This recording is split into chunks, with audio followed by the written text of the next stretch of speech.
Good evening. Hope everybody's having a good Wednesday. My totally normal stream day. Alright, from the day of the year that brought us Fendrag, hopefully we can get a miracle this year as well. In DQ5.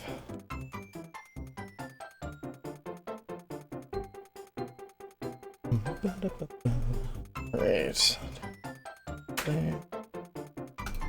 Alright, well, let's go ahead and get this one going. 1, 3, 2, 1, pow.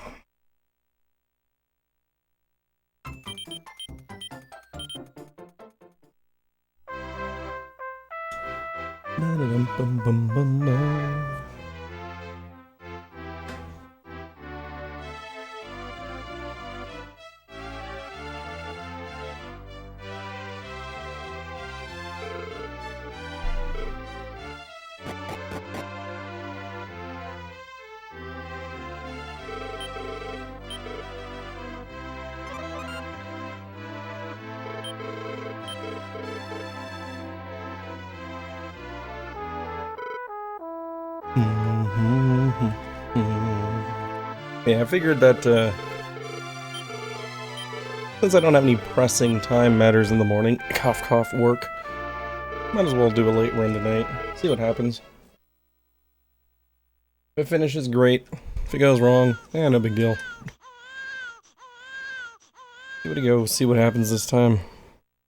I'm admittedly getting, like, I'm on the waning edges of the desire to grind for the 530 right now. So I want to get a few more runs in while I'm still feeling it. But I'm very much wanting to move on to some other stuff as well, so... the more shots I get at this, the better. Hopefully, we only need one more. We've been really close. Just gotta close one out. The goal time here is 5:30. We recently had a run that was a little over 10 minutes ahead of pace going into the end game. After which nothing went right. That was the one that, if I'm not mistaken, no, that one I think died before I even reached Evil Mountain.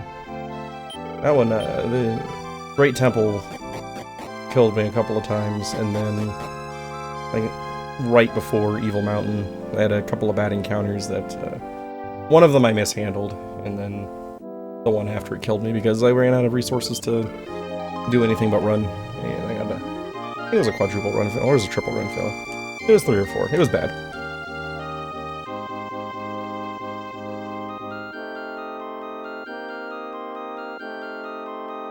Also been some just execution mistakes at key points that have killed some runs recently.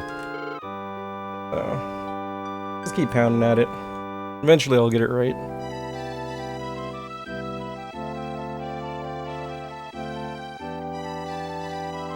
Oh, cat, stop.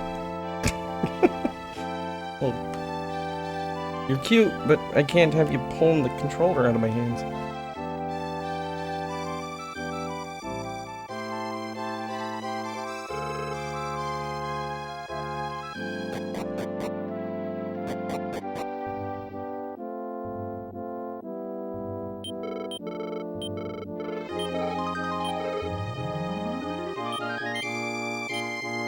I get the feeling she's going to try to jump into the window from the wrong angle and yank the power cord out of my SFC. You got 500 ways to get into that window. Don't pick that one.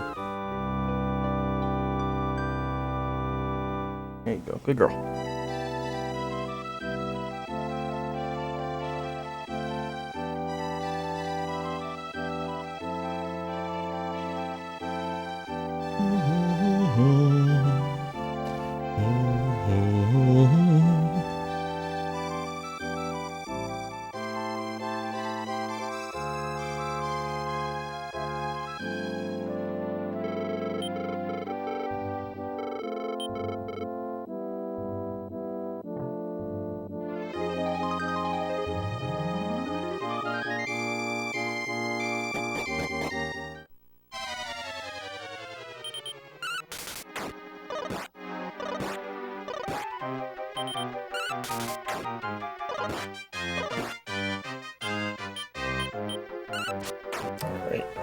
We get a bonus herb today?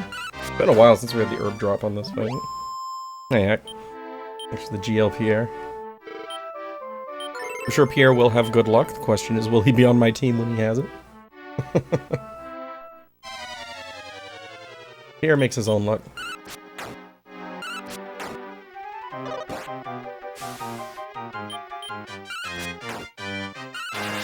Nice. 2 double attacks. Yay.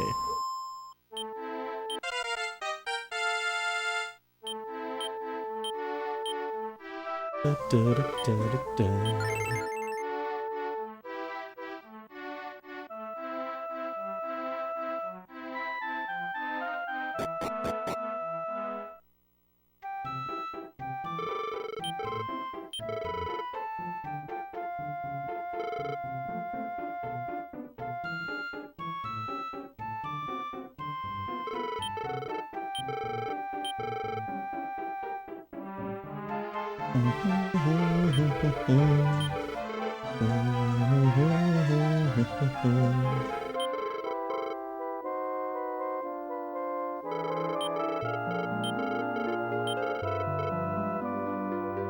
Yeah, I keep almost firing up DQ6 during the day, and it's just like, no, no. Do not interfere with the muscle memory during a grind. Must resist.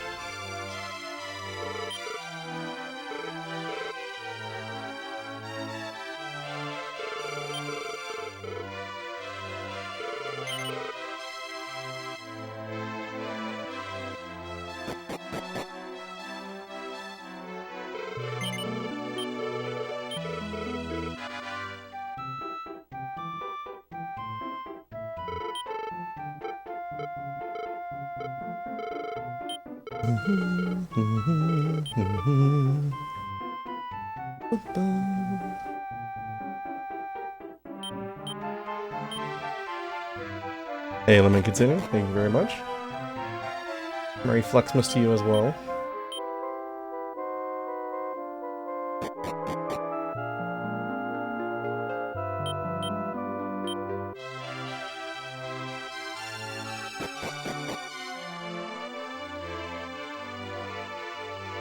That brings up a funny thing about how my brain works. It's like, I'm really bad at saying, like, things that you're expected to say. Like holiday greetings or, like, birthday stuff. Like, even now describing it, I can't say it, like, referentially. Like, it just feels weird and unnatural for me to say them. But Flexmas, I can do that. I can say Merry Flexmas.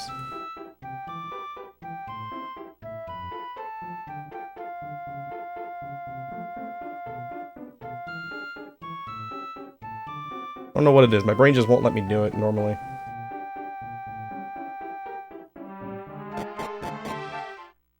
Just a crotchety old man that's waiting to be visited by a few ghosts.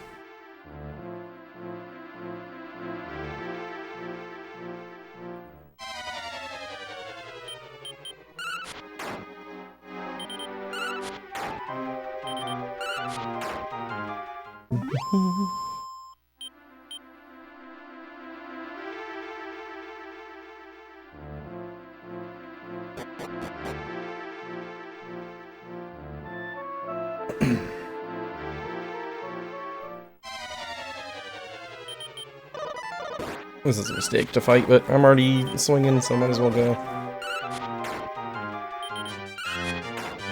Okay, I rolled the damage on the Draki at least. It's fine as long as you kill the Hammerhood before turn 3 when he's gonna crit. The question is how much damage you take from the Draki. It's a little less problematic with the way that I've been doing it lately. Or, instead of equipping the bamboo pole at the weapon shop, I do an equip menu after, so I can also put on the hat that we get out of the house. You get a little bit of a defense boost. It's not a lot, but it does make the Drakis a little less scary before you get the shield. Why did I don't know why I reordered the stick on accident, but... We got our level 3, so that's all the fighting we need to do here. Unless we get something that's just gonna be really quick to kill. I'll fight bunnies, because they have a chance to drop a leather hat. And they die pretty quick.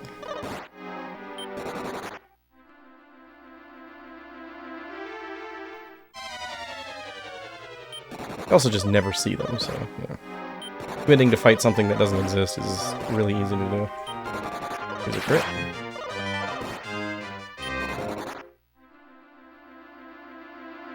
Now I have a decision to make. Do I want to use another herb or not?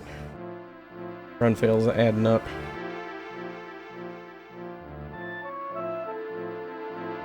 I prefer not to, because I want to keep as many herbs as I can. I have a tendency to not get enough encounters on the walk to El Capo to buy extra herbs, so every herb counts.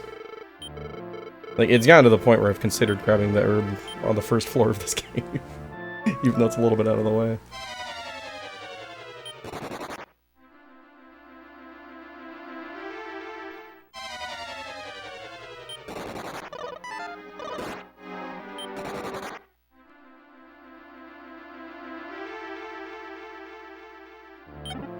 Alright, worked out.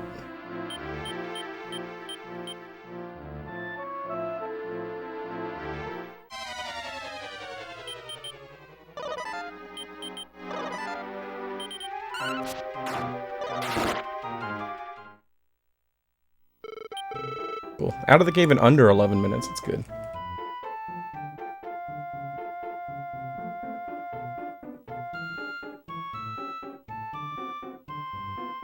Most of that's because we had some good experience encounters early. So I actually hit level 2, or level 3, like right about the time I got the shield. Didn't take very many fights to do it.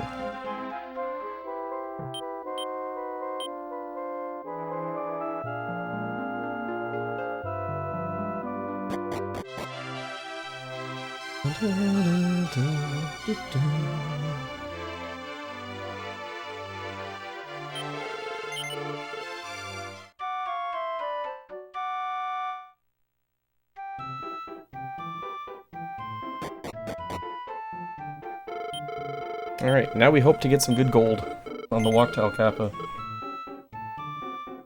Like, one group of goblin rats would be good enough.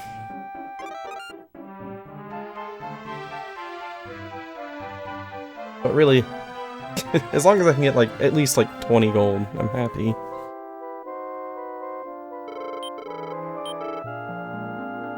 More often than not, I get 0. Or, like, 7. Doesn't really help.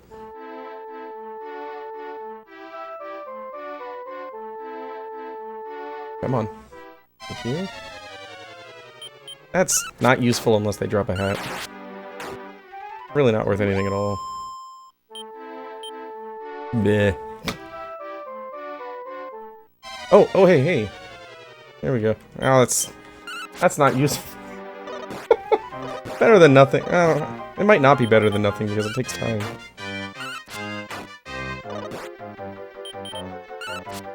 Whatever. Hey, Zetoriak, how's it going? Double standard. How dare you, sir? 2 encounters, 14 gold. That's just terrible.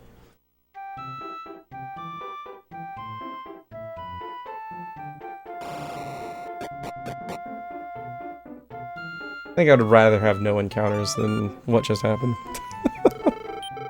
I mean, if the Drakies had dropped an herb or the rabbits had dropped a hat, it would be awesome.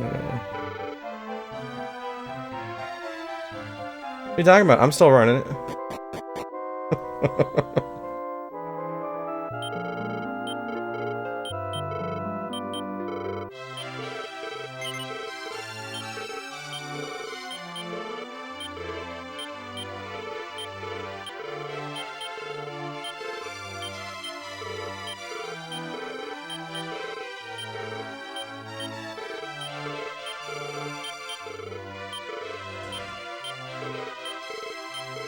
I'm definitely not referring to anybody's particular tendency to, I don't know, get 2/3 of the way through a game and then never finish it.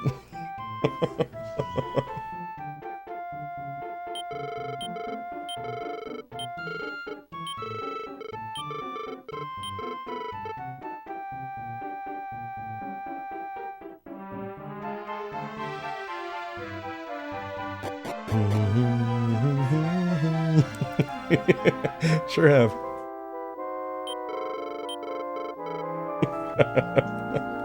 Like, there's just so many games that, like, you get to the best part of the game, and it's just like, no, I'm done. It's a remarkably consistent trait.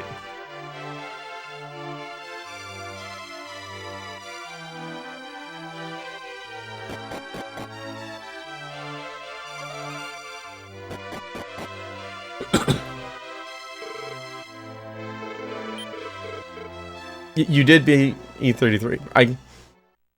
To be fair, it's like all of E33 is good, so it's not like you get to a good part. It's just good all the way through.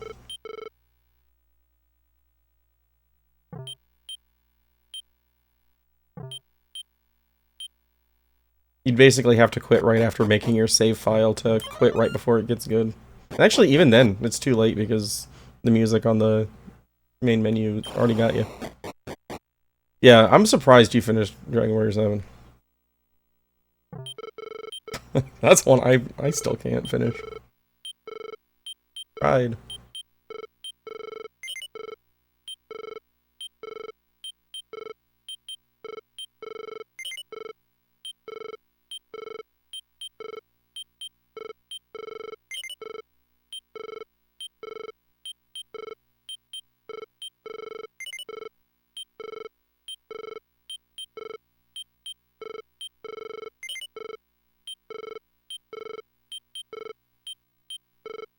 Stick is on a weird spot because of that menu mistake in the cave.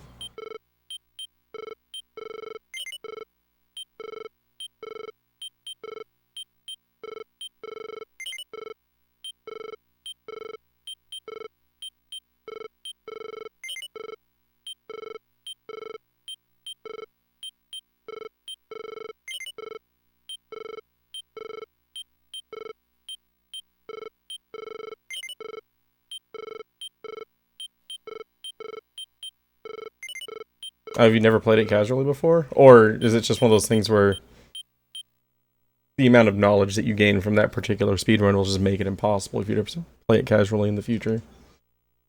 Because I know that feeling.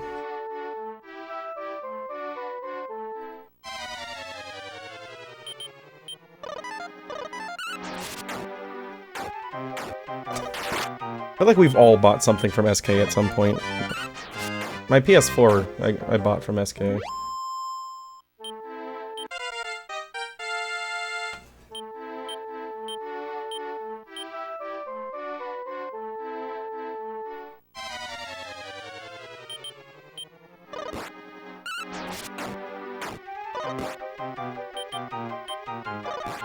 Oh, you may have rolled around. You're telling me you got to the best part and you just quit? No.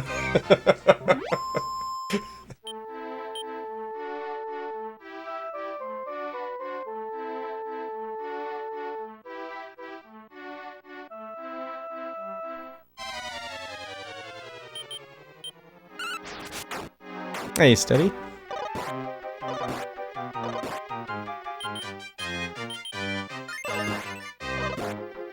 Congrats on the 7-stream watch streak. Very impressive. I can't believe I'm double herbing on this fight, but here we are. Finish the best part and quit. Yeah, that's more accurate. But that doesn't go with the joke.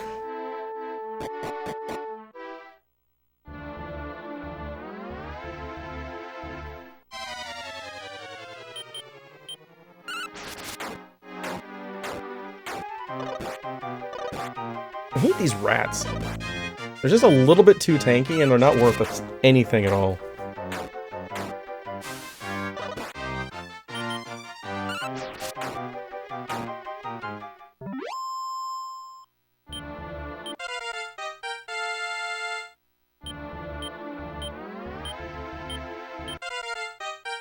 What do you mean?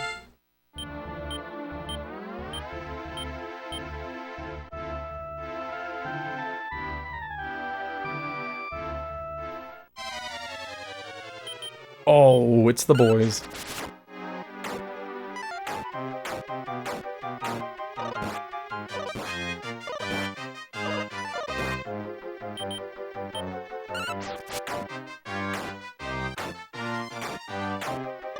Well, that's because FF1 NES is already a broken game. And learning how to make it feel less broken is a good thing. Nice. Bonus herb. Really hoping for that drop.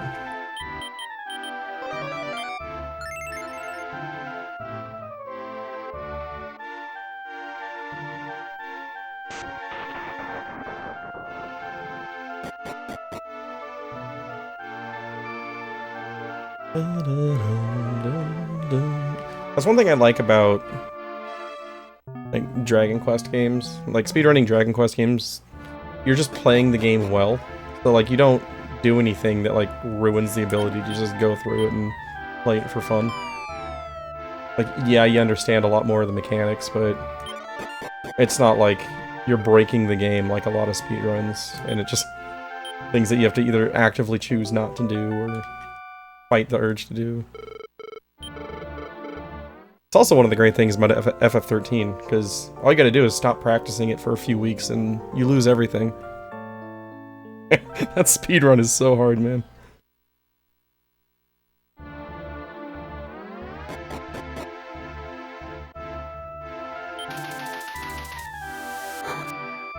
Yeah, and that's mostly just, like, understanding that the Sword of Lethargy just is cheating. Because a lot of times, if you're playing it casually and you don't know that it can work on bosses, like, you're just gonna be like, I'm gonna go for the higher attack power weapon. The boys are back.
Go faster, hero. Oh, God.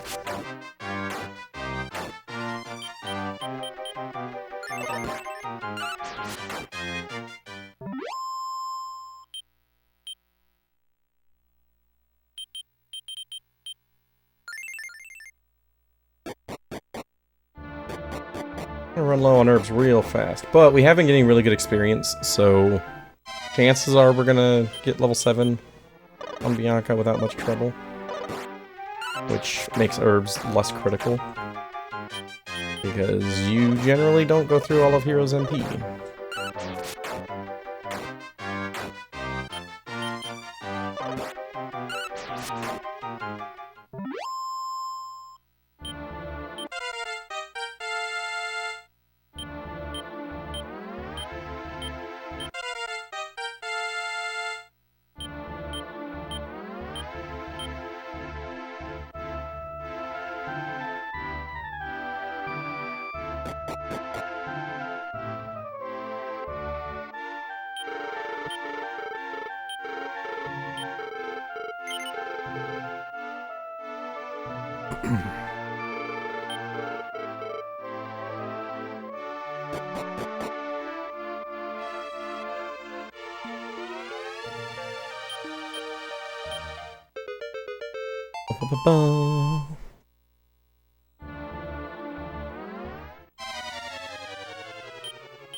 Turn order, please! Oh my goodness.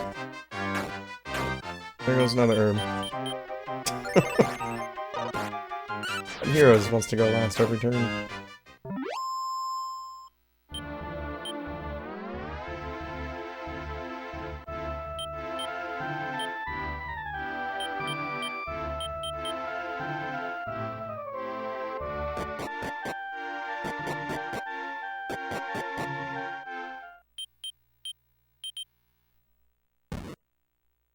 I'm actually gonna pass another herb there. We're going through.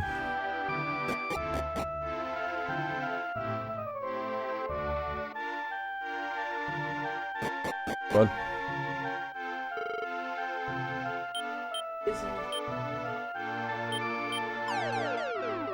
You're not passing, you just take it.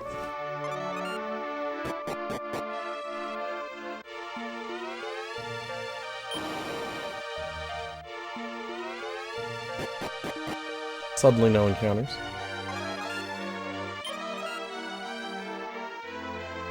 Give me one more. Okay, maybe not that one.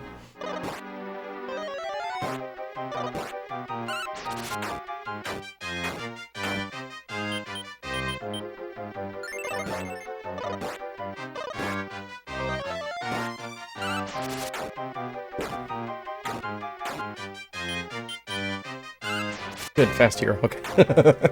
Whew. I was only mildly worried about that one.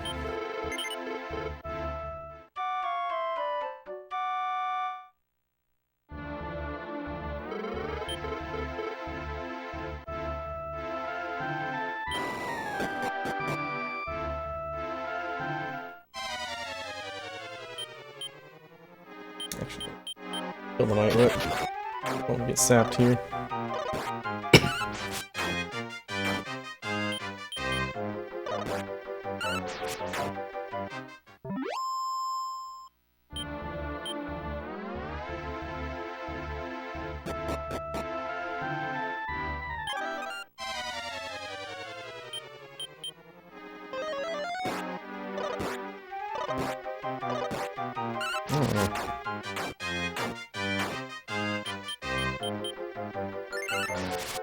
Okay, good turn order. Good targeting. Yes. Great. Alright, good. Totally okay with this. Well, that's less okay, but it's still fine. She's ahead on experience.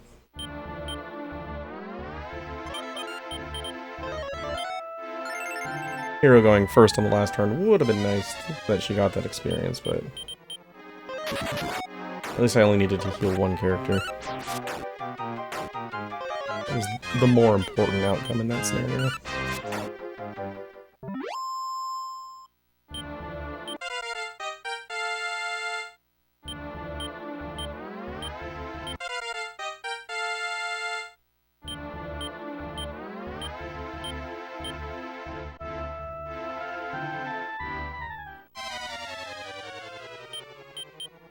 Four candles again.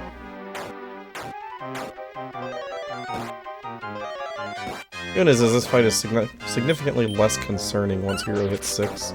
You're almost always going to one-shot the first one.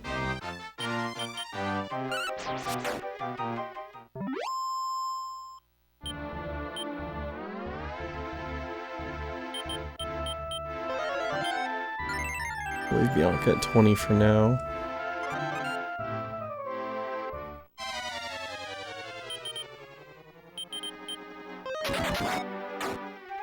Okay. As long as you kill it, you can hit the front one.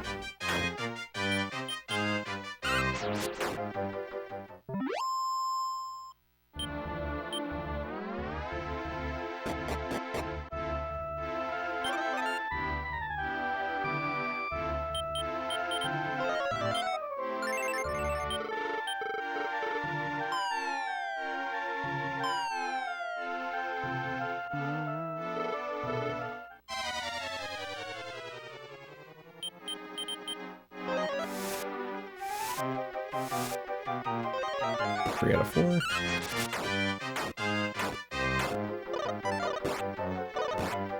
Alright, well, we got one miss out of it.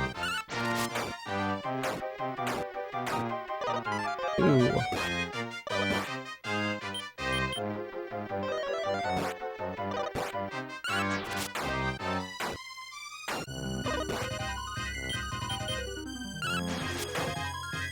Gambled a little bit there.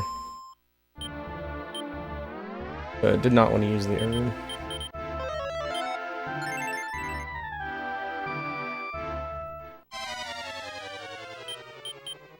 So, we've killed like 20 candles already.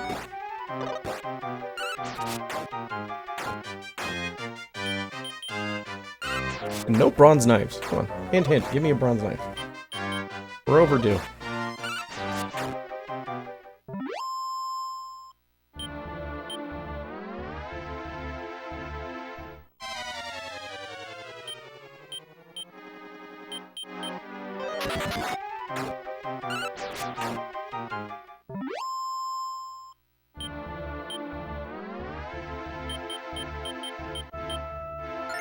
One herb there. I have 3 left. Ideally, we don't use any more until the ghost.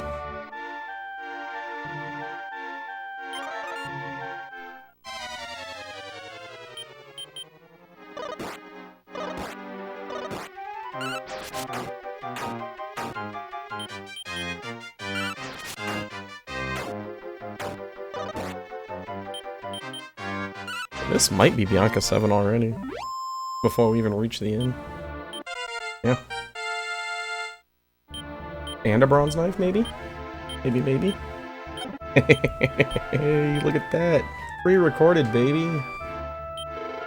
How much money we got now?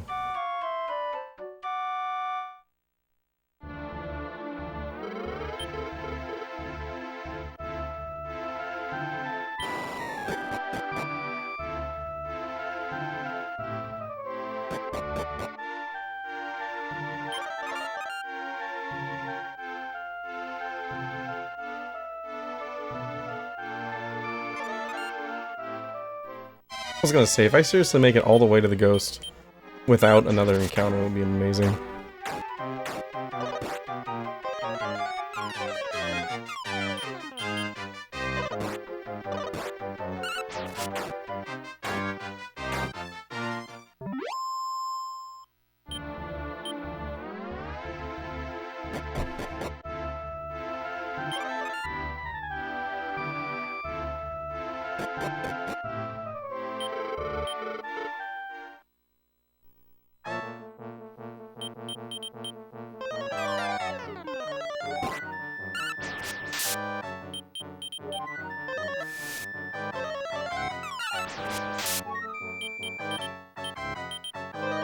Hey, Polanteris, thank you for the good luck.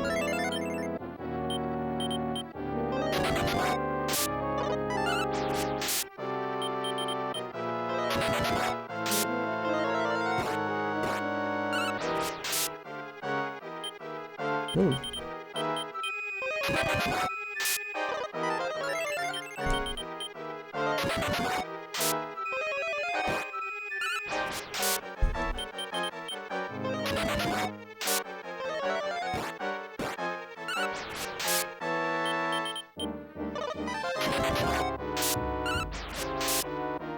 A little bit of a slow castle just because of the number of encounters, but not bad. I'll take it.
Went into the wrong muscle memory initially there.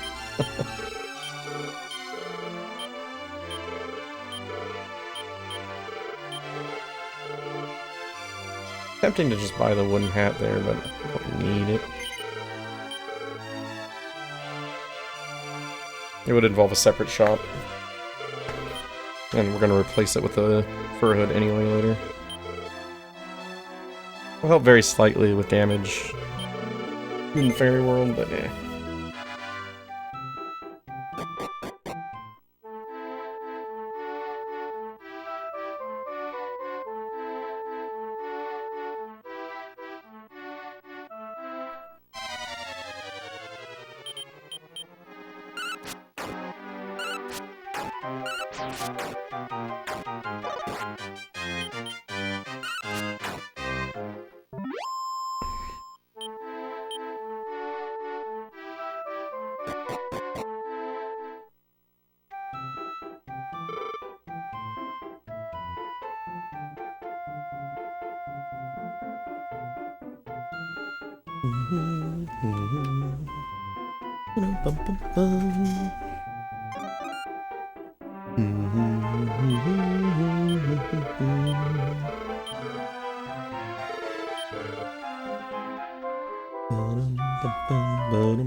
Excuse me.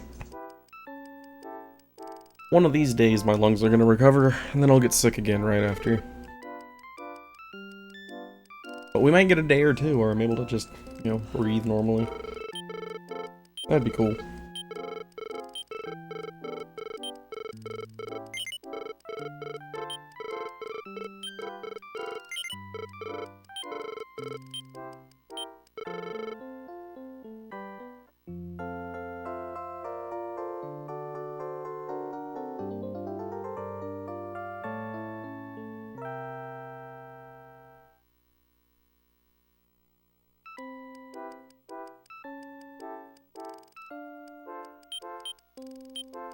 Grab some life force nuts there for Pierre.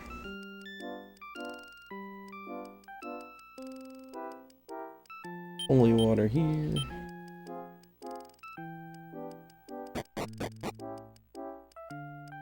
With my current gold situation, it's probably better to just buy the extra holy water before I leave El Kappa.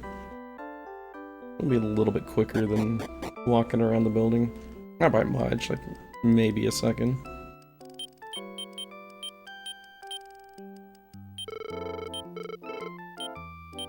Nope, nope, nope.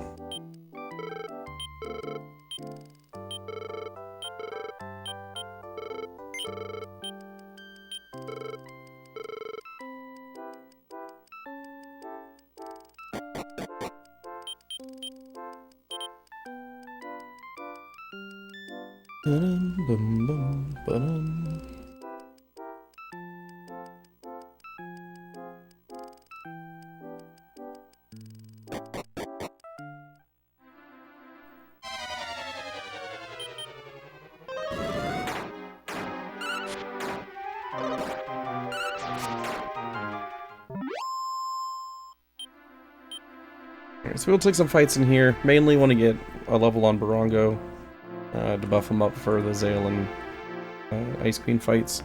Also want to get Hero on pace to get to level 9 for repelling the area around Reinhardt on the walk to the Ancient Ruins.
I already got cheap viewers. I don't need yours.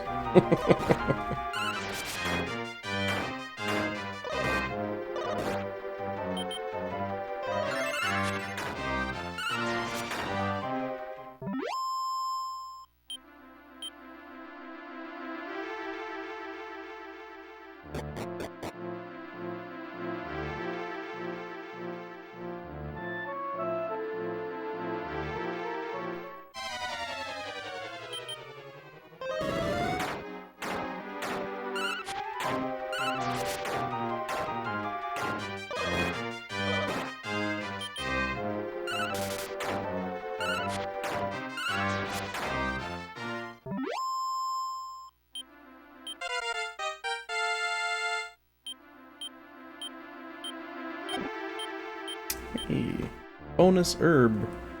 I don't really need, but eh.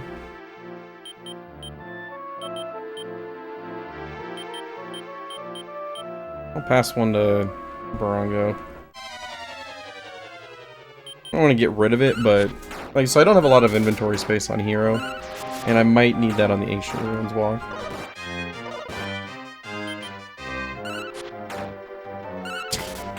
Nice, I tried it.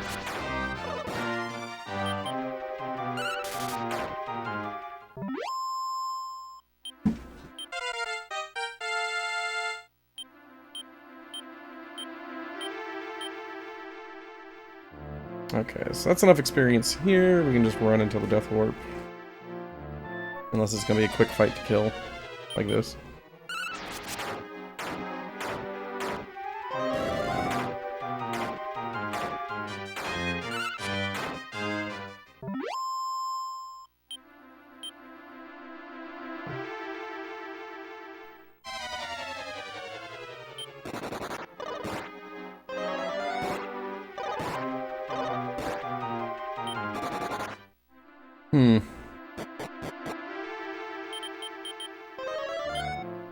About to Death Warp, but I don't want to Death Warp too early. Now I'm not going to get any encounters until I loot the chests.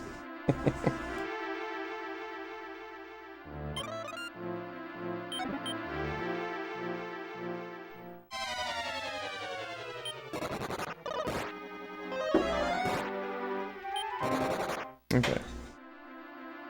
That softened me up a bit.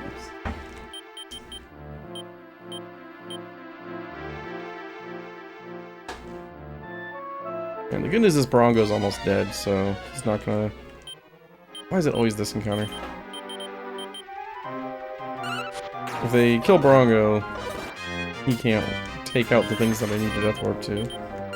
I swear, I always get this encounter for Death Warping. Half the time they just don't do anything. Okay. At least Barongo only took out one of them though.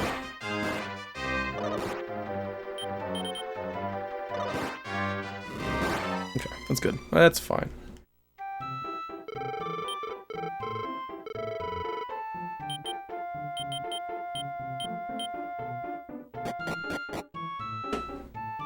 Yeah, the problem with those worms is sometimes they start out asleep and they just don't do anything for a few turns. they're pretty decent to Death Warp too once they wake up.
That's a very unfortunate allergy, yeah.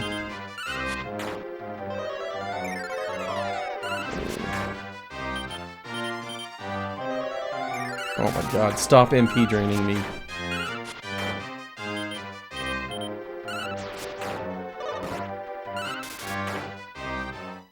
There's what, 3 MP drains? That's horrible.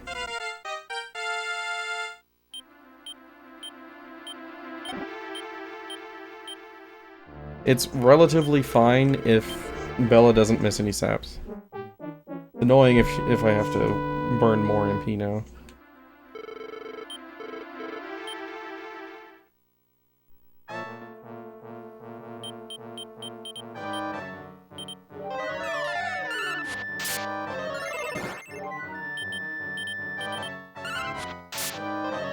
Okay, at least she went 2 for 2 on saps.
Not too bad. Slow encounters in the Dwarf Cave, but I always lose time on this split because I didn't used to take fights in there at all. So there's always 1 to 2 minutes lost here. Normal and expected.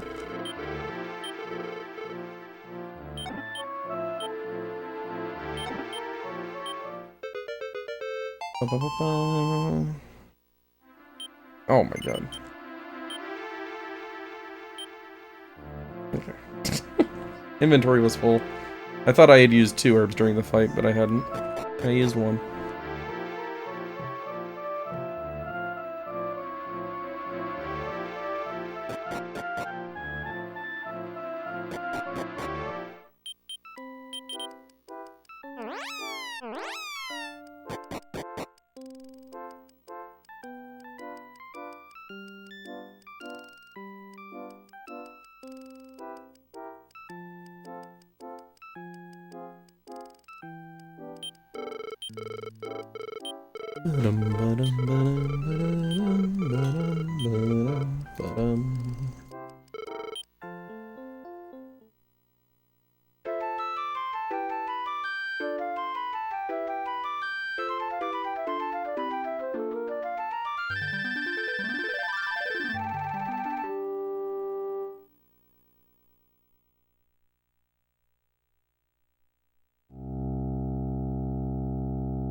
I wasn't actually paying attention, didn't see if we hit 9 off of the Ice Queen experience. If not, we're really close. And one encounter should do it. Pretty sure we did, though.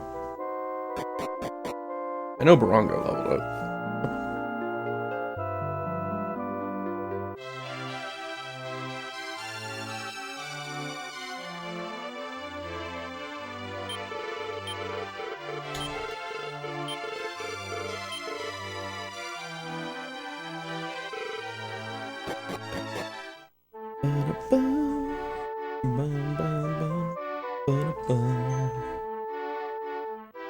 APM, thank you for the good luck.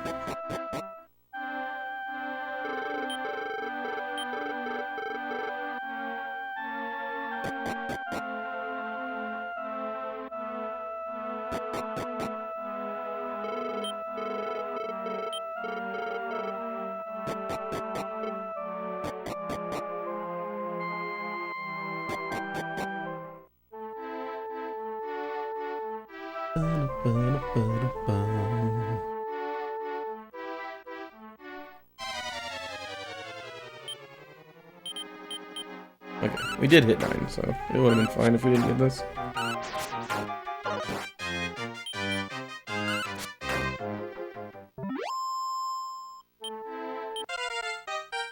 Okay, bonus health for Barongo, though.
It'd be pretty cool if we could get the Reinhardt key here somehow. Re-raid the treasury.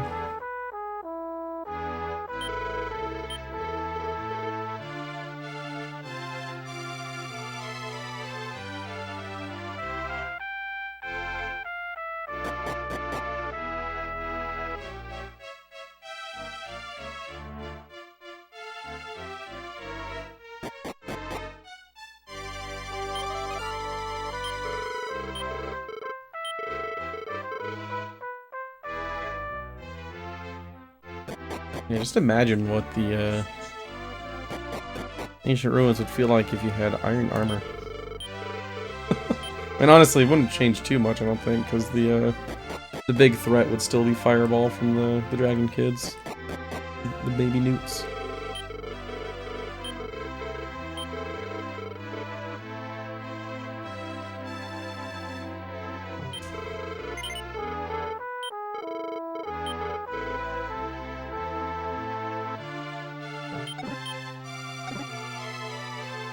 Need to find a way to get a magic shield this early. That's the ticket.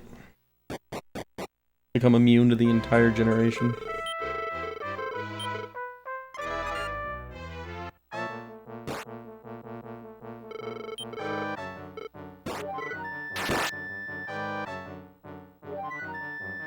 It's like issue casino. No, that's DQ6 and that's a dragon shield. Less useful. Still good, but it's Fireball, not Fire Breath.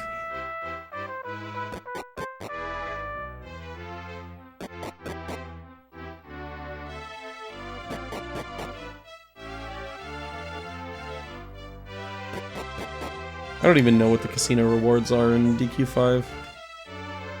Pretty sure you can get world leaves in there.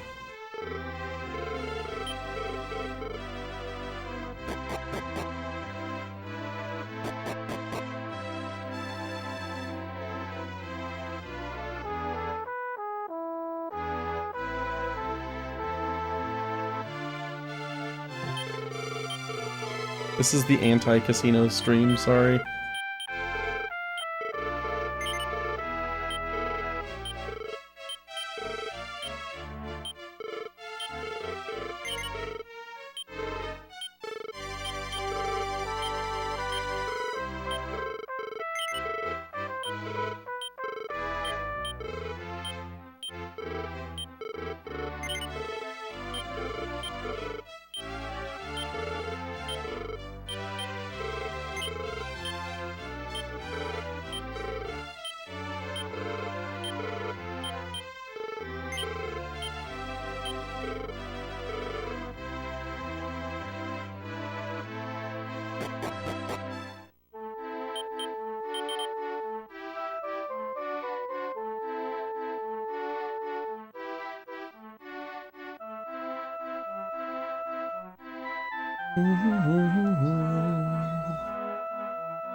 Love that holy water. It does wear off before you reach the cave, so I got lucky on the back half of the walk with no encounters.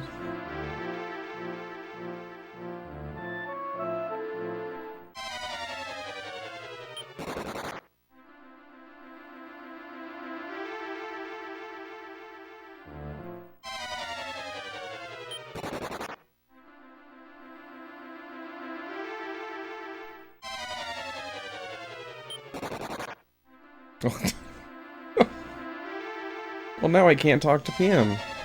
What's the point of being here?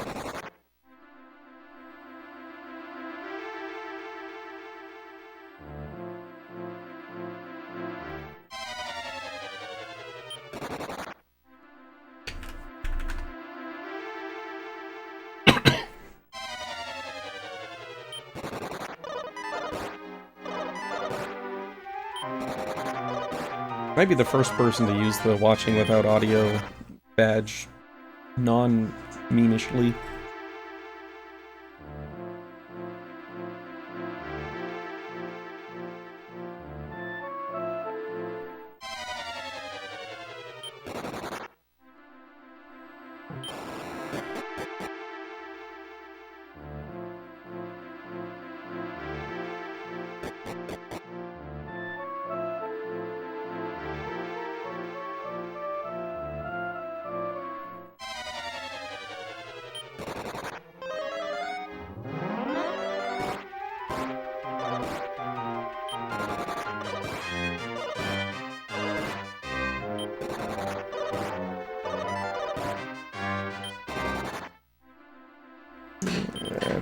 Might as well be safe.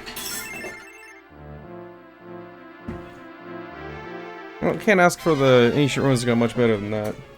Last encounter was the only issue.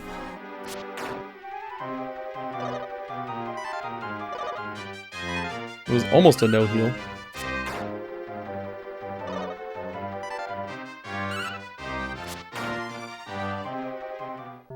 And it technically was a no-heal, because I didn't get any encounters after healing.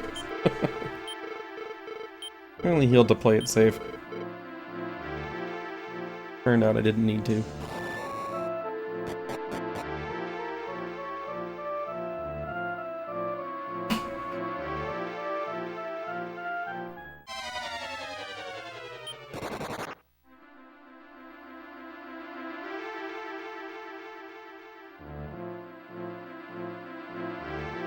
I have toyed with the idea of taking these fights with Papas, just for free experience.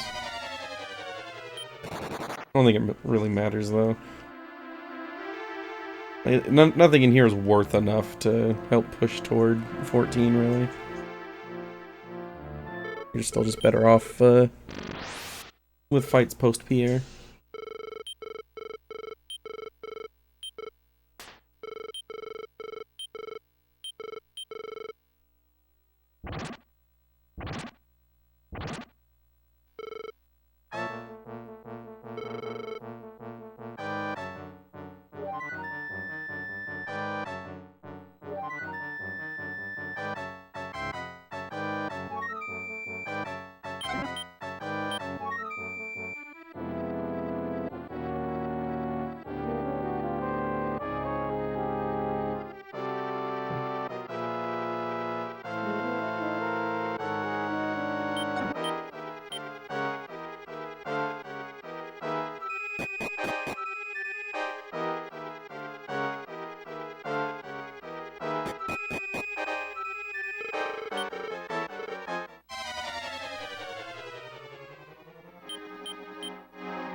Fine, I'll do it myself.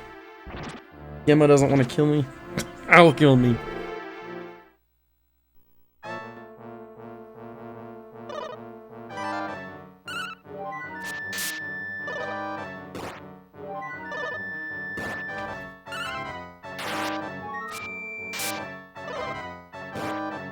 Get more of those crits, buggers. Yeah. Yeah, that's the stuff.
Alright, well, not a bad Gen 1.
Oh, what's his name?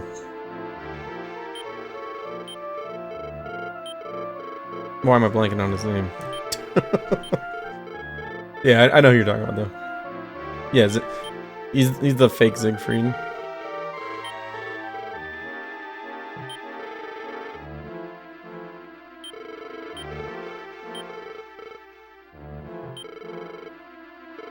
Oh, I wonder if that's translation error. Need to see the original text.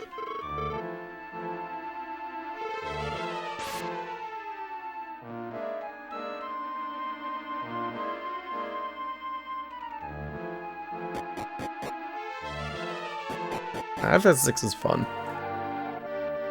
It's problematic if you try too hard. Because eventually all of your characters are just can solo the game and they're all basically the same. It's like the Esper system works in a limited capacity. Like if you don't, like if you like limit the amount of grinding that you're allowed to do, I guess. But it's really easy to just make everybody into the same exact character.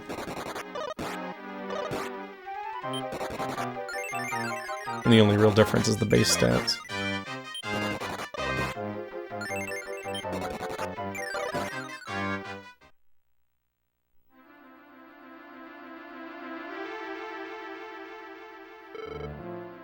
Move to DQ1. Oh no.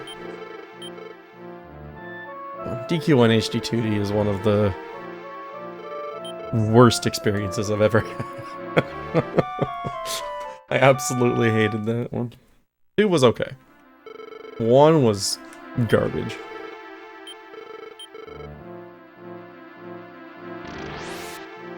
Yeah, Esper's giving stats is really the main issue.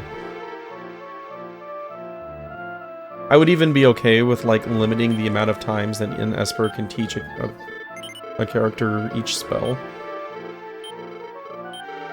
To add some decision-making there. Like, that, I think, would be pretty good. It's just, the endgame is extremely homogenized.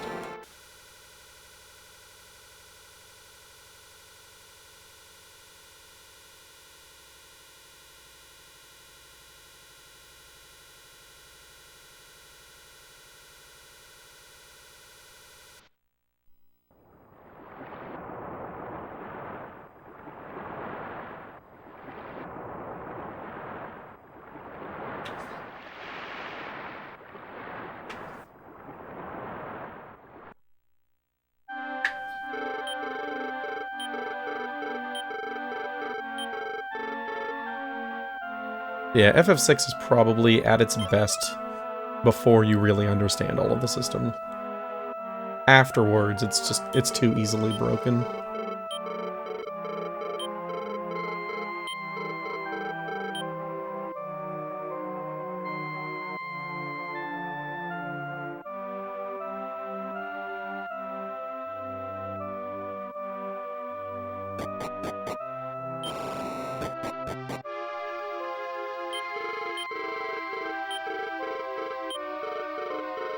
It's definitely the Final Fantasy I've played the most. It was my first Final Fantasy. It was actually one of my first RPGs in general. So it's got the nostalgia factor for me.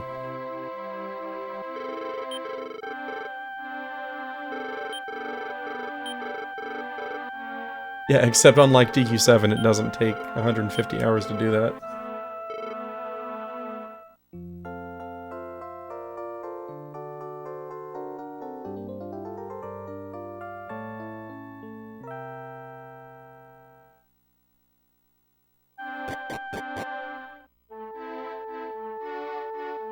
And really, all you need to do is get Setzer with the fixed dice and an offering, and then go hunt some dinosaurs.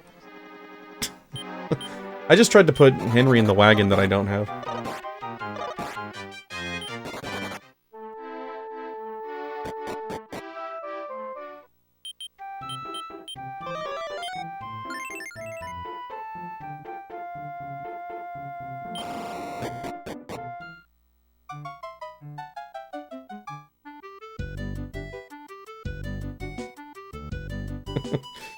Henry, pretend there's a wagon back there and get in. It's like Hook. If you use your imagination, the food will just appear.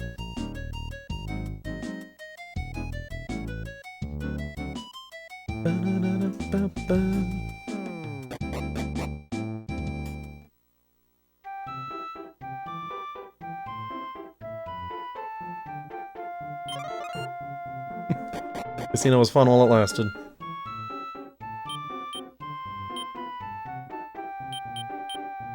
Some dancer's gonna have to walk home naked, but, you know, I get my Morning Star and my wagon, that's all that matters.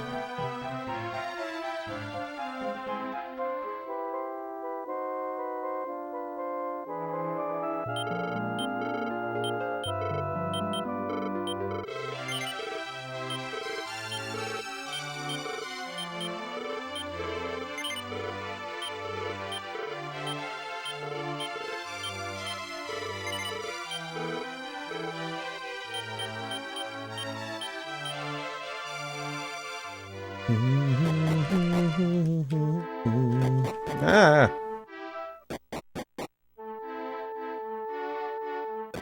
Oh my god. Worst town walk I've had in a long time. I don't normally get the accidental up inputs. What the hell? How am I getting both ups and downs? Like, it all depends on how your D-pad is resting on any given day.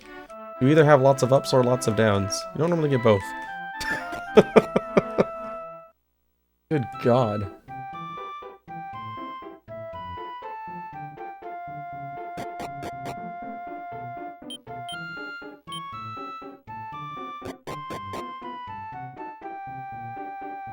Yeah, usually I lean my thumb more toward up because my down is more sensitive.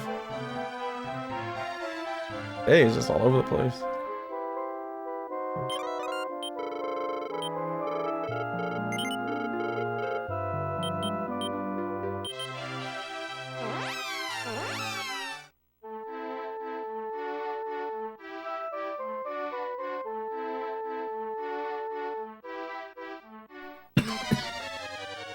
Alright.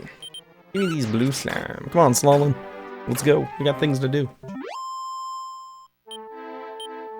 Hell yeah. First try, Slalom.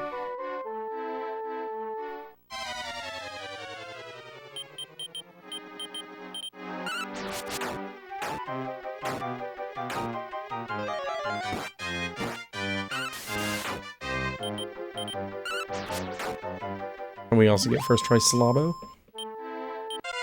That'd be pretty funny. Go double slime, no brownie.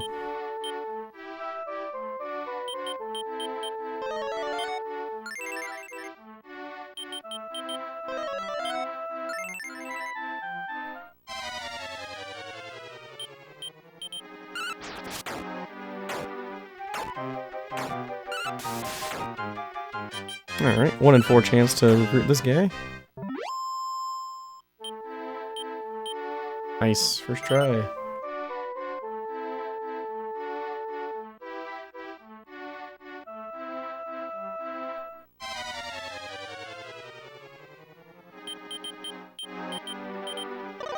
We still need some money, so still taking some fights.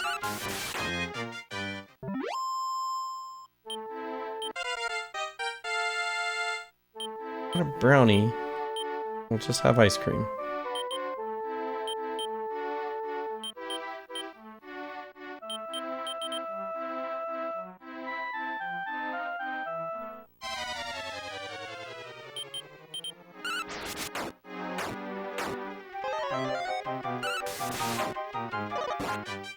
We'll head to El Cap after this fight.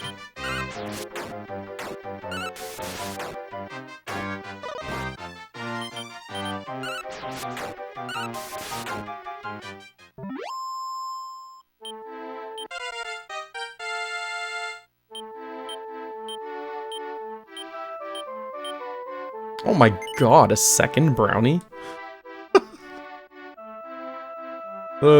I'm pretty sure that's a 1 in 32.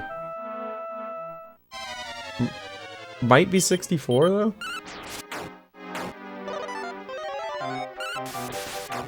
Holy crap.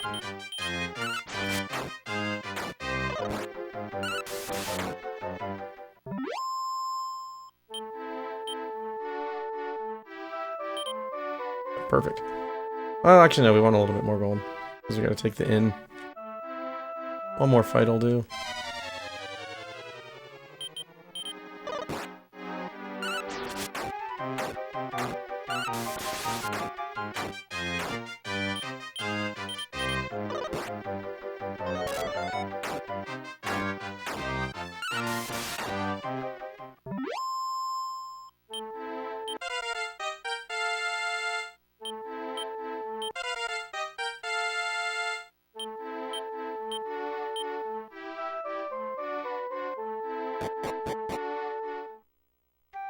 Alright, lady, don't get in my way. Ooh, she tried.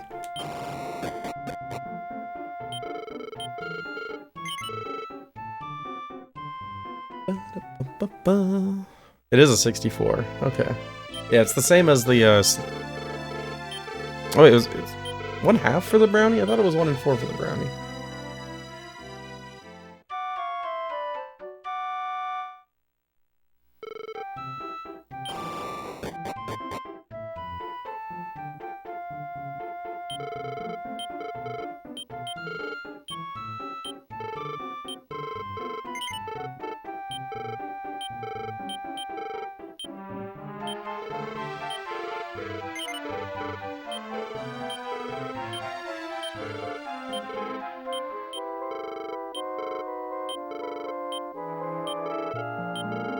Yeah, it might be correct. I don't know.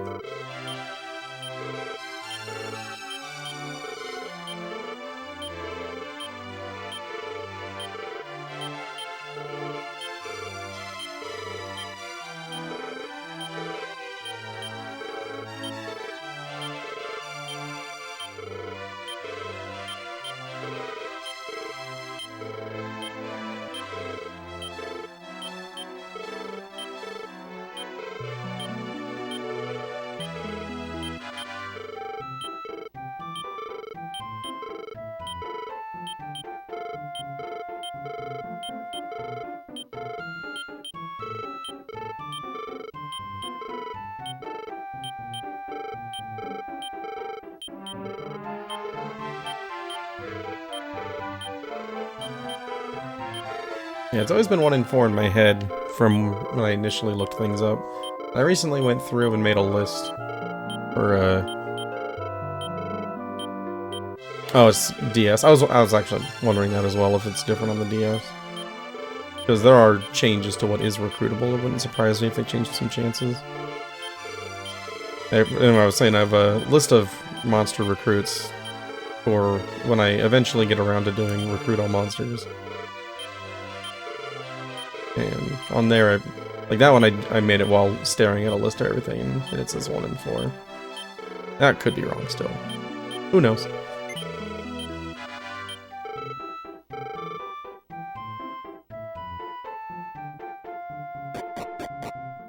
Either way, I'm pretty sure the second one is 1 in 64. Because that would put it on the same recruit class as the Slime Knight, which goes 1/4, 1/64.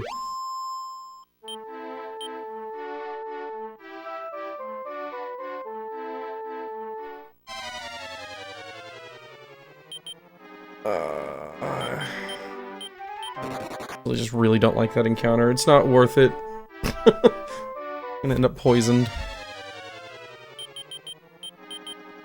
This one's fine as long as we don't go last.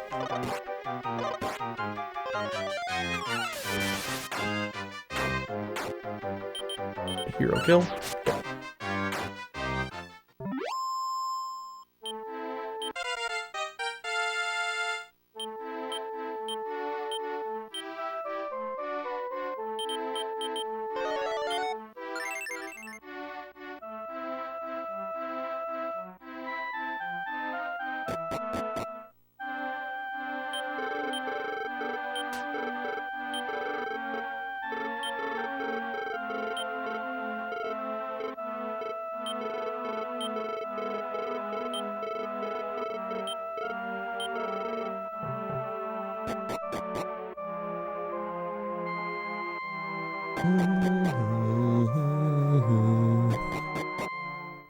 Alright, Pierre, what do you say we make this quick?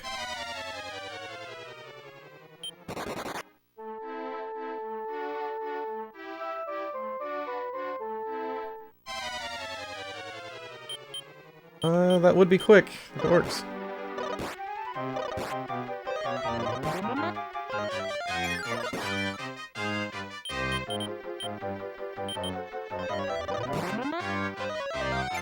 Got the uppers up, so now we just gotta stay at a crit range. Sitting right around 40 damage.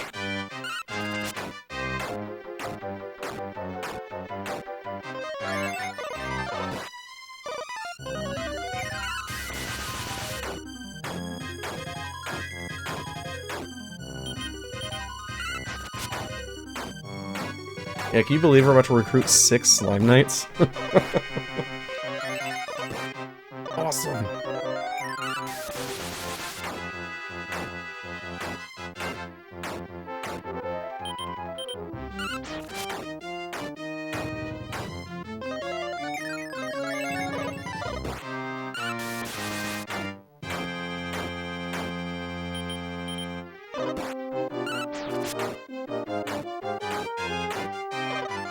Henry is in the danger zone here, but we're also nearly through the fight. I just kind of want to push through.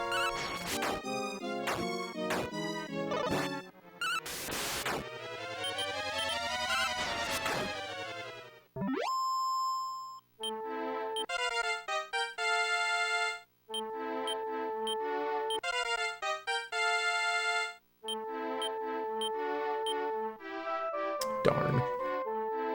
But the problem is Northrex isn't here. That would have been Pierre if Northrex had been here.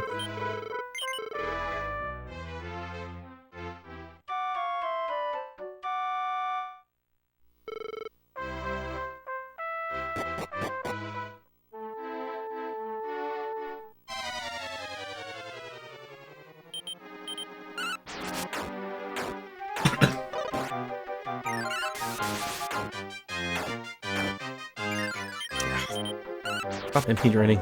As long as you drain Henry, it's fine.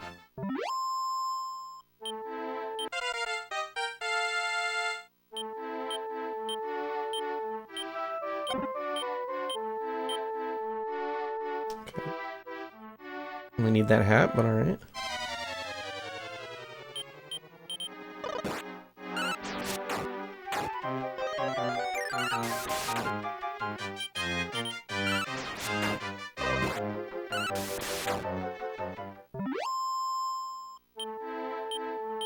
I knew it. I reached for the button and everything because I already knew. I was like, this is Pierre.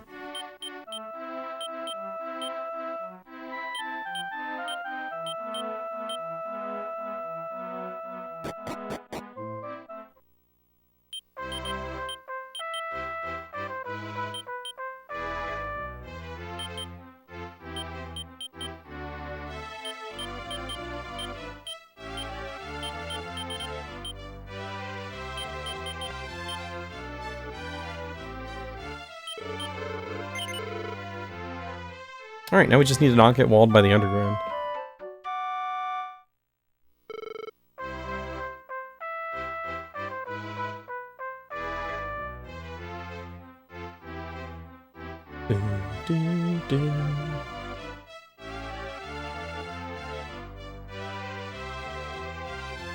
So what we really want to see are like groups of 3 Horks. Those are worth a lot of experience and they're not particularly dangerous.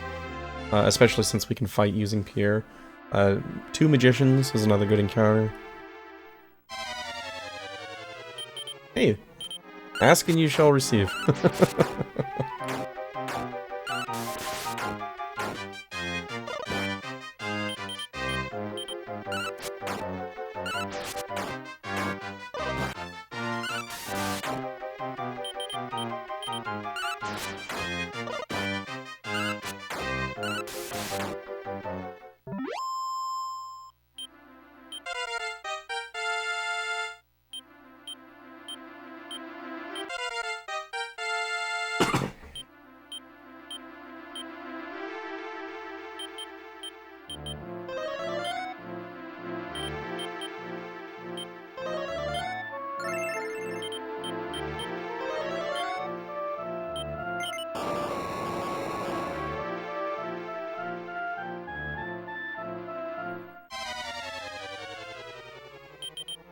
We'll do this one.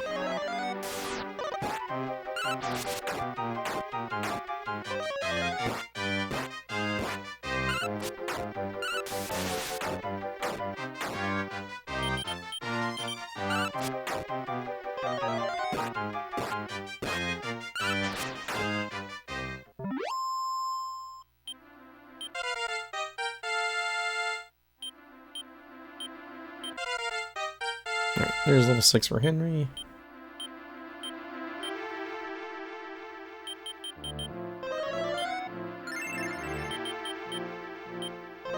Almost did it. I've got a tendency to heal Slalin because I always forget that you have access to the wagon here.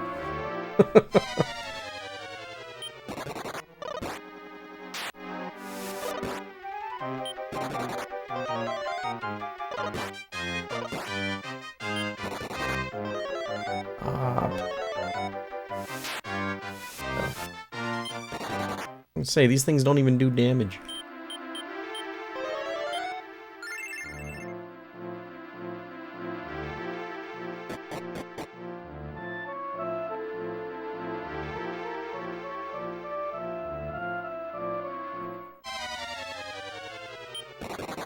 Uh-oh. Oh, we all cowered. Stop cowering. And we're gonna lose Pierre. Wonderful. Could have been worse.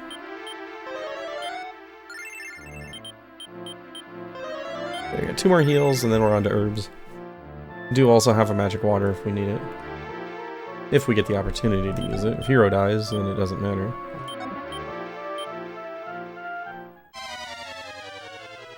Okay, we're out of there. That's fine.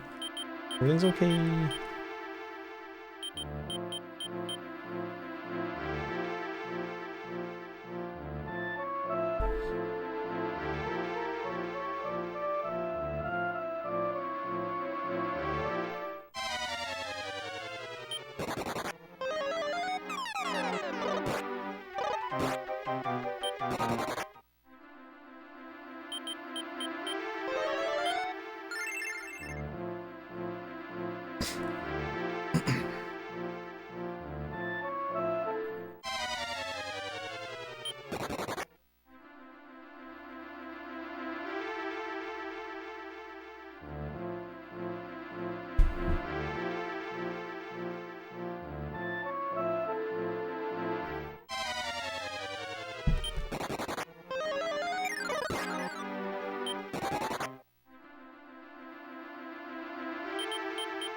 Whoops.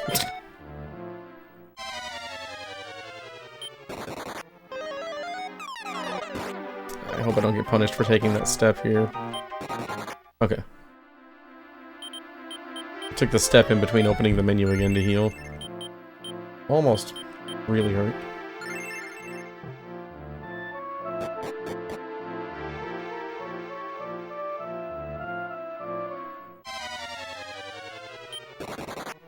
Don't kill Henry. If you need to kill Hero at this point, go for it. Don't touch my Henry.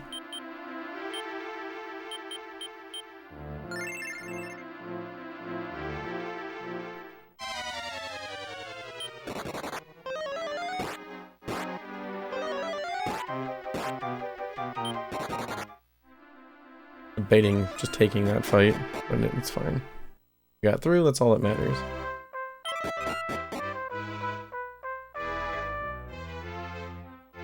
Alright, first try Stalin, first try Brownie, second try Pierre, first try Underground. Gen 2's off to a great start.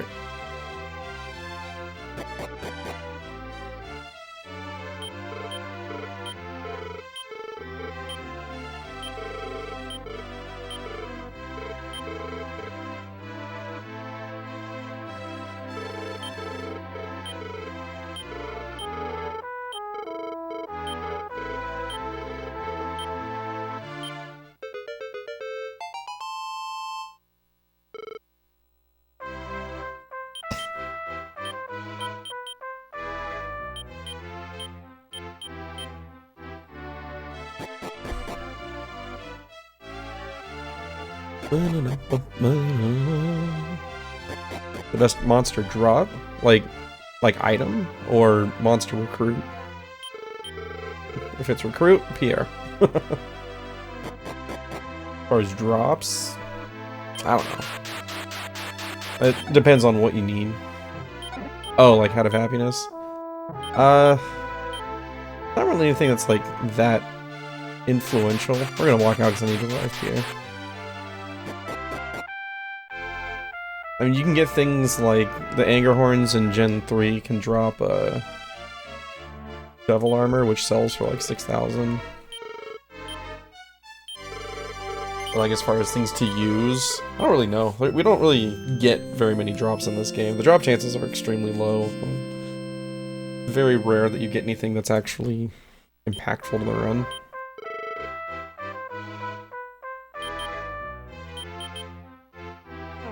Still be faster to do this to get to the end.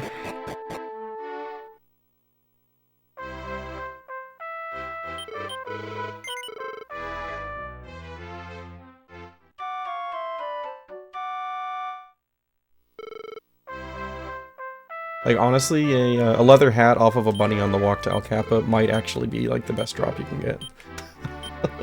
Just because it sets you up to get plenty of herbs and even use the defense seed before the castle.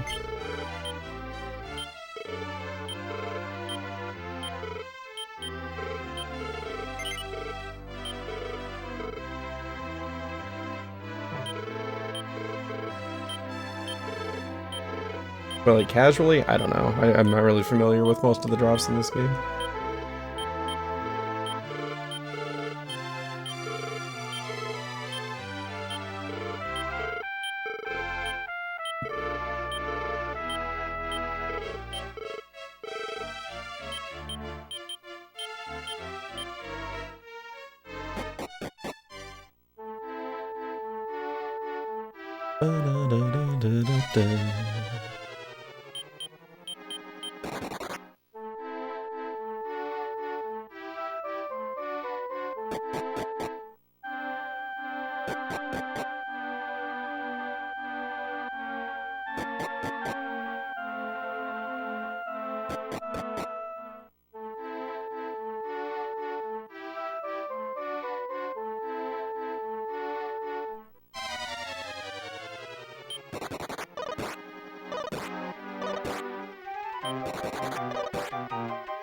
Run faster, Pierre. I believe in you. There you go.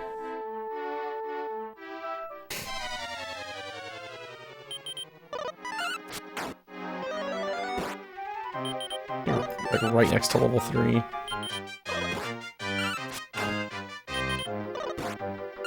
Really thought he was gonna one-shot the fart weasel.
So there we do a quick save and reload. That's just to move the day-night cycle a little bit. We're gonna load up closer to midnight than dusk. It's gonna make it so that when we exit the tower, it's gonna be daytime and we're gonna be able to use the portal back to Reinhardt.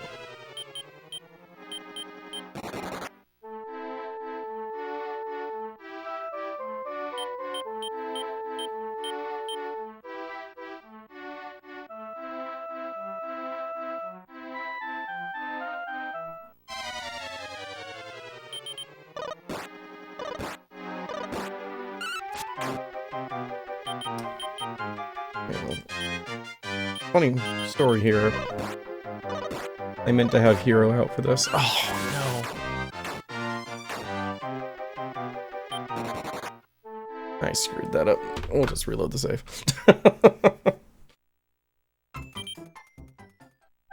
After equipping Hero, in my mind, I had him out in the active party, so that's why I went ahead and attacked.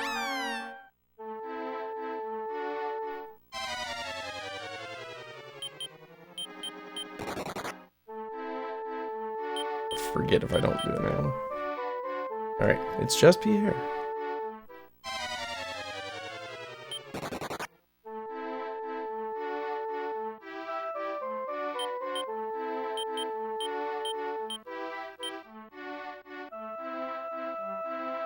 It's just a static image. He's not currently over there. I just decided to change it up a little bit. I really like that picture.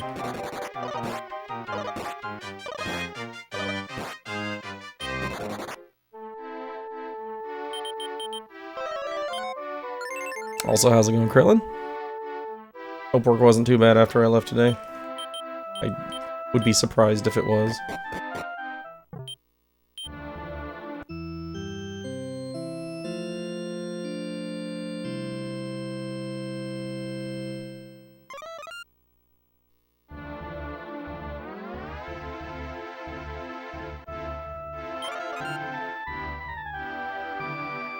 Really?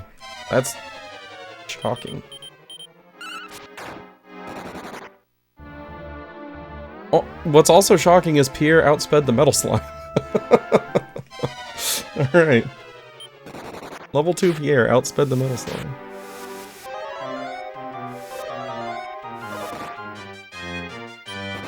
Oh, thank you very much for the gift sub. Much appreciated, as always. Don't kill Sloth. Oh my god. Why have these things been so problematic for me lately? Most of their actions don't even involve dealing damage, and they're gonna wipe me here. Wow. Those things basically do nothing, and they just kill me. Okay. Okay, game.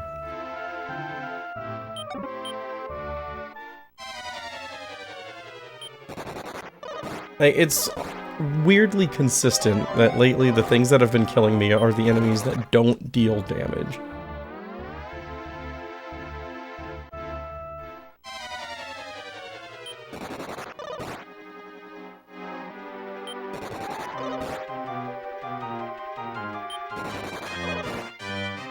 Another triple.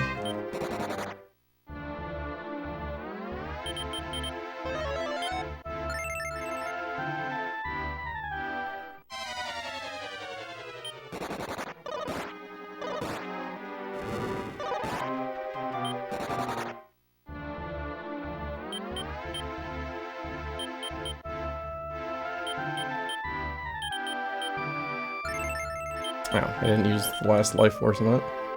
4s on all 3. That's terrible.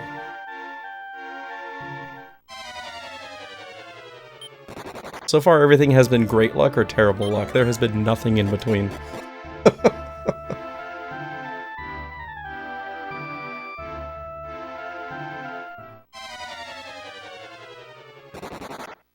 Ambushed by a metal slime.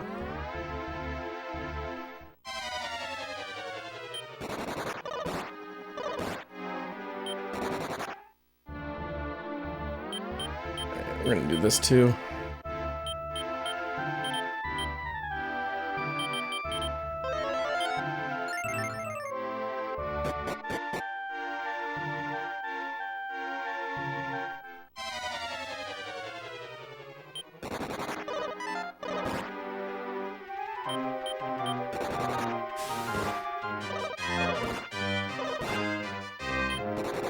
Come on, Pierre.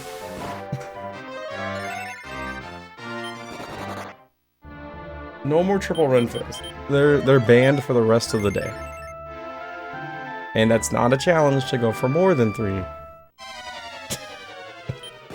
There you go. That's better.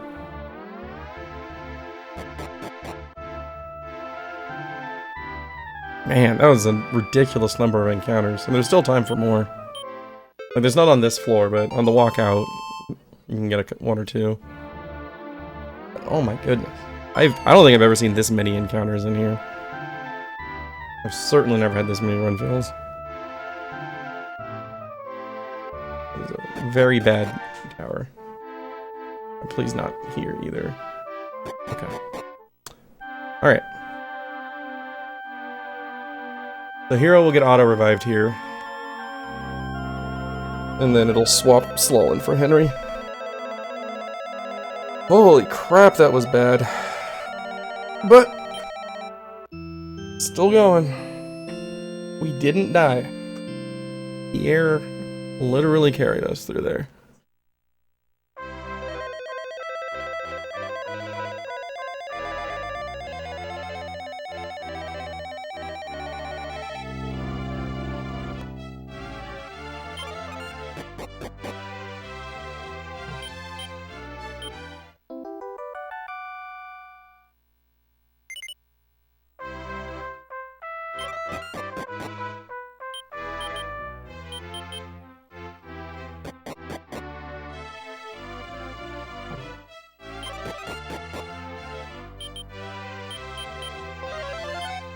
Top Pierre off there. We know Hero's good on MP because he didn't do anything in the tower. He just died.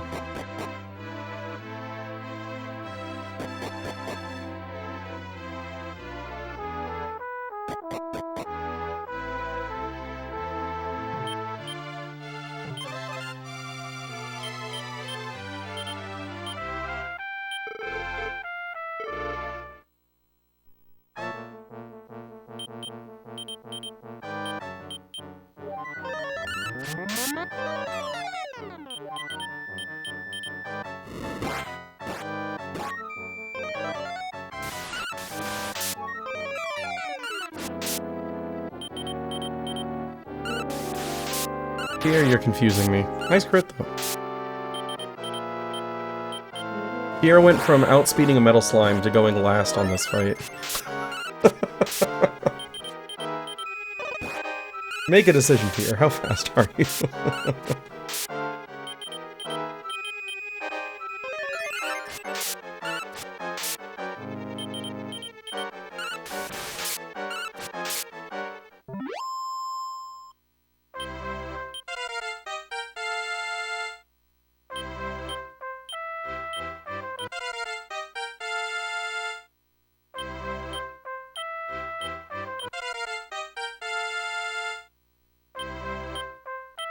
Alright, so we hit with a terrible tower, thanks to the recruits in the first try underground.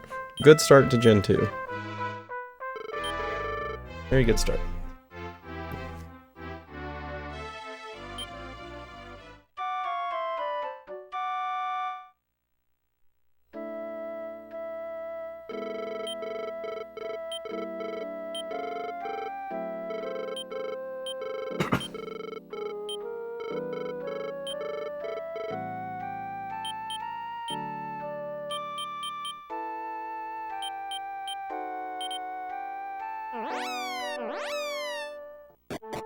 We'll have to go revive Slalin in Santa Rosa.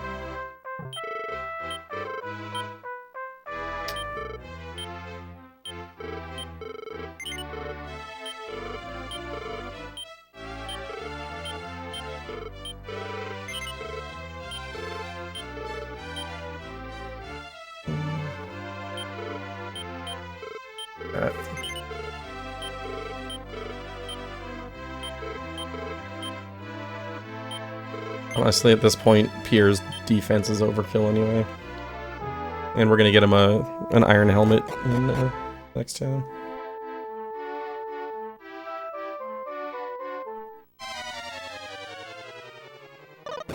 Ambush. That's not nice.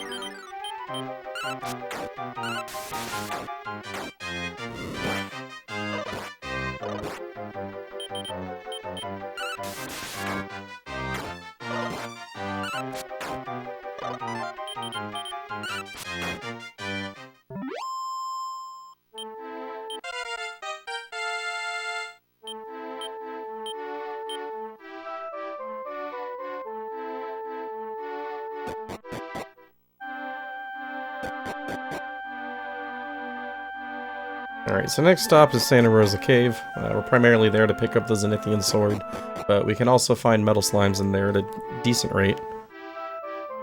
And we'd like to get, by the end of the Waterfall Cave, we'd like to have 4 metal slimes worth of experience. Because at that point, Hero should be level 14, and we'll learn Outside.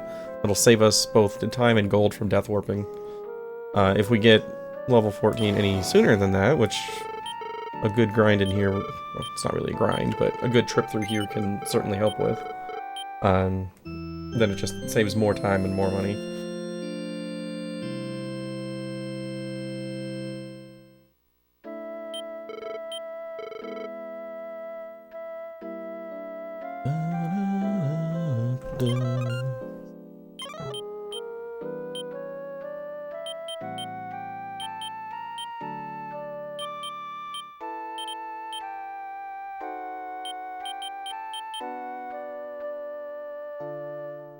Wisdom seed there. The way that intelligence works in this game is recruited monsters will do whatever the hell they want to do until they hit 20 intelligence, at which point they'll behave like normal party members and just follow orders. Slalin's got an accessory on that boosts his intelligence by 10, but he'll usually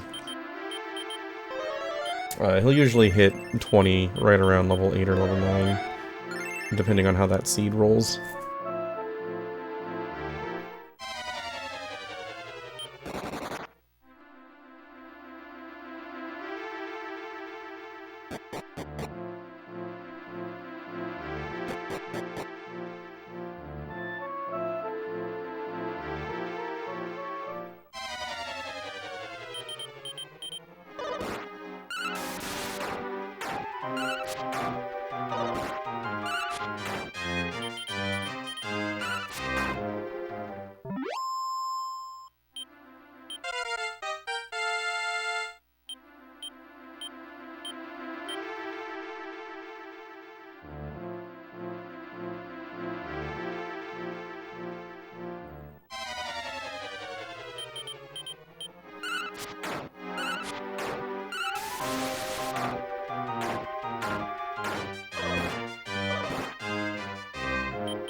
is a really good experience fight, so it's worth taking a swing. Nice natural 1 damage kill.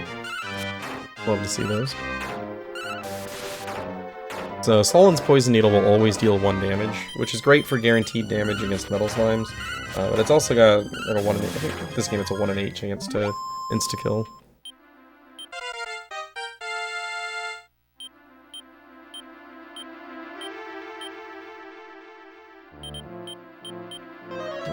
That's not the poison one.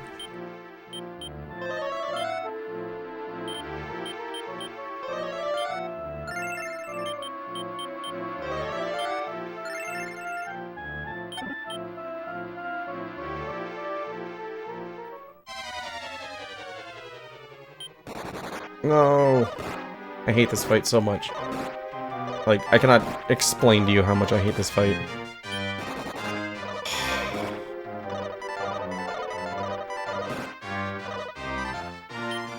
So, there's no solution to this fight. You just lose time. You either attack with the whip and sit through the long animation and watch them die 1 by 1, or you run fail and you have to sit through 8 attacks per run fail like that.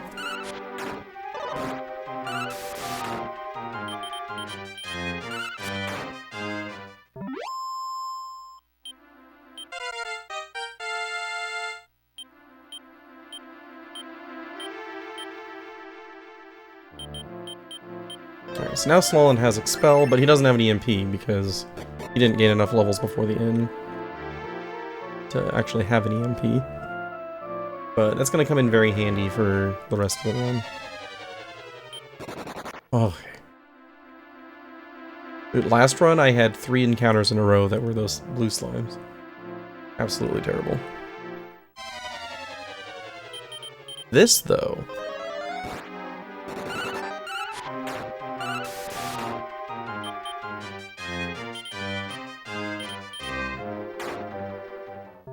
Yes! Okay, nice outspeed. Alright, there's 1. That's twice that we've outsped a Metal Slime. And this time it was very worthwhile. That could have been bad, because if we outsped it through the holy water and it had more than 3 HP, which in this game they can have up to 5, then it would have been a waste of a holy water.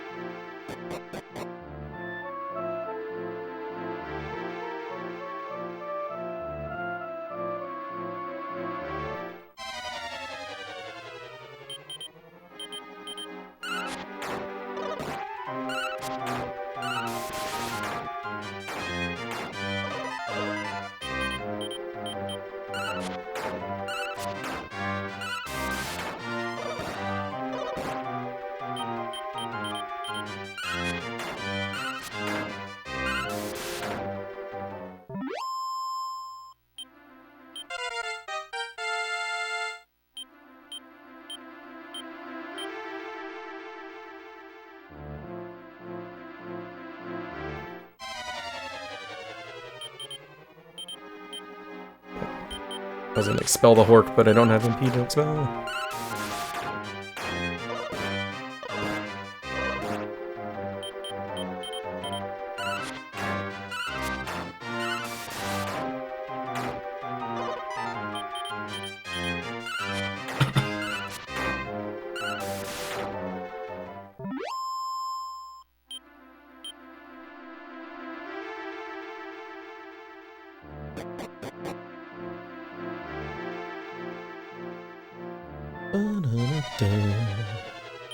Oh.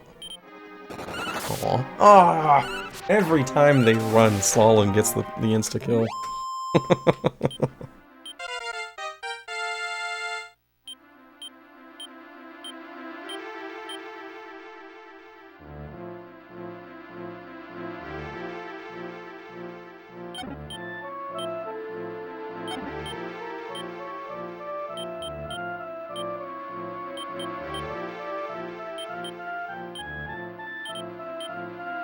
One agility. Boo.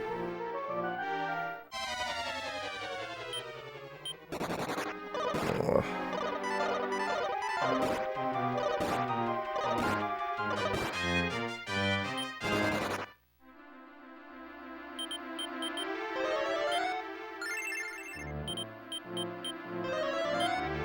should be the last healing that I do in here, because we are going to Death Warp at the end, whether we have outside or not. Oh, we got a return here.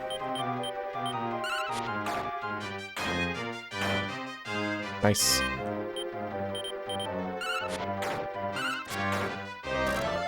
He's defending.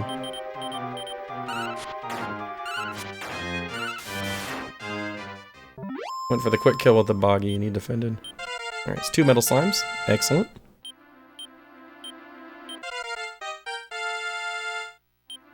That was a little bit risky, throwing the Holy Waters there, because if Sloan's Poison Needle had procced and gotten the insta-kill, then that would have actually done a little glitch that's banned.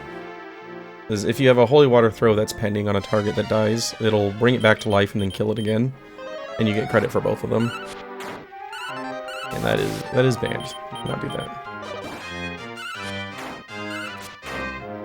Nice, 3 metal slimes. Okay. Nice, nice.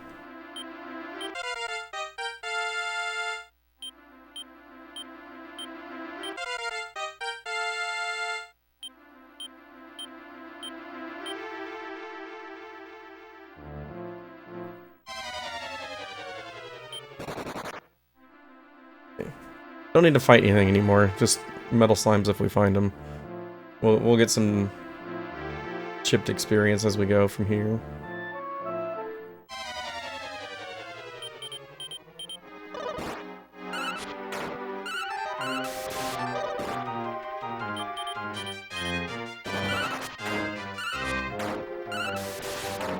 I'll still kill these. They have a chance to drop defense seeds, which is pretty nice.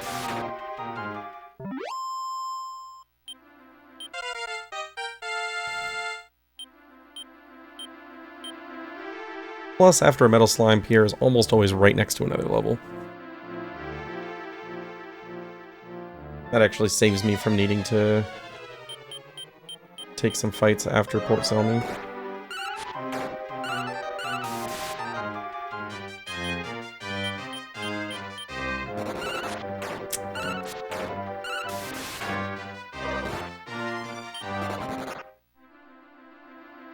Well, they certainly showed up today, and we are in good shape. Like, we lost time because of the levels from getting the metal slimes, but that's gonna pay off quite a bit coming up.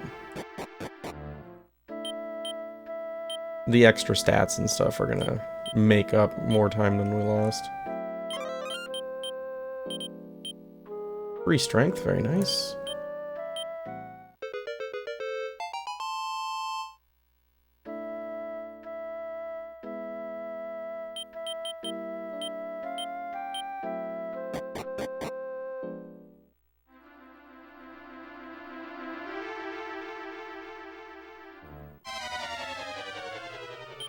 A preemptive?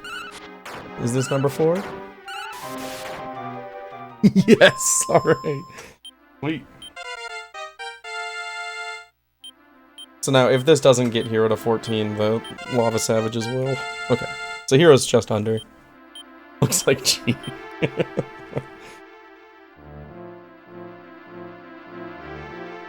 Like, ROM. You're gonna make me take the chip off of my cart, send it to you so you can inspect it. This is not the best fight to die against, unless they get lucky.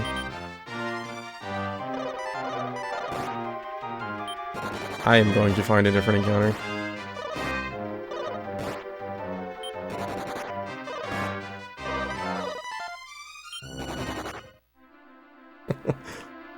Alright, I'll send you my cart after I move on to DQ6. Then you may check it at your leisure. No, this is not a Death Warp fight. Ah.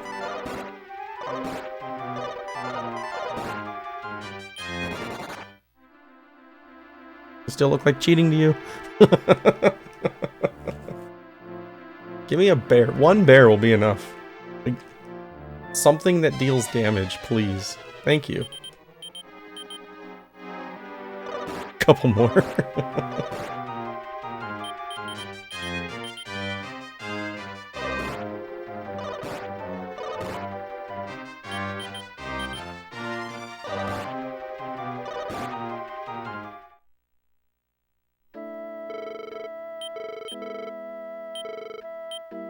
Alright, so we lost a few minutes there, but we are ahead on experience, so we're okay with it.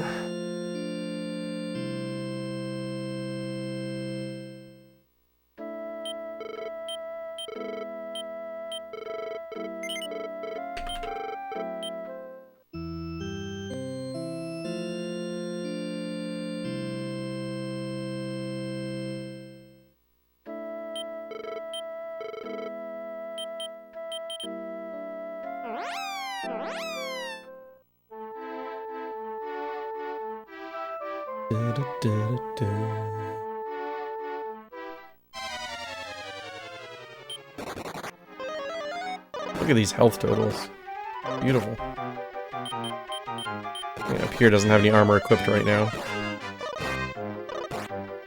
Usually doesn't matter. You're kidding me, right? Jeez.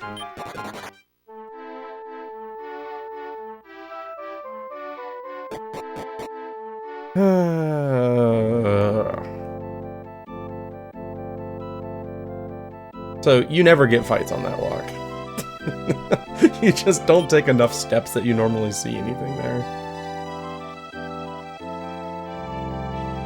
I don't even bother re-equipping until after the shop, just to do it all at once. The one time it has ever killed Pierre. All it takes is a triple run fail from that exact encounter. So, should have swapped him out for Hero on the last turn, but come on, it's a 75% run chance at that point. It was most likely going to be a waste of time.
Nope. Wrong one.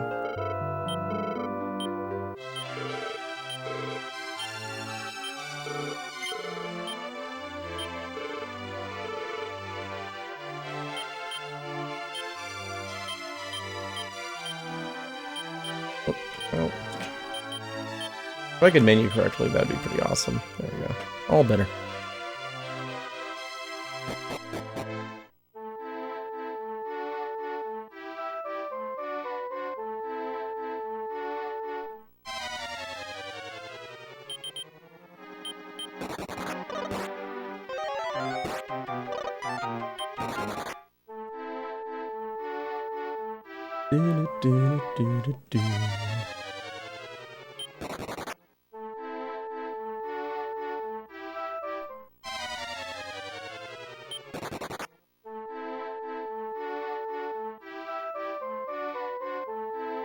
It's always nice coming through here at level 12 instead of level 4.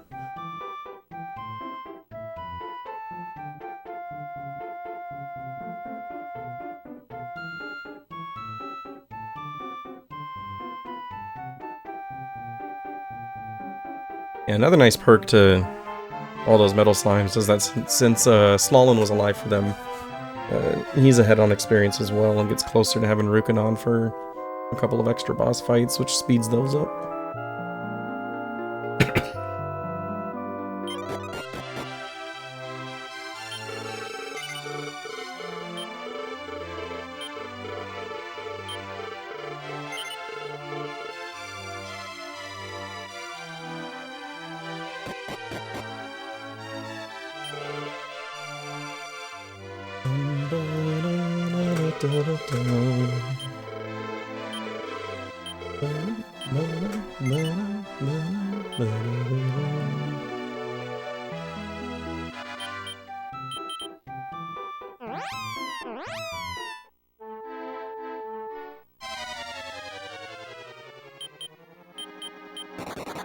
DQM. I haven't played DQM3.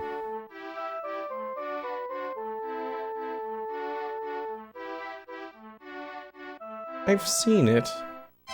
I think I'm okay with not playing it. System-wise, I prefer the Game Boy Monsters games.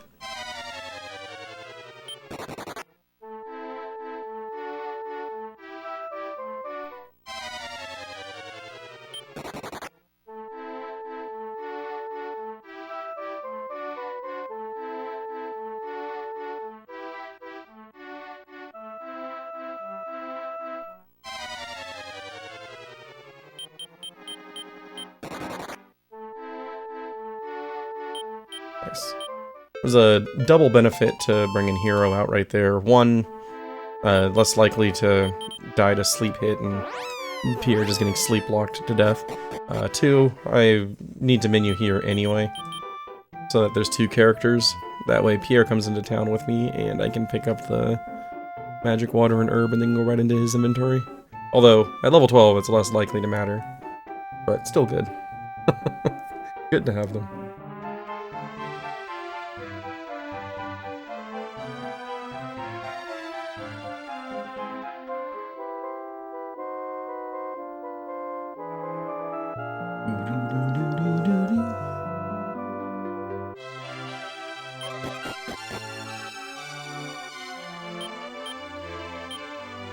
I'm actually just gonna skip the herb.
Bum, bum, bum.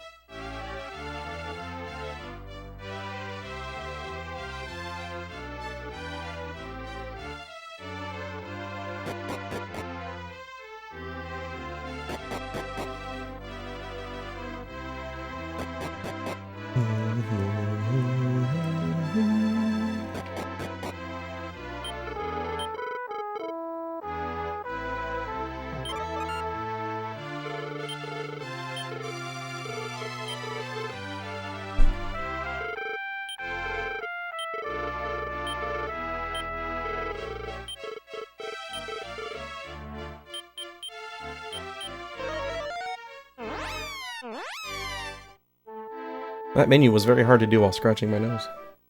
The allergy meds are wearing off, though.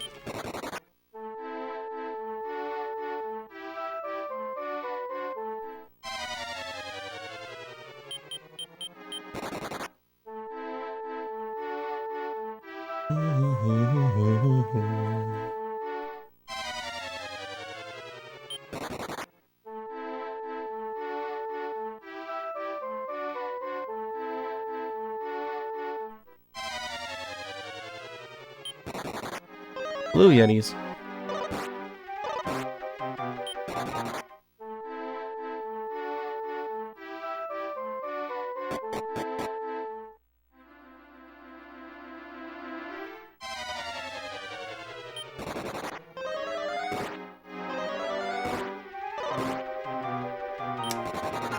I don't even remember the last time I got attacked by microphones on the way to the cave. Not a common enemy.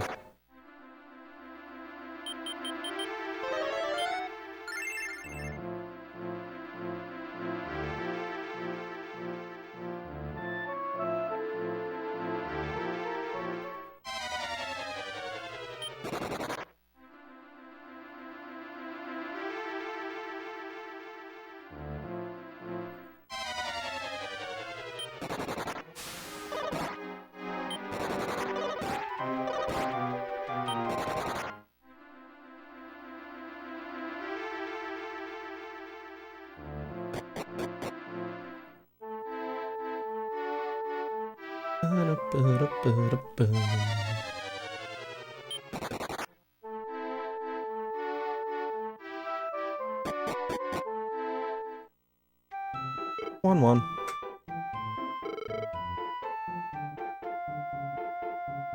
Yeah, so here we meet the best girl in the game. And her owner, Flora.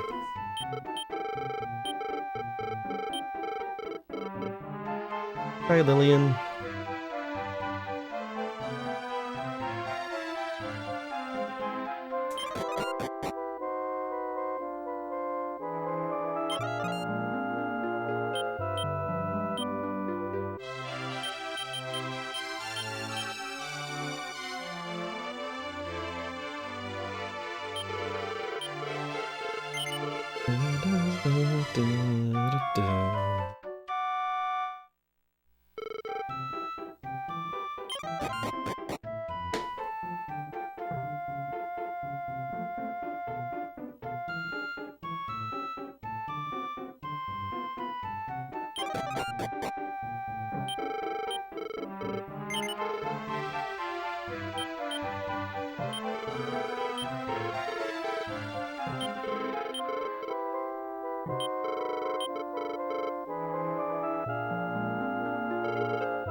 Alright, off we go into the wild red volcano.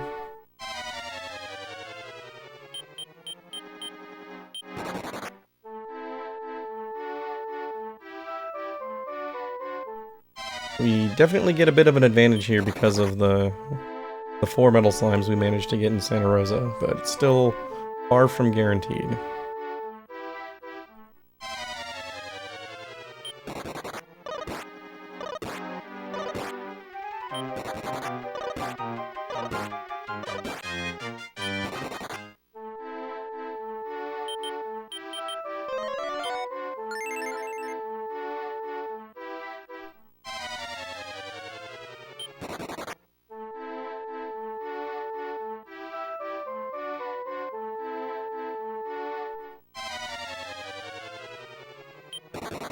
more preemptives like that, please. Okay, good walk to the volcano. Now the main issue is going to be horse doubles. Iketsu Ocha.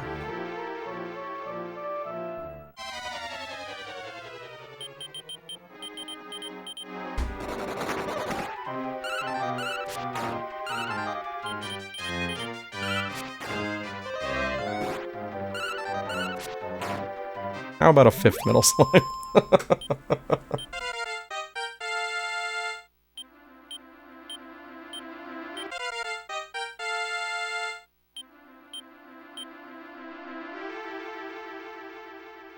Back to cheating.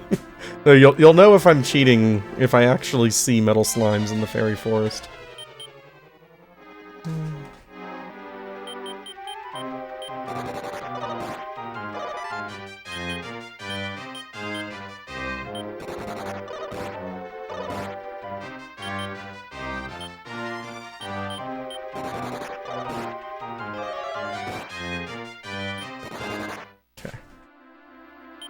I trusted that I wasn't going to get a quadruple run fail there.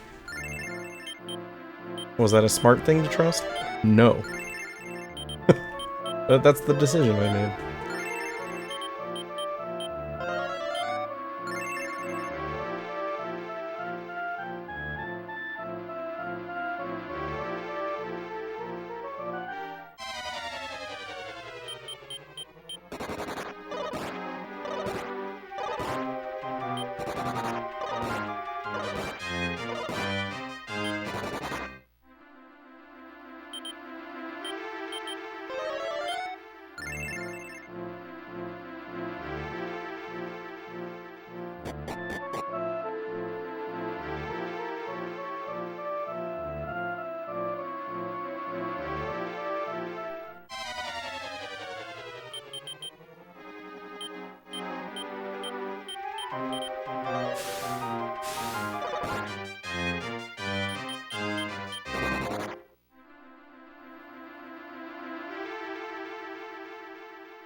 These mudmen hit harder than you expect.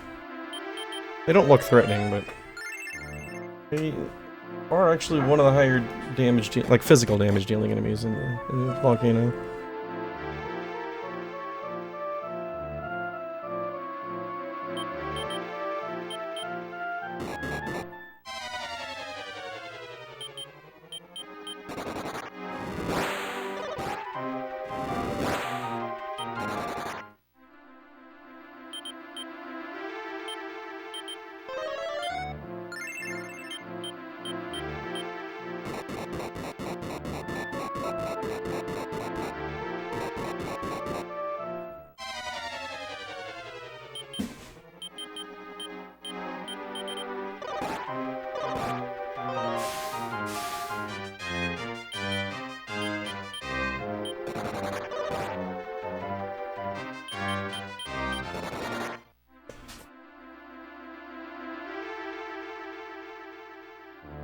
It's just a convenient way to get rid of Brownie.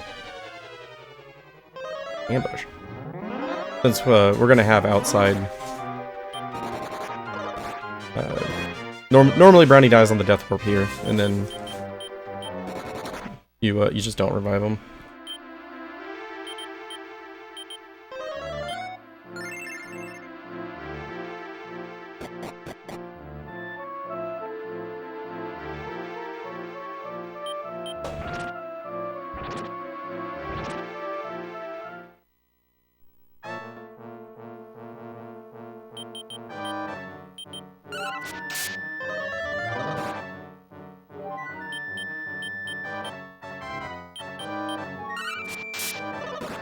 Alright, go get him here.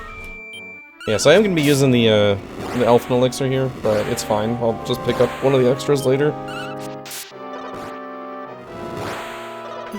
I allow myself to use it here if I get outside. I'll just route it in, because it's faster to pick up an extra than it is to Death Warp and Revive.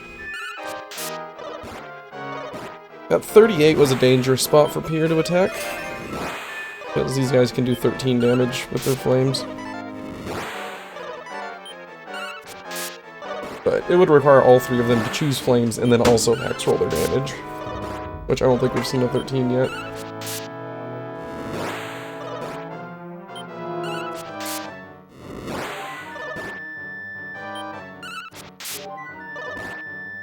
Once the first one goes down, it's over.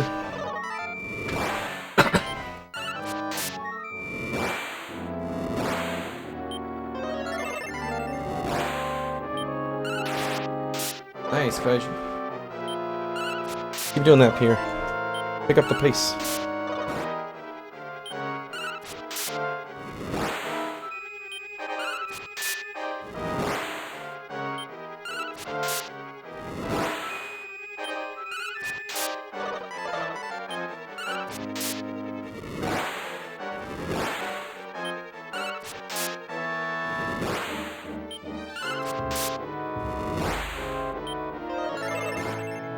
So it's a very good volcano plus a metal slime.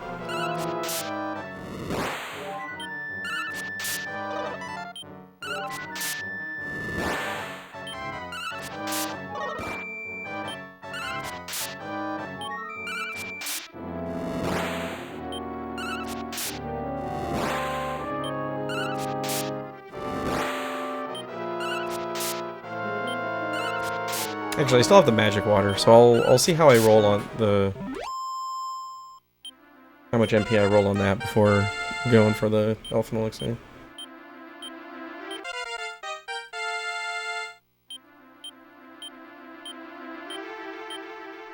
I do have a wing, so it should be fine.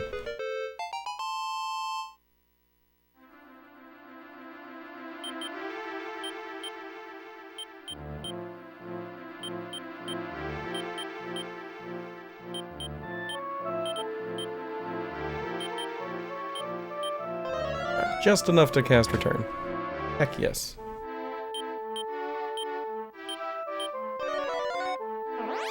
I have no muscle memory for that because I never have outside for this. Like, everything about that felt awkward. So, we're gonna get an inn at Bianca's town, but I'm not gonna have MP to return out of Ludman's house, so... go ahead and do this. We'll save the wing as a backup for later in case we don't have a return. Oh, kid, why? Why? No, don't go further in there. Get out. You piece of shit.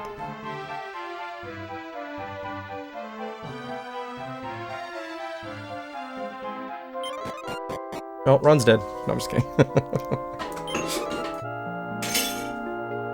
Still look like cheating, Hactical.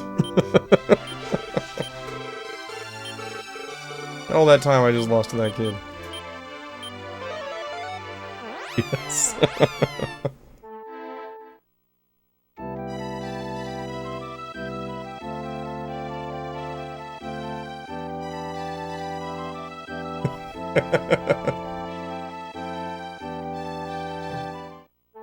Programming and a few suboptimal things to make it look bad. Wow.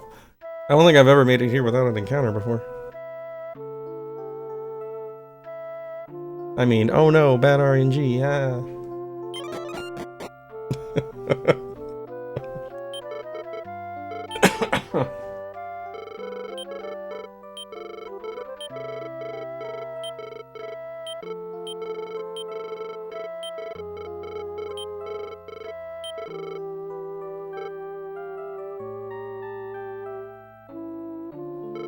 Pay no attention to the RNG behind the curtain.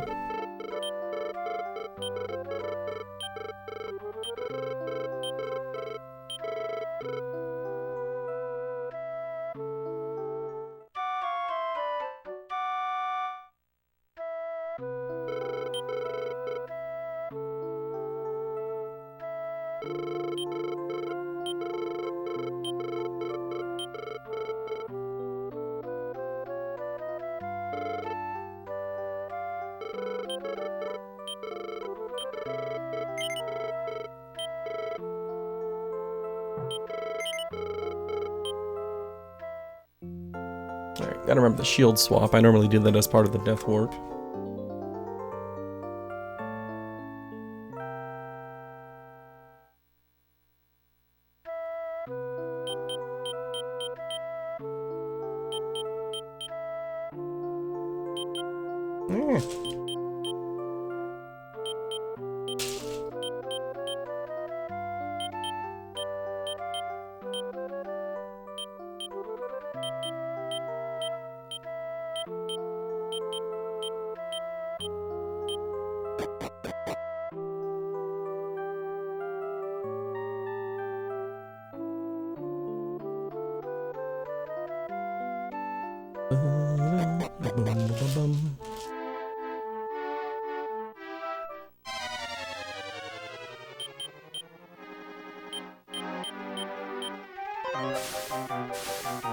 Good job, Solon.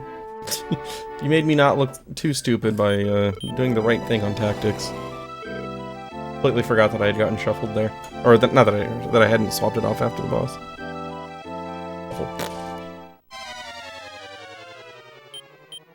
Solon's a team player.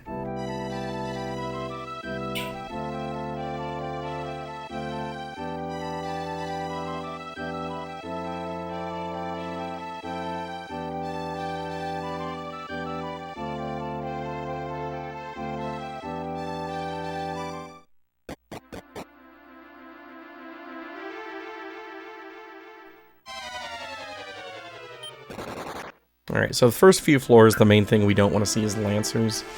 The gas bags are annoying because they have the poison breath. Ugh. Try to expel these ones.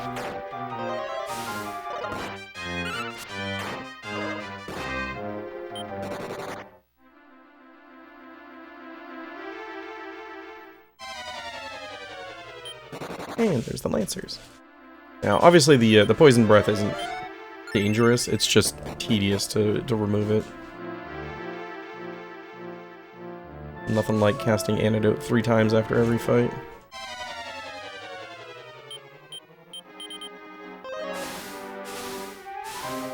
There we go.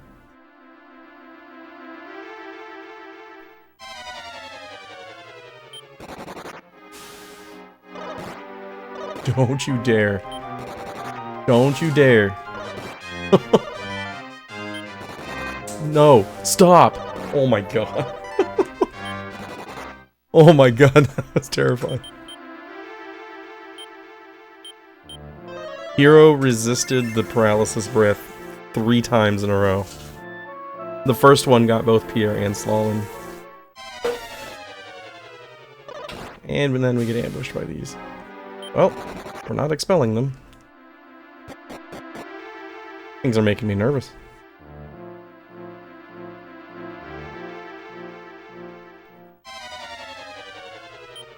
I don't know what happened, but one day the waterfall cave just decided it was going to become an impossible dungeon.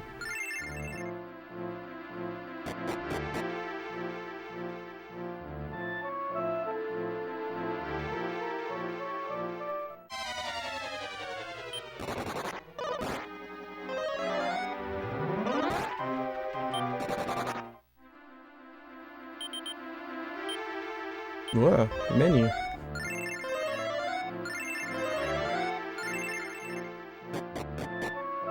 Okay. We're past the Lancers now. And now we can find more metal slimes. Why not?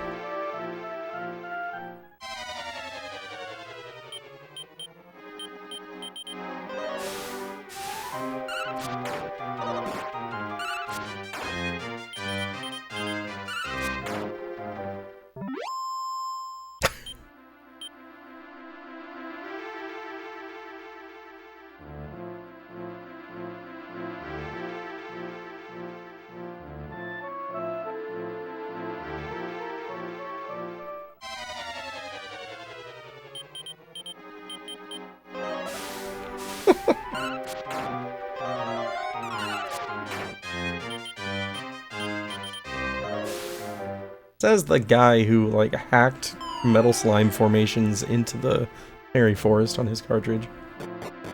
Or ROM, whatever you're playing on now. Those things don't even exist.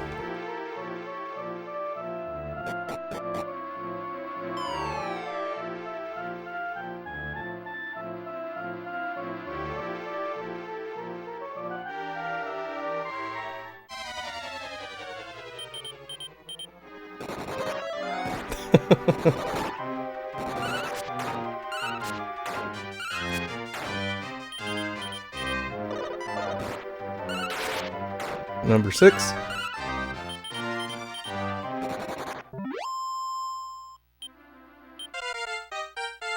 Slalin has Rukanon.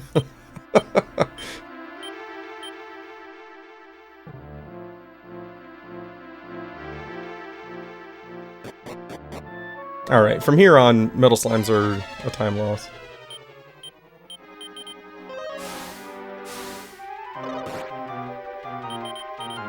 A well-timed Hagu in Gen 3 would be fantastic, though.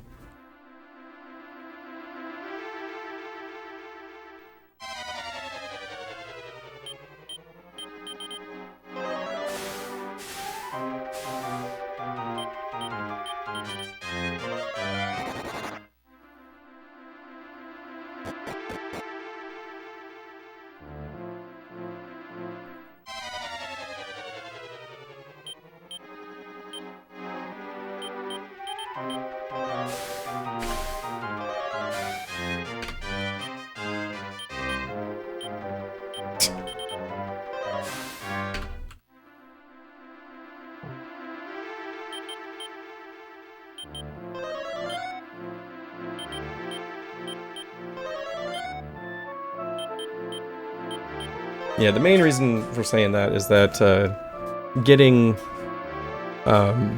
Rukanon for Kandar does speed up the fight a little bit. But, oh my god, there's separate groups. But at this point, there's no advantage to having Slalin above 15.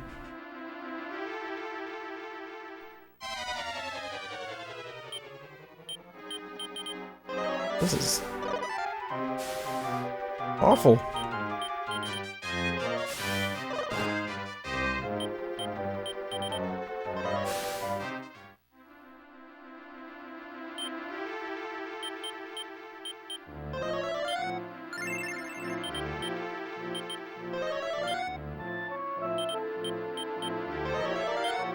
Would have been really cheating, that's true.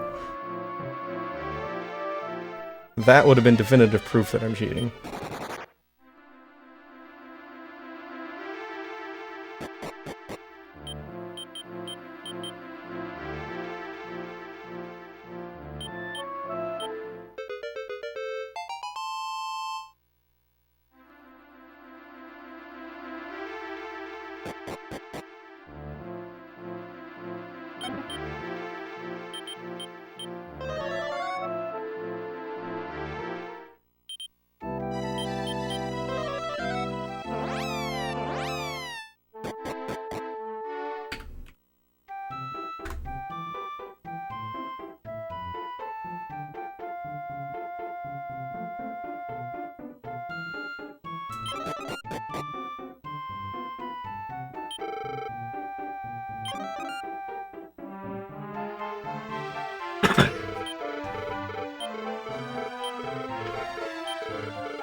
Alright, so here we're going to marry Ludman, because he's the correct choice.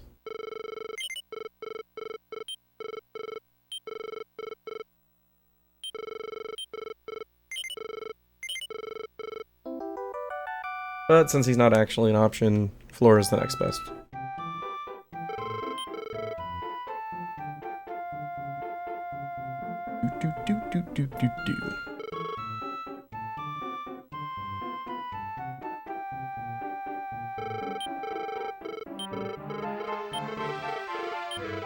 Yeah. I like that they gave everybody in the house a reaction to it.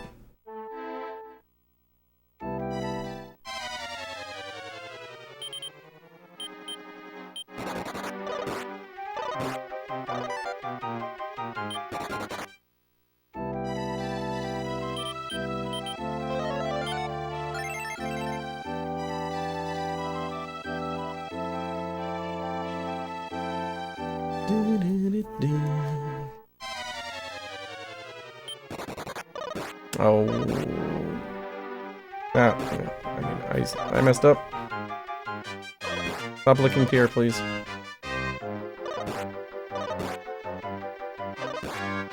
I went for the run, just hoping to not get unlucky.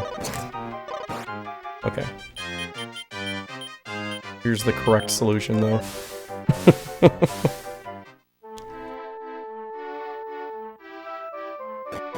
Tried to be fast, ended up being slow.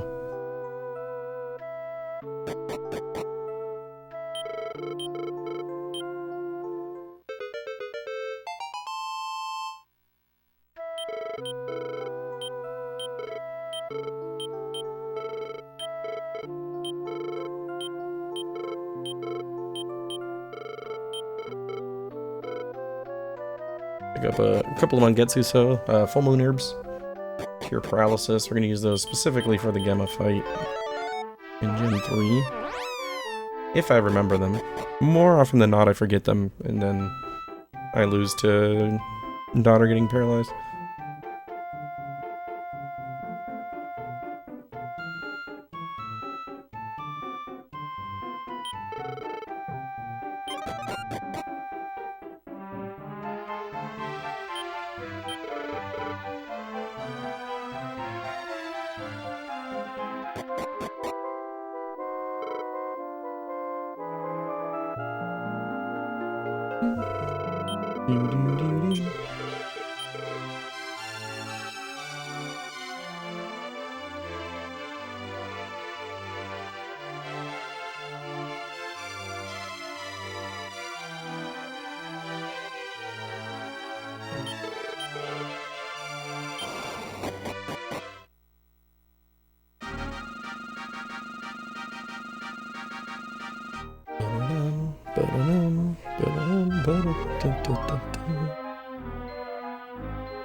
Yeah, lost time there to the combination of waterfall cave encounters and the the lick incident.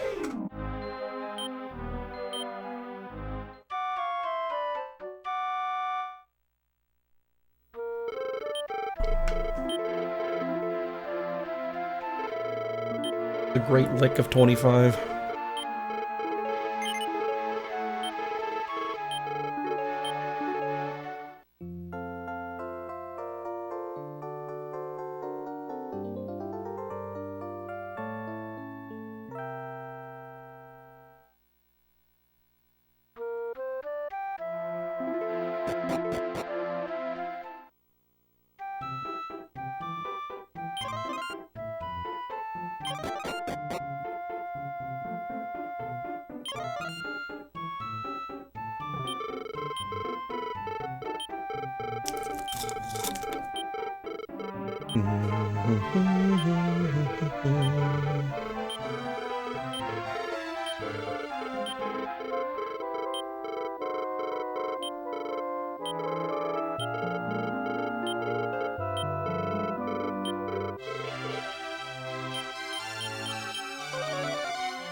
Nope.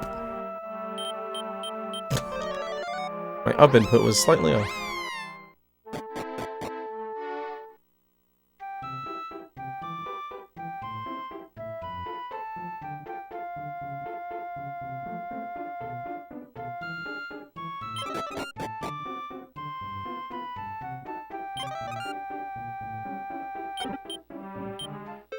We get our Zenithian shield.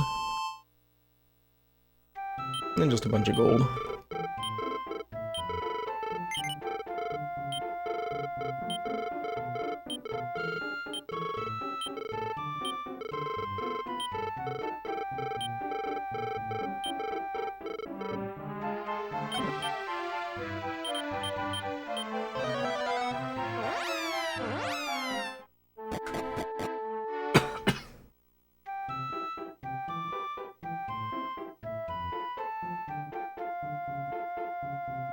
Bum, bum, bum, bum, bum, bum.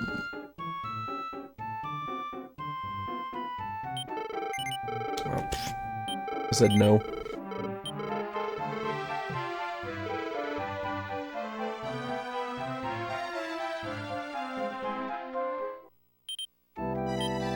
Whoa. I always forget there's that little bit of menu lag when you exit Port Selmy there. Really awkward.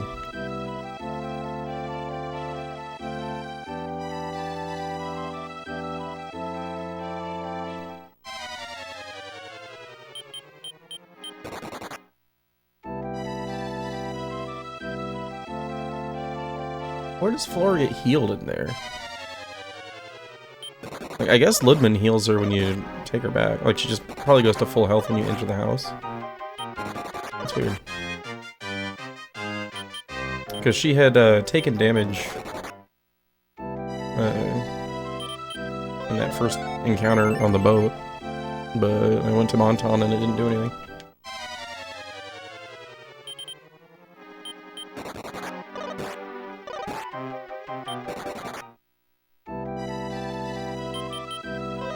His house does automatically revive the kids in Sancho in Gen 3. I wouldn't be surprised if she just automatically pops to full health when you walk in as well.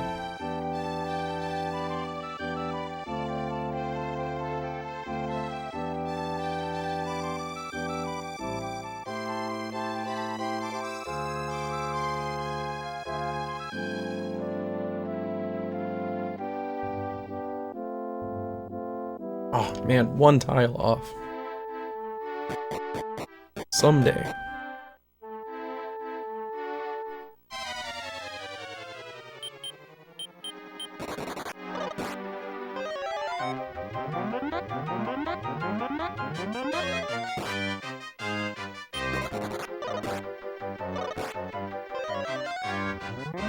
Oh, stop doing slow things.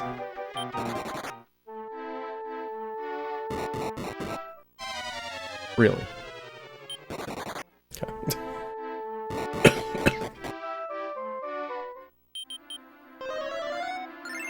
Chances of getting an encounter before the cave were incredibly low, so I decided to just lump in the swamp damage.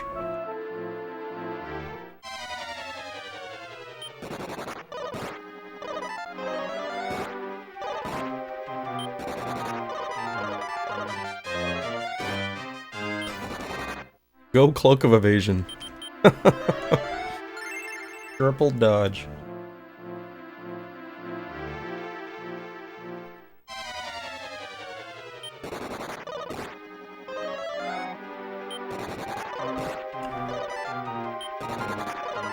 Oh, never mind. The duck.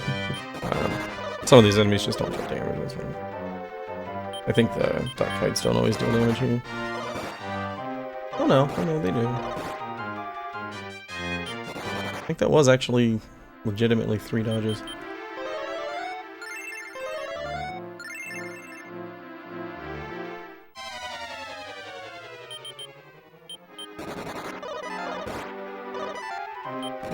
Okay, our Cloak of Evasion is just going nuts.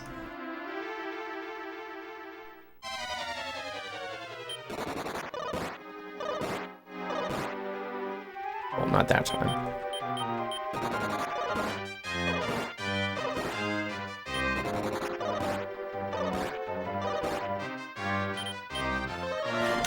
No.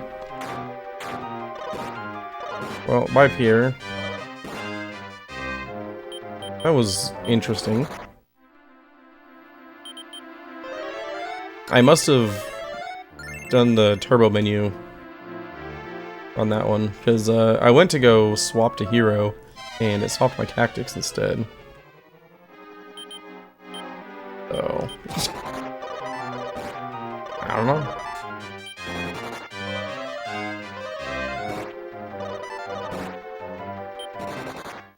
Hopefully we don't need Pierre.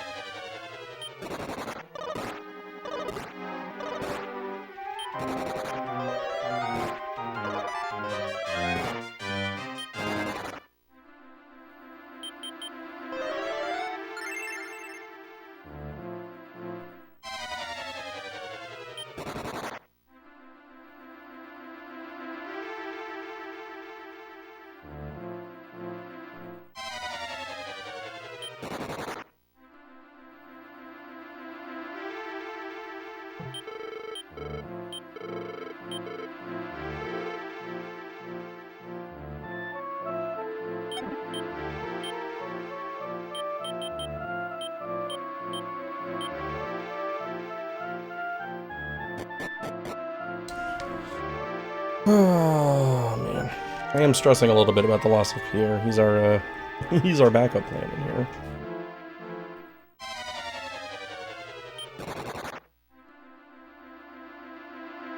And it used Flora's MP at the front of the party, which means Hero's out of MP, so I might need to use the Elfin Elixir in here.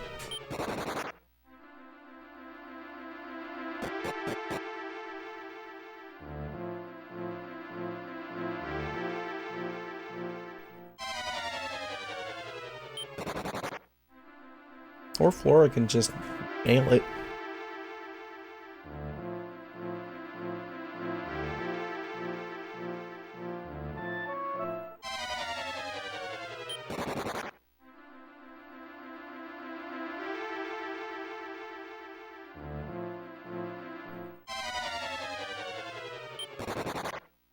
Okay.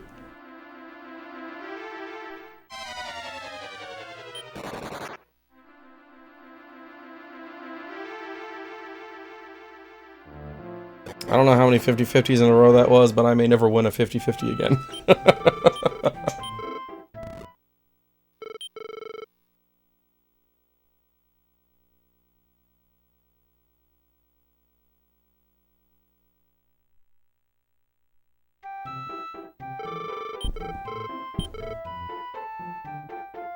Alright, so I gotta remember to revive Pierre before we head out.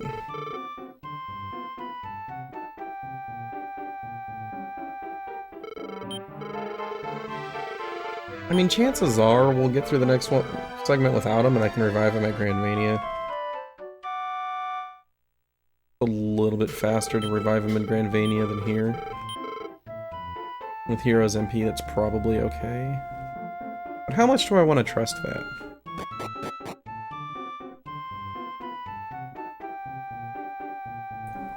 I got some time shopping to make a decision.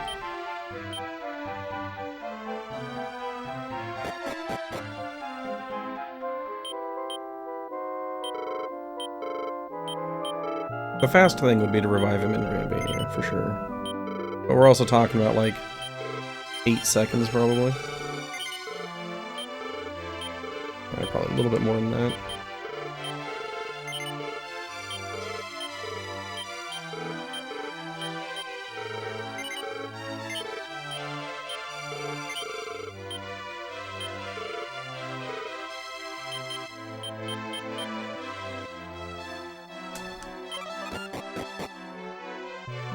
I trust Flora.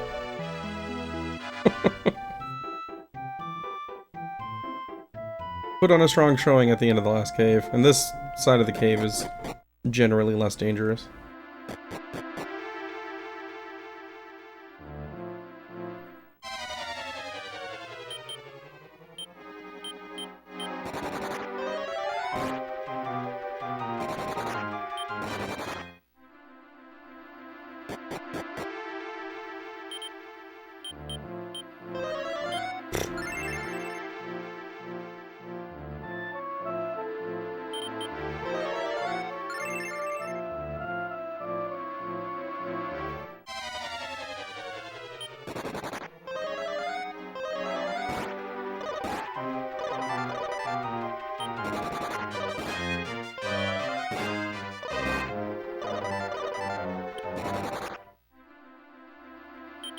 Maybe the duck kites do just miss. I don't think the water flying clothes are enough to damage break them, or defense break them.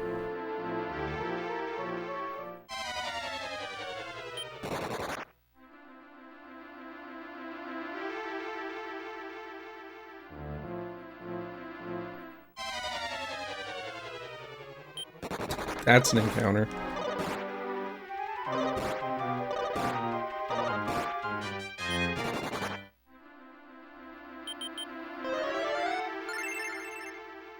Early on, it's definitely showing me encounters that could punish me for not reviving Pierre.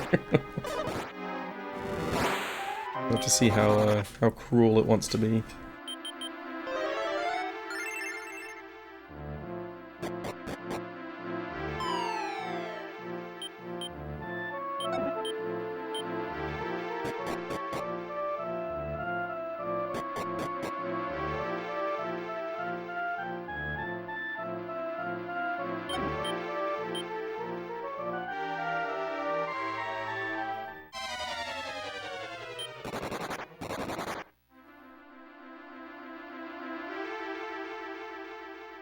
Yeah, today the Hagu in this cave is absolutely not worth it.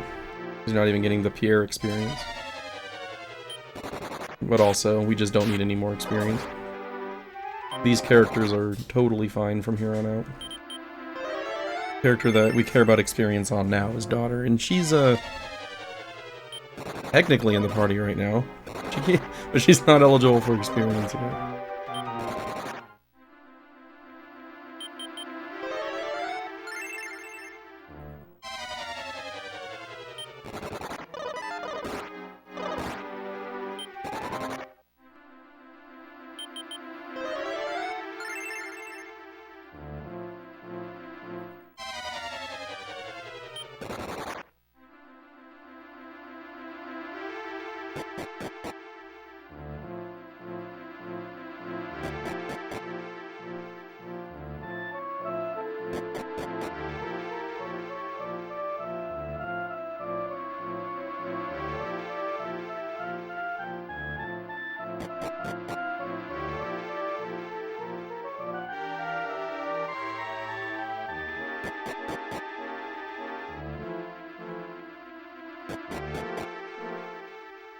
And that went from very high encounter rate to pretty chill.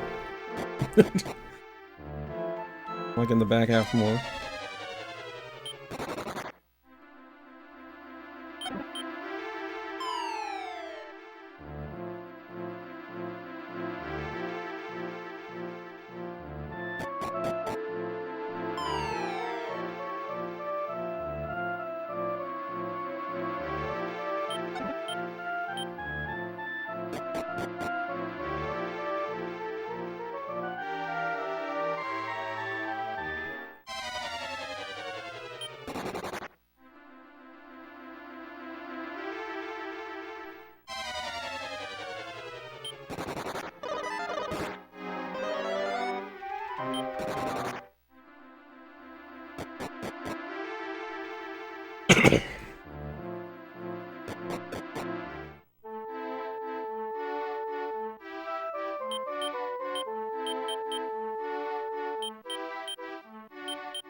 Nope. Here.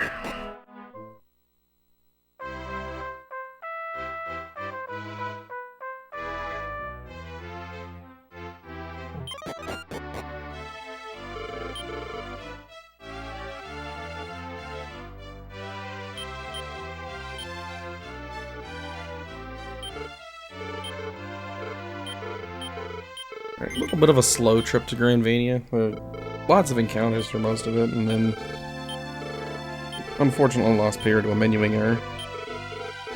But all's well that ends well. And we're in really good shape for Kandar and Jami. Because Sloan's got Rukadon already.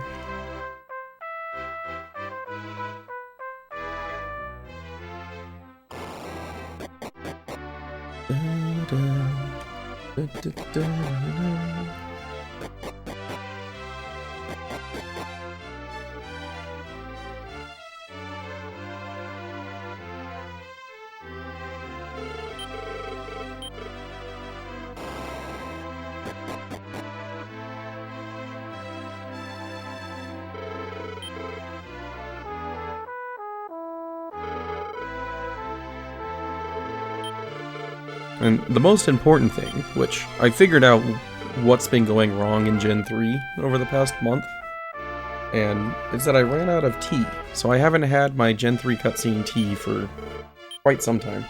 But I've remedied that situation. We will have tea today.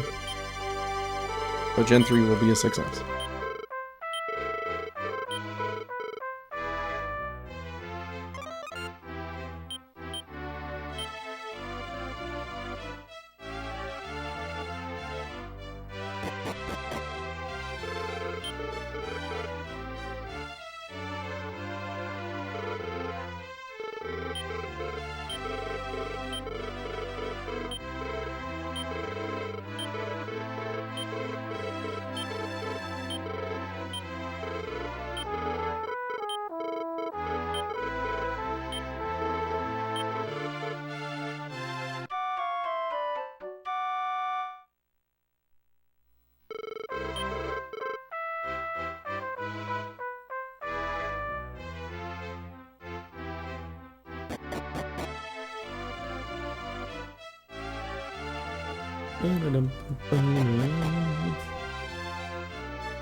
Alright.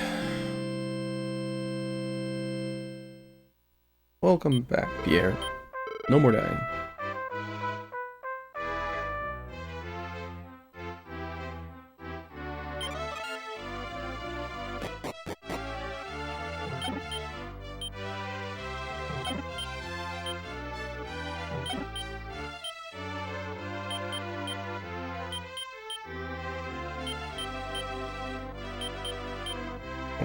Wrong person.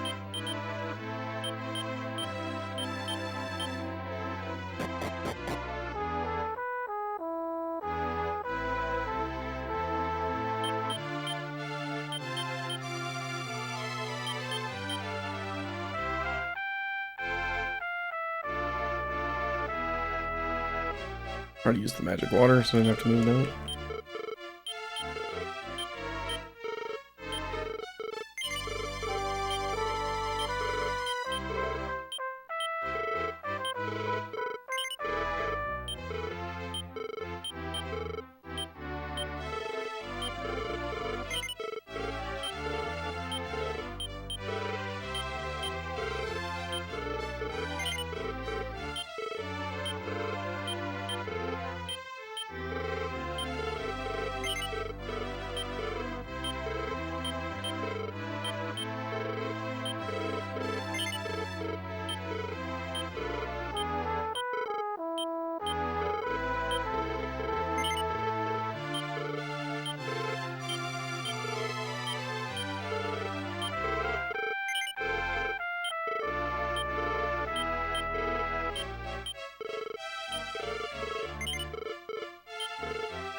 Alright.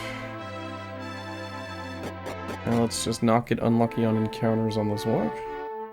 The stonemen are pretty terrifying.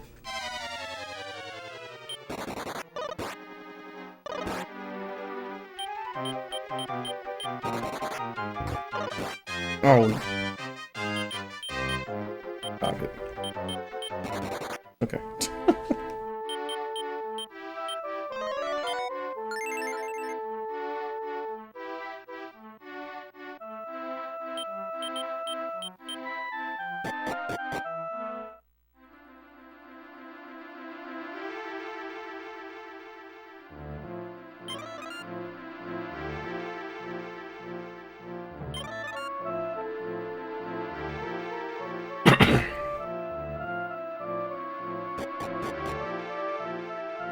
Alright, so Hagu in this cave I'll consider swinging at because it would be nice to buff Pierre a little bit more. And the main reason that you don't want to kill one in the previous cave is because it takes a few minutes for Flora to level up. We don't need her gaining a single level, it's all a waste of time. But in here, with just these three gaining experience, the stat returns may be worth it.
Alright, so once we grab the emblem up at the top here, random encounters stop until after Kandar. They don't want you death warping out before fighting Kandar, I guess.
Oh, no expel.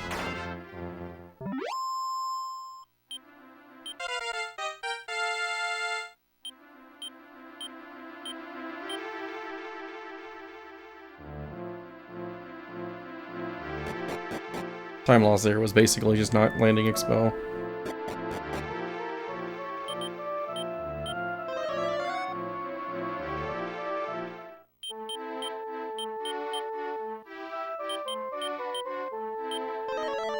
Almost went to Sauterbona.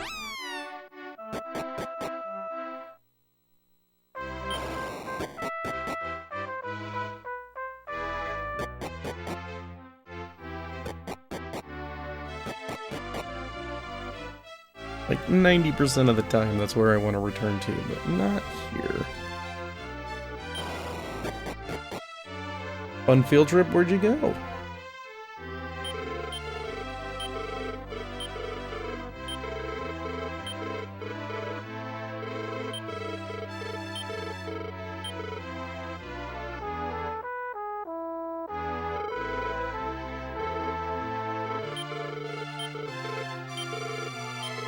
Oh, that's not good. Hopefully no major injuries.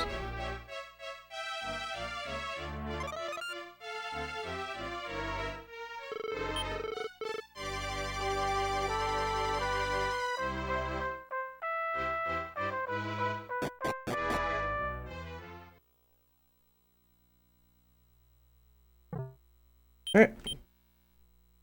Talk to him, you jerk.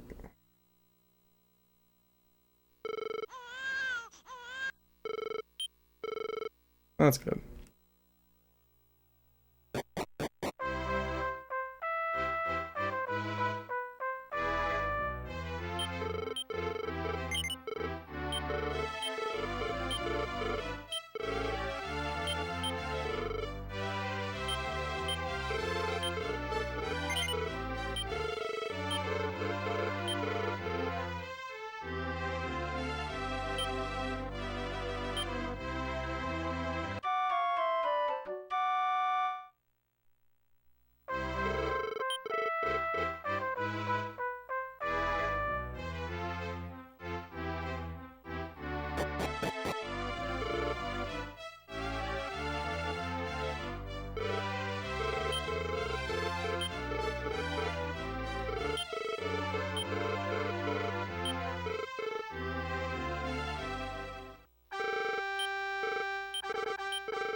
That's pretty impressive.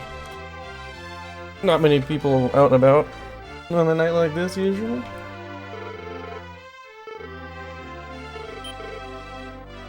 Our town is just like a ghost town today.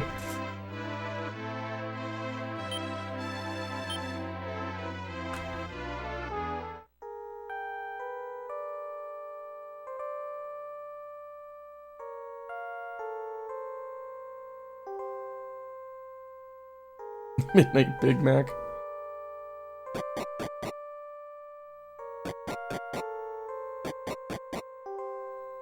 I got my midnight snacks in the freezer. I've got 25 different, not different, I've got 3 different types, but a total of like 25 frozen burritos in there that I've prepped. Got a couple of different breakfast ones, and then I've got a buffalo chicken. Nice variety. Mini Mac Jr. What the heck is that?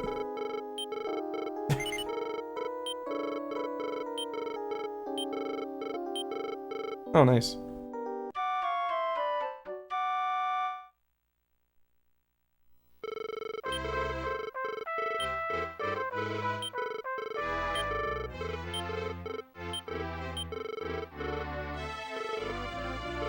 When my mom was in Hawaii, she had them ship some hot sauces to me, and they arrived on Sunday.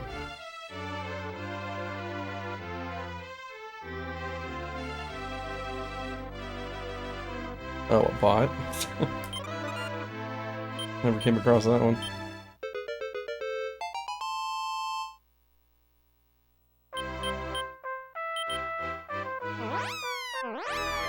Alright, no wild encounters. Stop. I said no.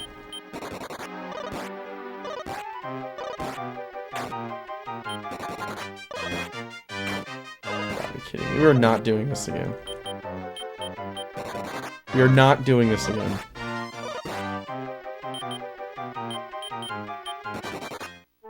Good God, man. Oh, nice. Yeah, that crock pot. Can get some use out of that. We have a George Foreman, but I don't use it. My wife uses it occasionally. My son will use it for grilled cheese, but I prefer to do things on the stove. Oh, don't ambush me. Oh my god.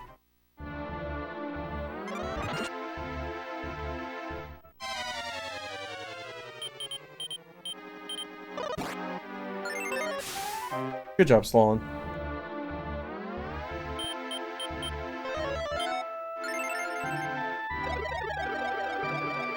He doesn't often land that expel, but when he does, it's great.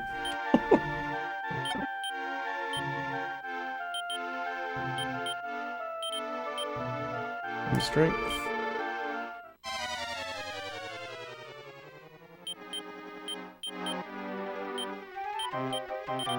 Hero's shield is in a different spot than usual because he does not have a hat.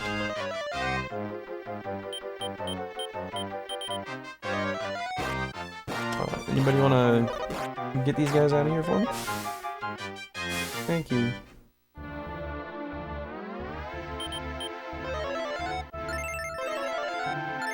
Yeah, for sure. Well, like, and a lot of that stuff will last for well over a week. And so, like I'll do it and I'll get, like, the amount that I eat, I get, like, 7 to 8 servings out of it. Because it lasts me for a full week. I eat that day and then I have a week of meals.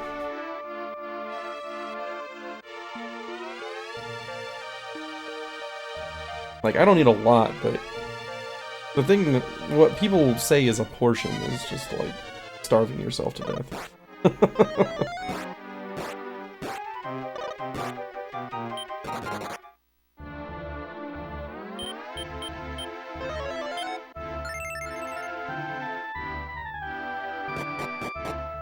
Like, no, there are not 20 servings of chicken nuggets in this bag, there are 4.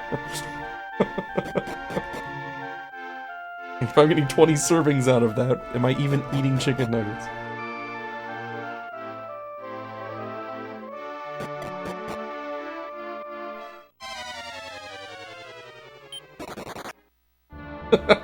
Of course. There are 4 servings!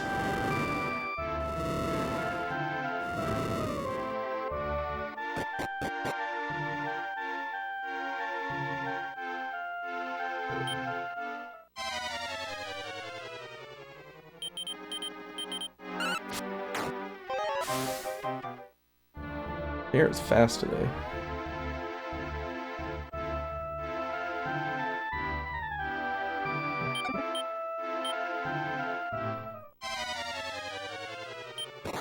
How many servings are in the bag? You know what? Following serving recommendations is basically torture, so it checks out.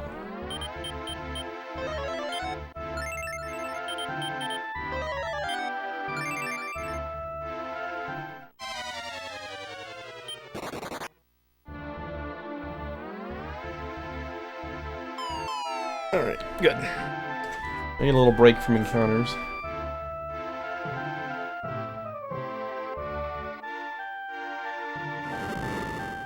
Dude, that's 2 weeks in a row with the first push going down.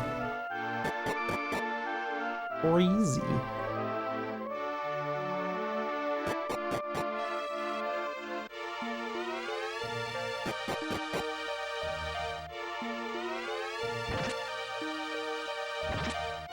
He's not gonna play it. My would lovely feet. Good job, Pierre. You got all 3.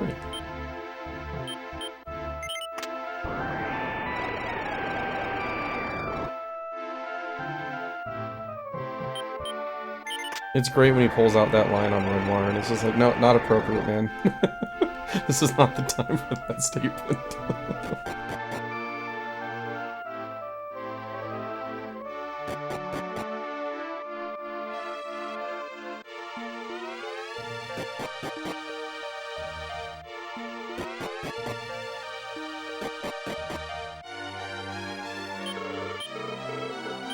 Alright.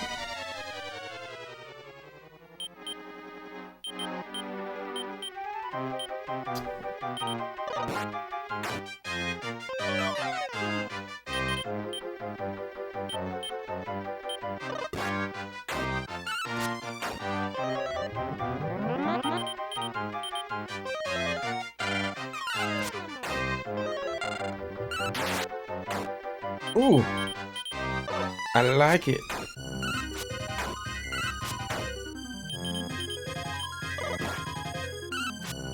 Yeah, that's like one of my favorite bits of voice acting of all time, just period. Please help me. Like, I did that fight multiple times, heard that line multiple times, I laughed every single time.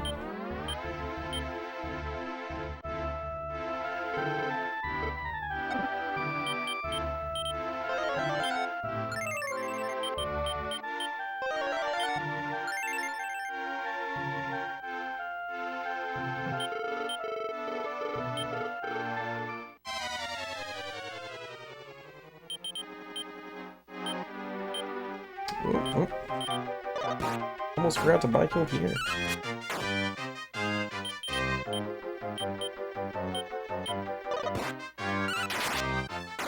Another crit.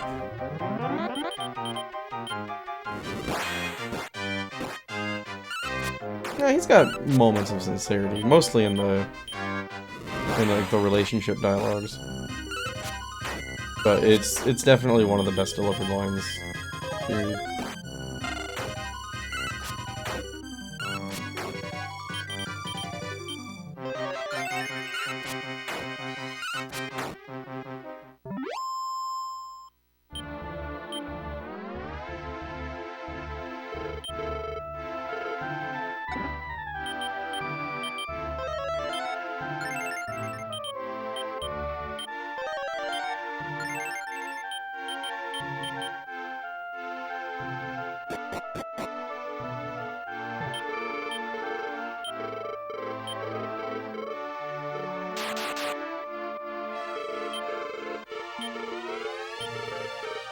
Let's see if we can get the upper off before Hero gets killed.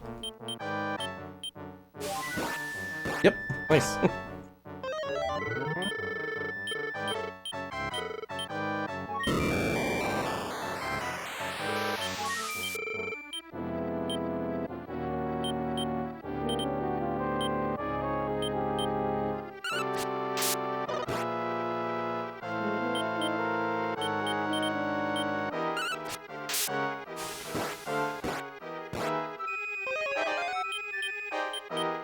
Not keeping Slalom alive though, so no Rukanon, unfortunately.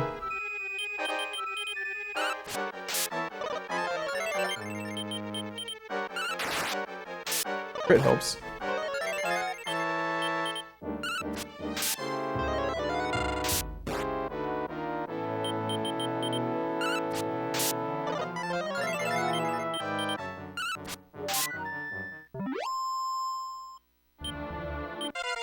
Yeah, crit basically made up for not getting Rukanon off. Alright, I'm gonna go make my tea so that Gen 3 doesn't collapse on me. I will be back in 6.5 minutes. Enjoy.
No, I've never seen Die Hard.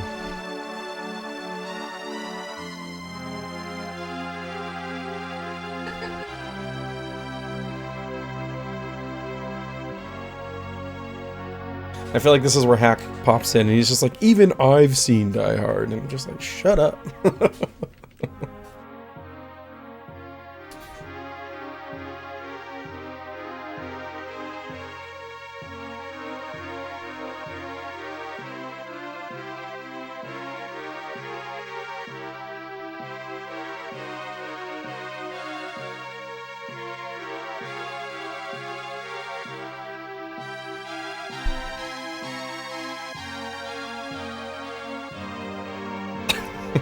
The good parts of E33? That's all of them. A great game.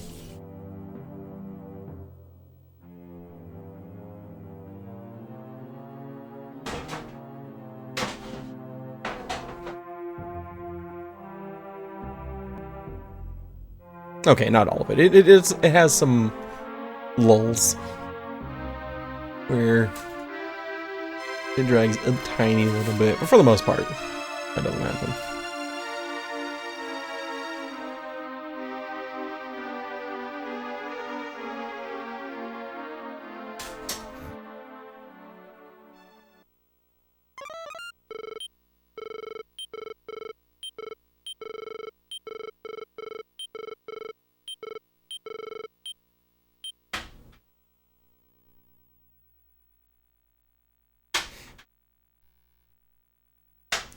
I've been petrified for 6 minutes.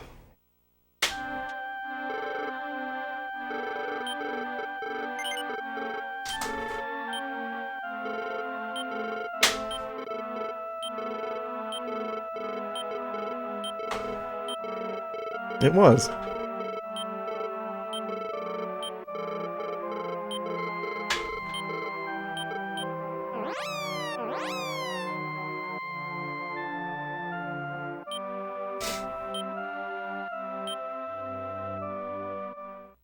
It points to Zytoriak.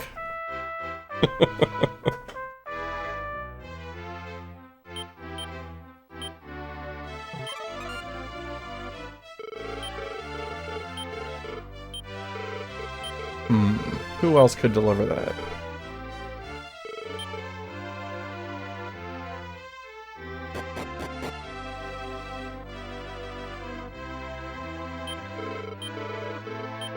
Wow, I've been falling for 90 minutes.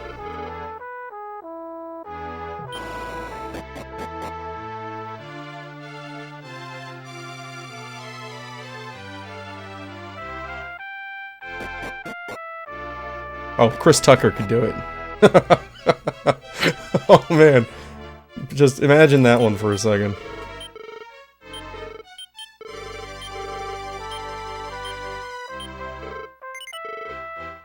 Could you imagine Chris Tucker as Loki? Oh, that's ridiculous. That'd be great, though.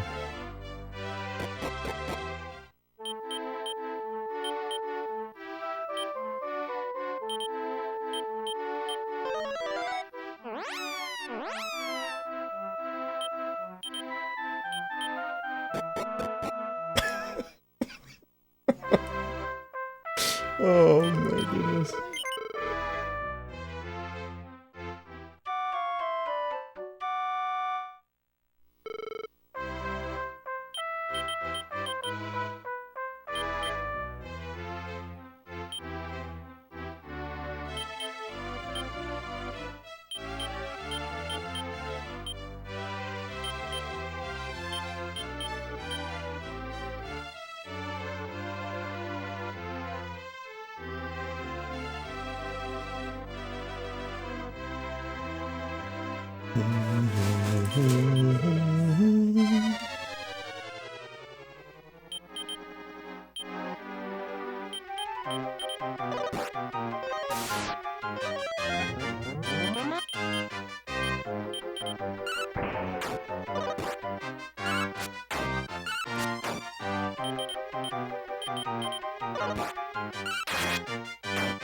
Oh, nice crit.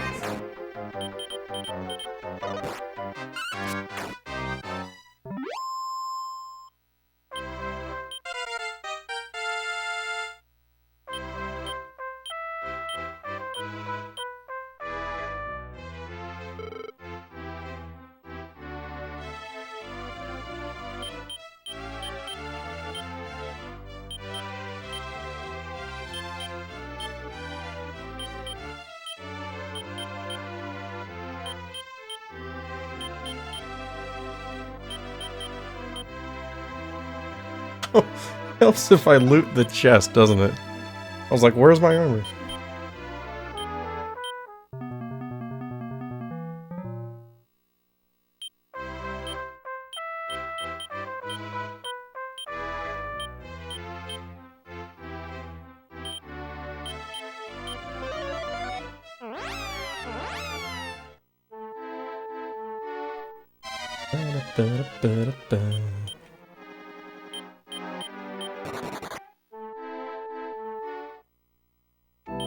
Oh, that's what I was gonna do. I was like, there's one more thing I wanted to do in the menu. Man, that 4 for 4, rolling 4s on the life force nuts. Every life force nut has been a minimum roll today.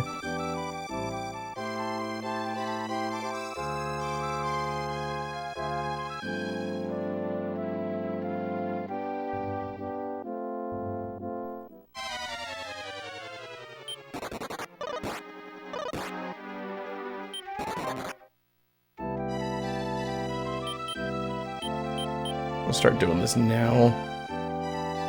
So that, at bare minimum, I have one of my moon herbs, if I forget the other one. Pierre's inventory's not set up yet, or I can pass it to him, but Sancho's inventory isn't going to change.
No, Doku.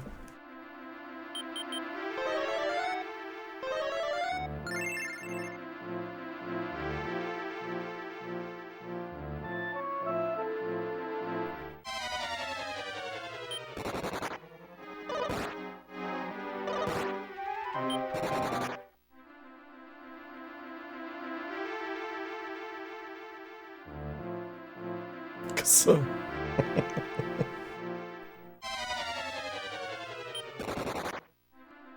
Watch your language.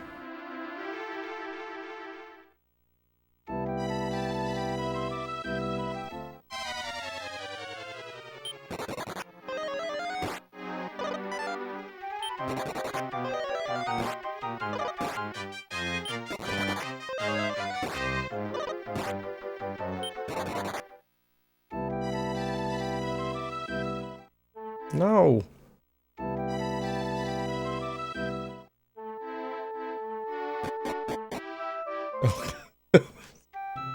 Yeah, see you tomorrow, bud. Good night.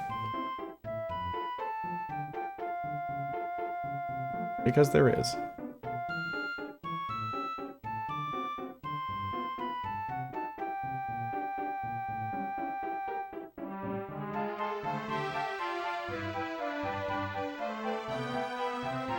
Yeah, that was for the progression of how to say mother.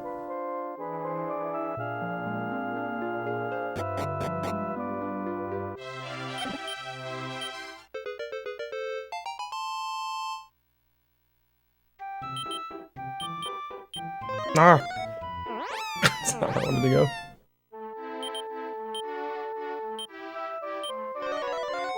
I wanted to hit up, not down.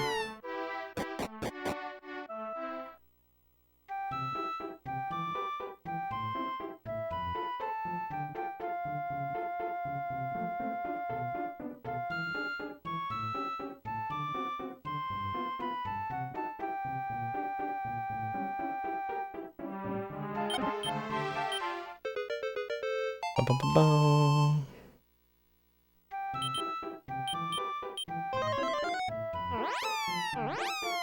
Ah, gotcha.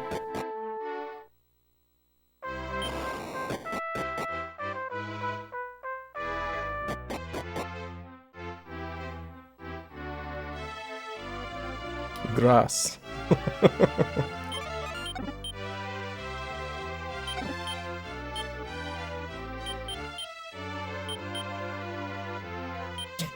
And I menu all the way down.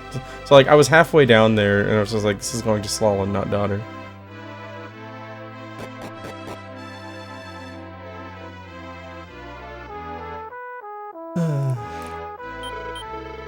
Right. Revive Slalin. It's Slalin back. Because mean Mr. Jommy keeps killing my Slalin.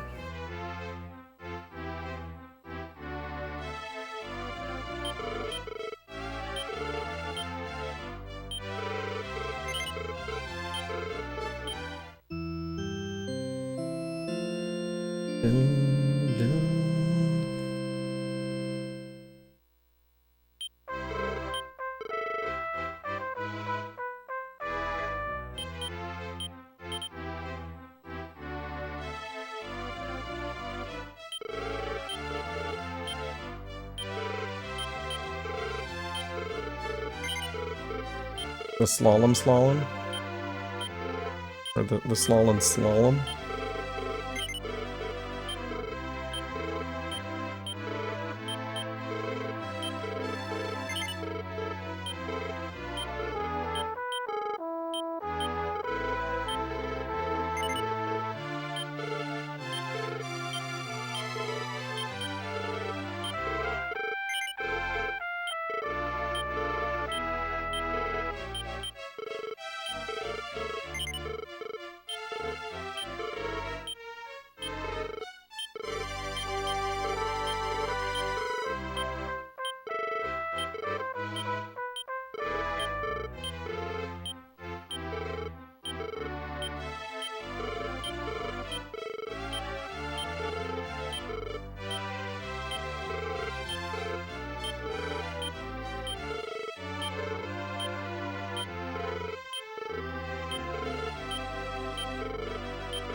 I don't feel like it's slowing down. Oh. That shot felt like it went slower over time.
Iron Eyes. I like when enemies Iron Eyes. Alright. Kill him. He's here to spend MP so Pierre doesn't have to.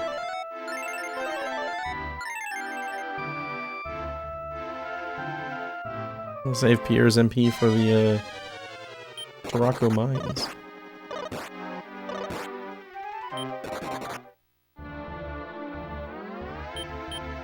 I did, okay. I couldn't remember if I equipped the shield and helmet or not. Normally I don't move Sun's helmet over to a hero, but since I sold the fur hood earlier, I swapped that over when I moved the shield.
Nice quick tower.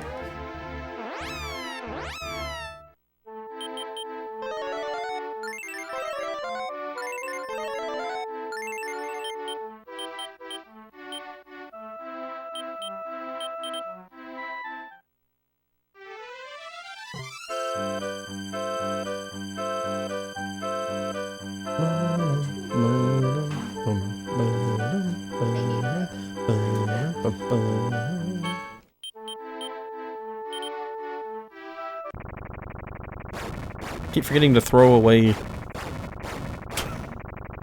Sancho's extra equipment. There we go.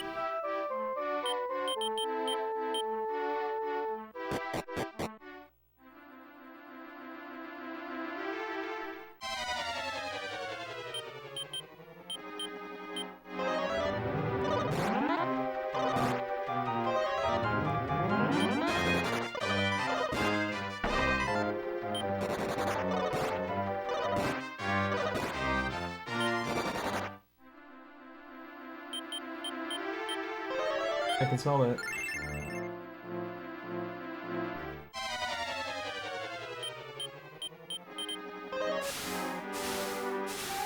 Nice.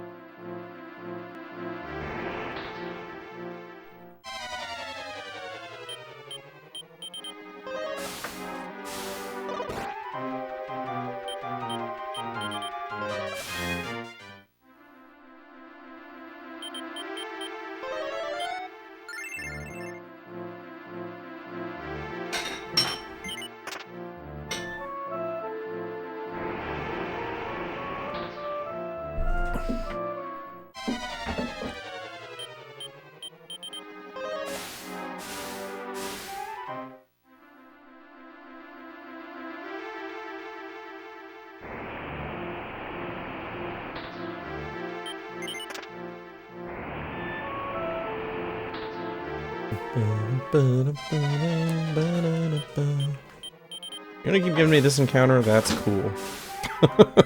There are much worse things to see in here.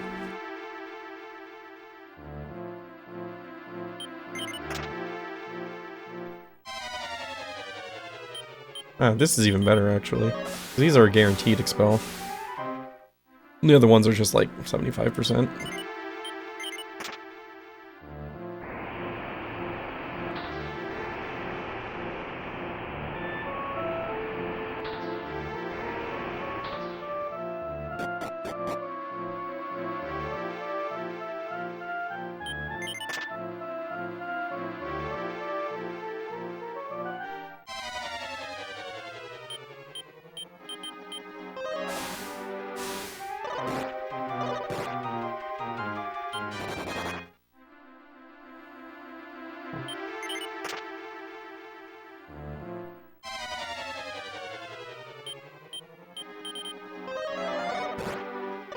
Wow, missed both of those.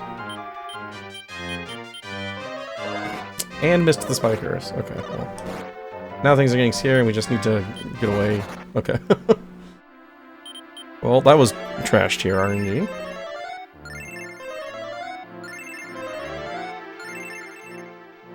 Two expels, 3 targets, 0 success.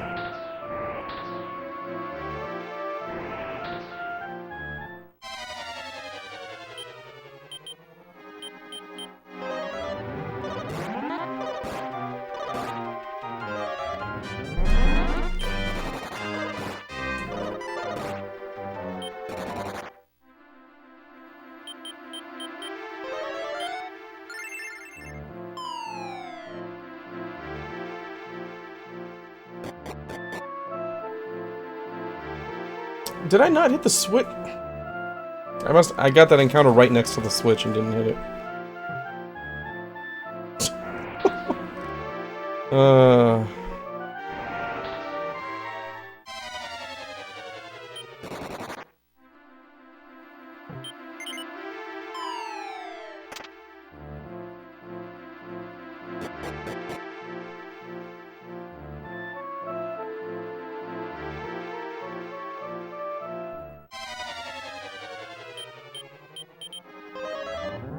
Oh, I was on increase. That's bad.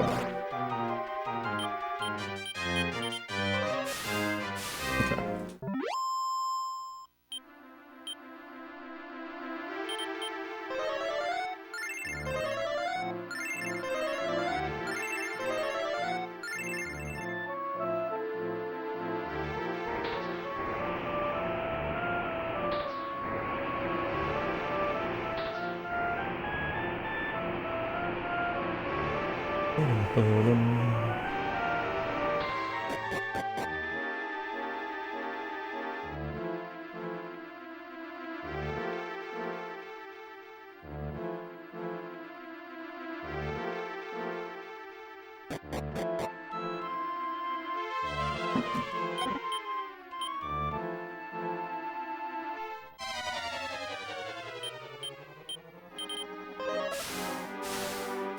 Good job, Sloan. You're the man.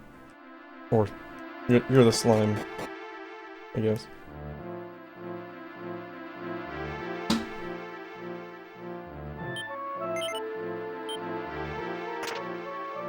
Healy's like, he's the what?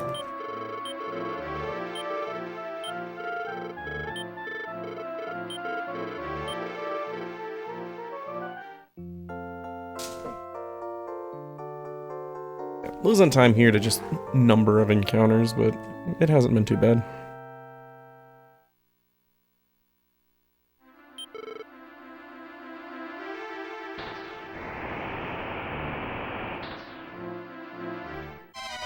Hopefully last encounter here. What is it about this formation, Slolin, that you just can't expel things?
can't believe they stole this track from DQ11.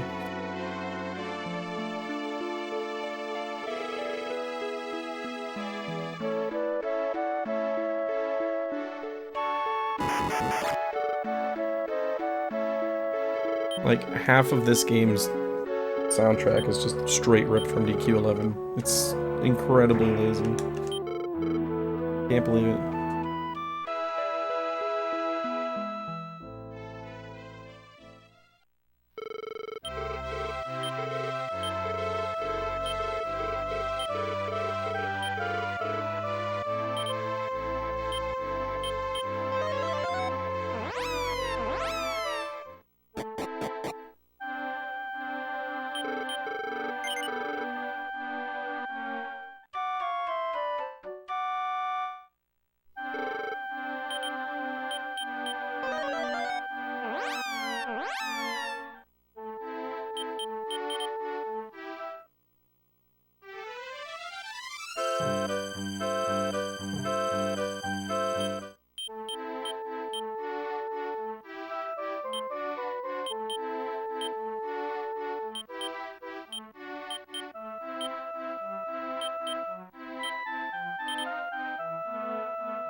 Alright, so here daughter has to make it to the end for us to be able to see the fairy.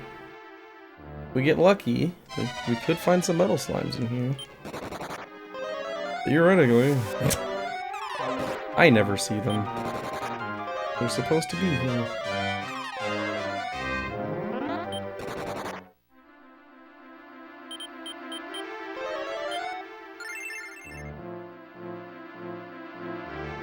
Default.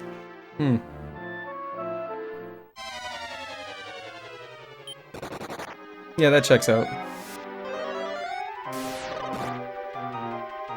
I think I've seen them in like 2 runs. Like, I've seen them in practice occasionally, but in runs, it's like, I'm pretty sure it's only been 2 times.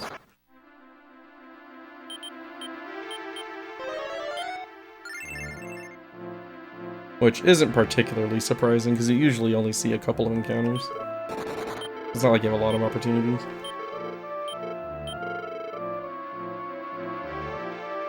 But if you're tactical, both of those encounters are metal slimes. It's so nice to find that encounter too, because any experience you can get on Daughter before the Dragon Tower is massive. Like, just the difference, like, pre-Gons, post-Gons, just because of her experience is huge.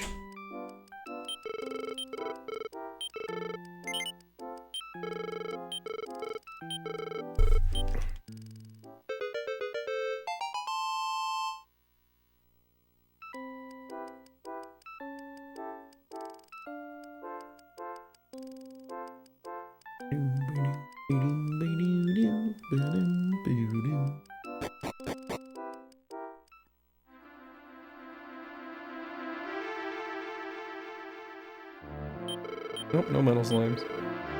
Not today.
Agu, though.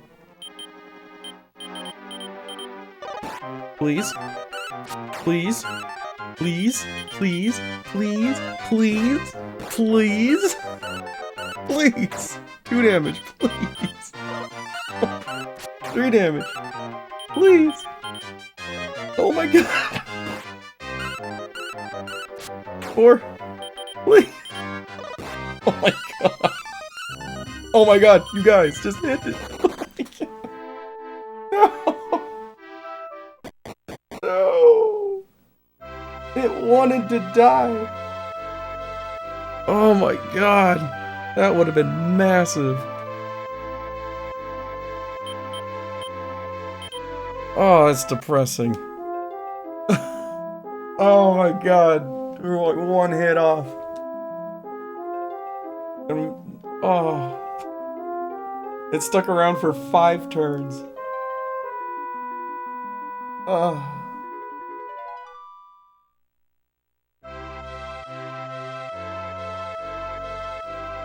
I'm so upset I didn't even get to do the flute sounds.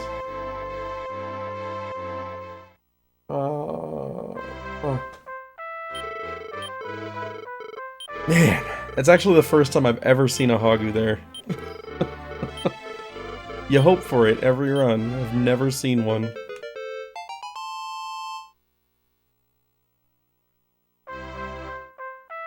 If you get that there, then Daughter has so much health going into the tower.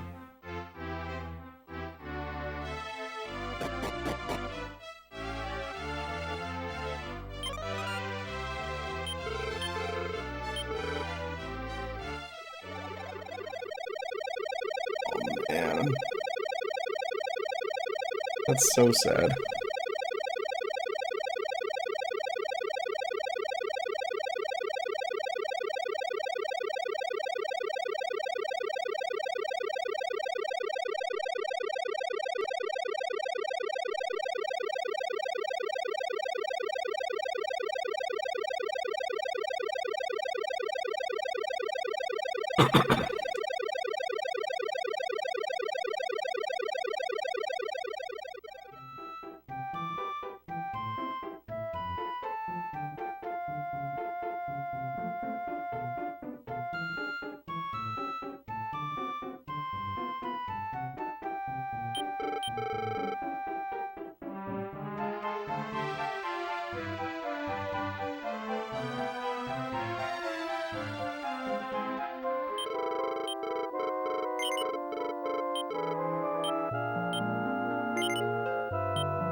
I'm like completely heartbroken right now.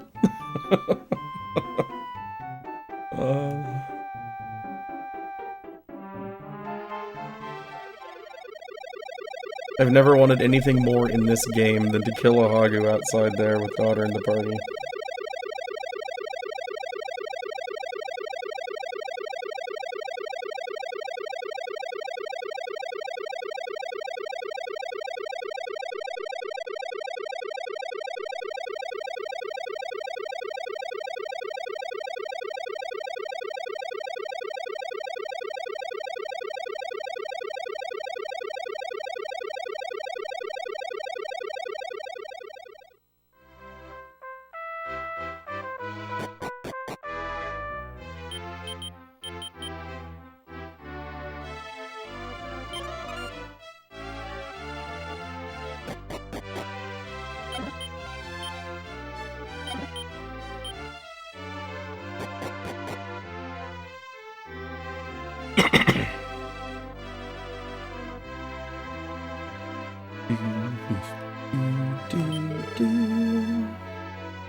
They're so ahead on gold right now.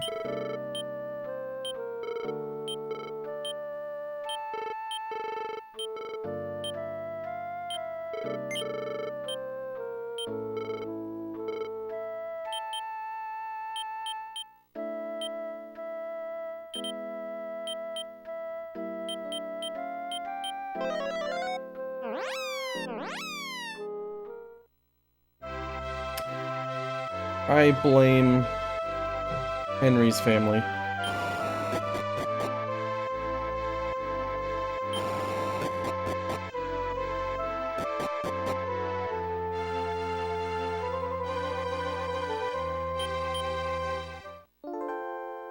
Yeah, basically what happened was Pappas gets blamed for Henry's abduction, and they go and lead Santa Rosa out of, or for vengeance, basically. But it's because of the imposter queen's crap. It's not something that Ryder normally would have done. I feel like I said Rydok earlier. Like DQ6 on the brain.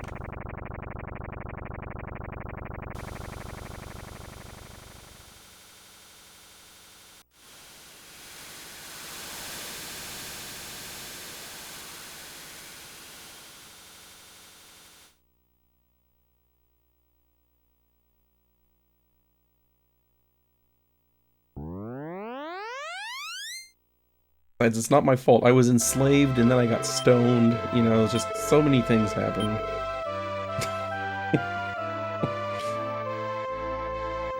It's been a rough 18 years, man.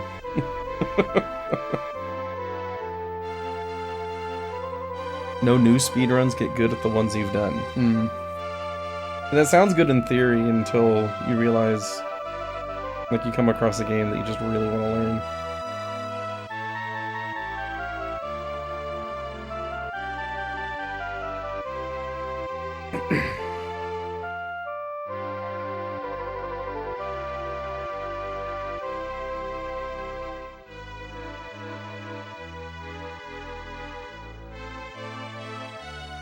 My New Year's resolution is to not bother with New Year's resolutions.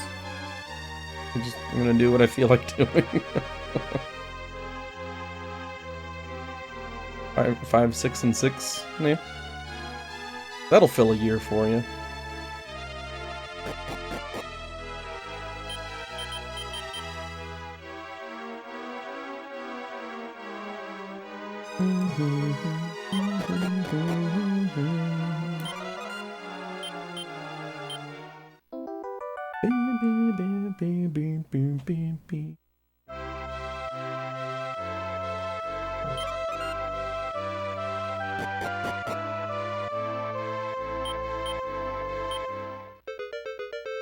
Alright, I've already handed out the moon herbs. Toss the hood. The hat of happiness.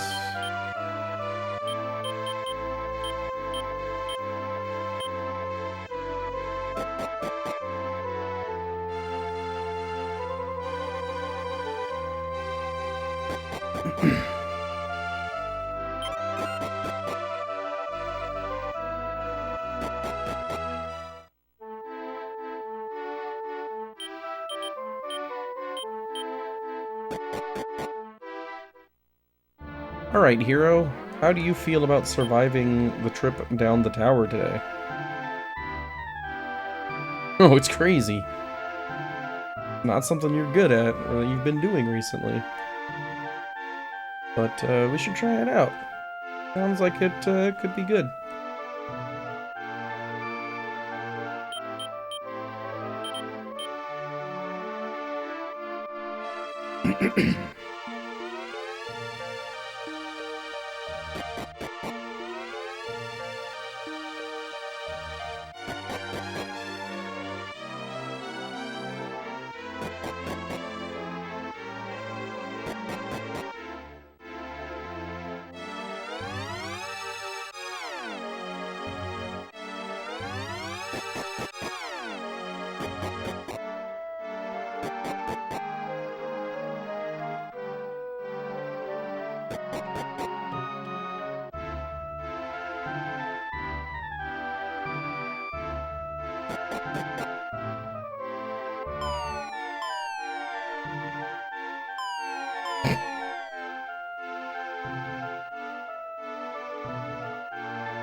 That's one way to do it. How about just 0 encounters? Heck, I turned my cheats back on.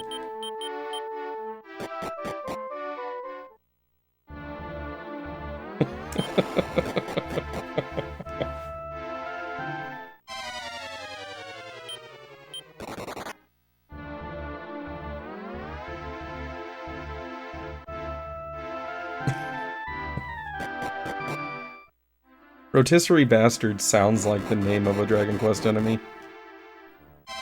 It's like a recolor of the Bantams.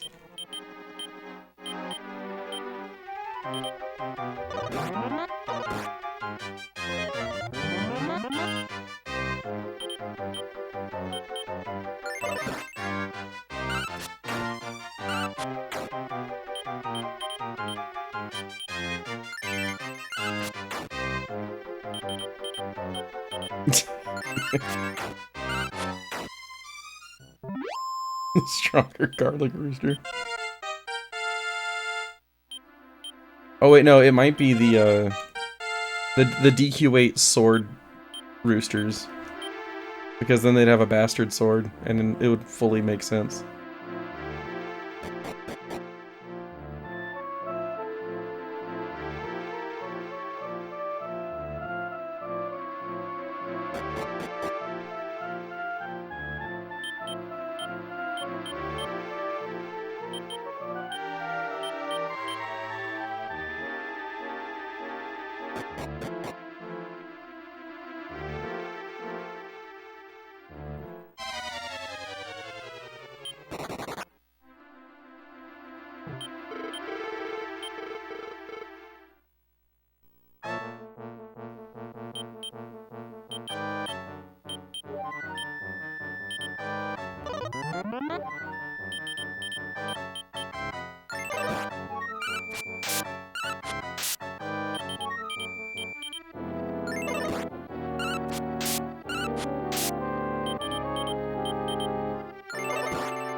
Patience.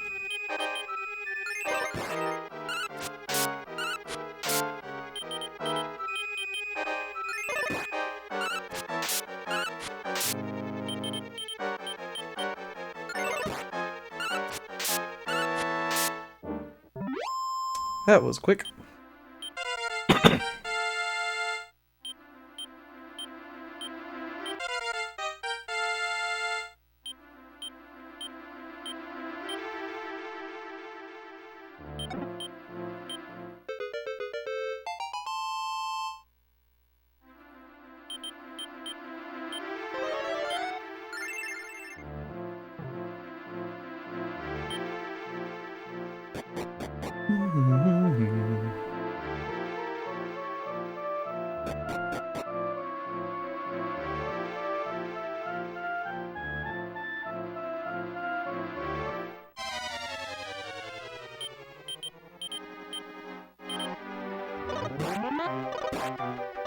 This is a good encounter to get.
Oh, nice crit.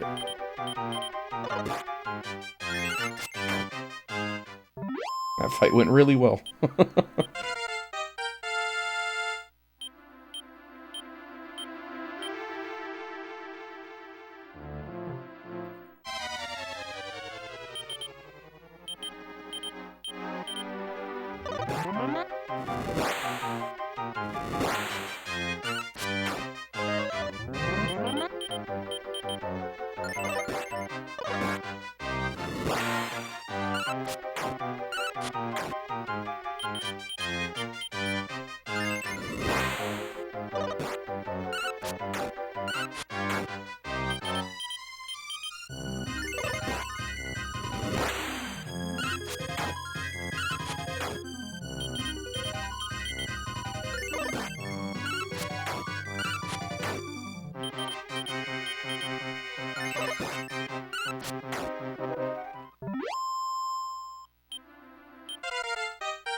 It was a very cooperative Dragon Tower up to this point.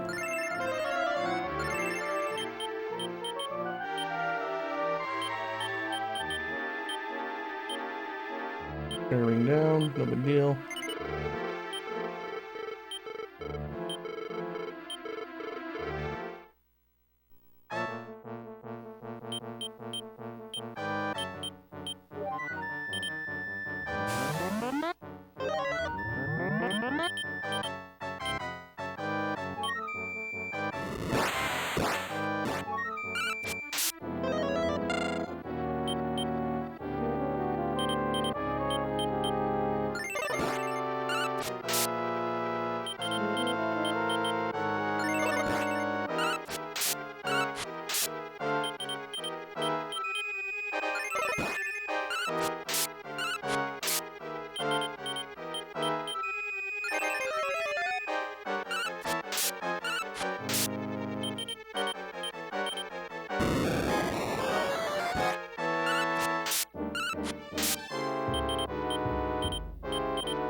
That was a lot of blaze moves.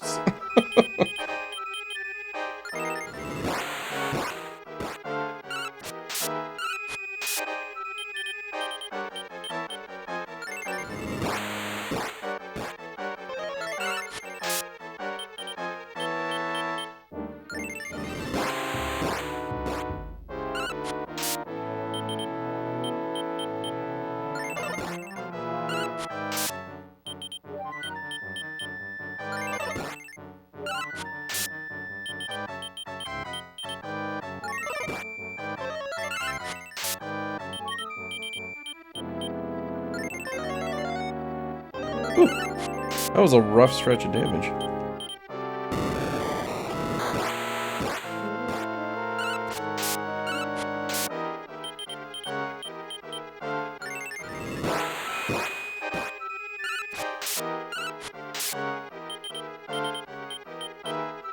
A little risky with Pierre here. Okay, that's fine.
Whew. That was a rough gamma.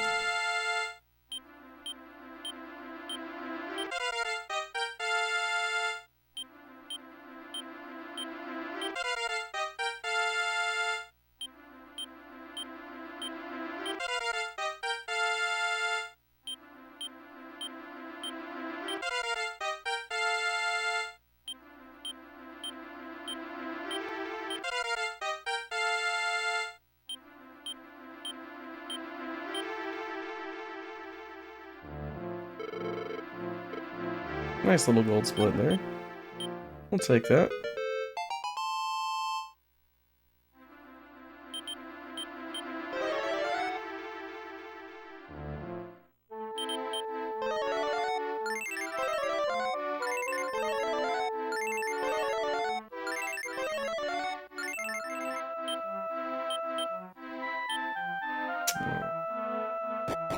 Low on MP on Pierre, but we'll still go. I was checking Hero's MP to see if it was significantly higher to swap out, but that's probably not gonna be worth it. Generally speaking, in that fight, either everybody survives or nobody does. It's very much an all or nothing fight.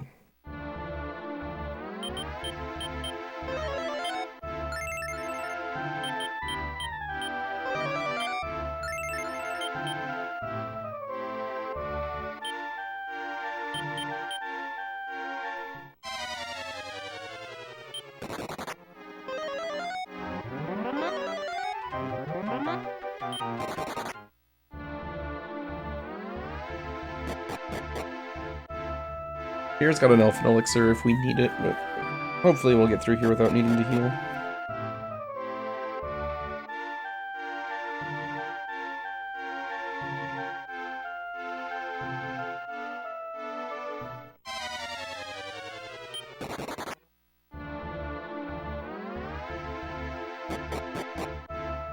Yeah, as long as you pay attention to the damage lines, Gemma's not a particularly dangerous fight. It can be slow if you have to play defensively a lot, like I did on that one. But generally the biggest threat in there is just poorly timed paralysis.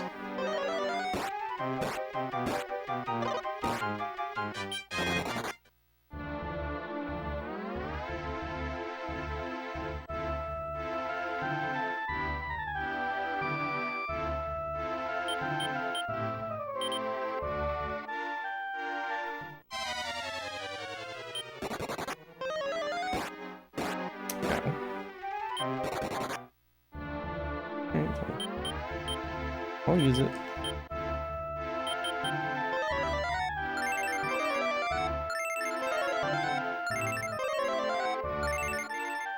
My general rule here is all MP recovery is fair game in this tower.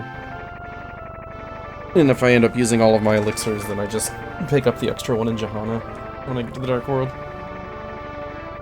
We still have one on Brownie. That should be all that I need for Mirror Dress.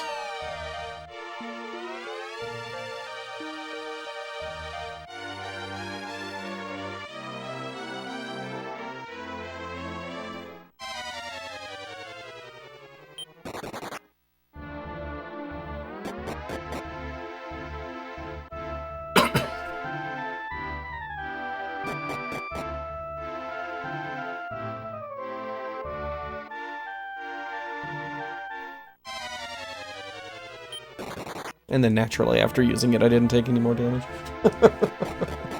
Go figure.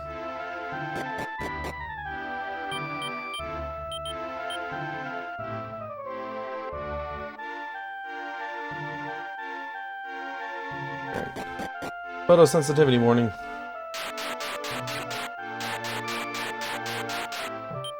Not done yet, still gonna walk out of here.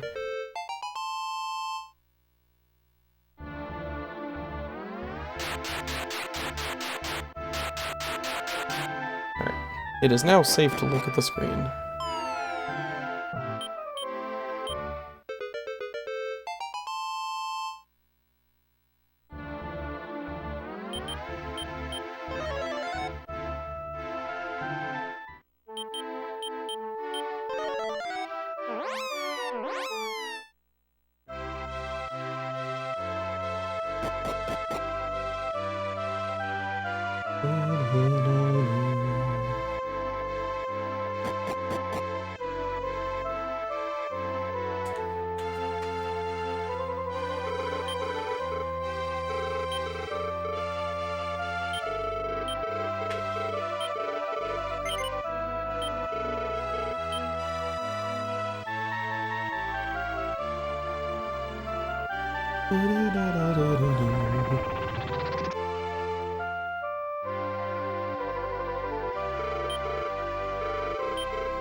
Nice. Here's my kill. That'll come in handy if, oh no, Sancho and Hero fighter hit themselves on this one, so it doesn't matter if Hero dies. Heal sword.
Nice dodge.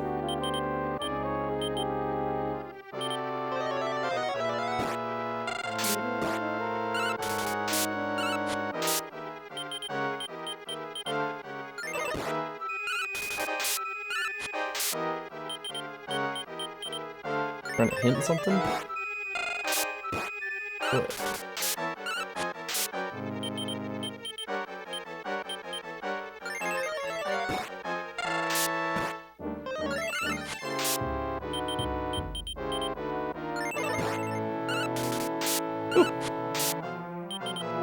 Still alive.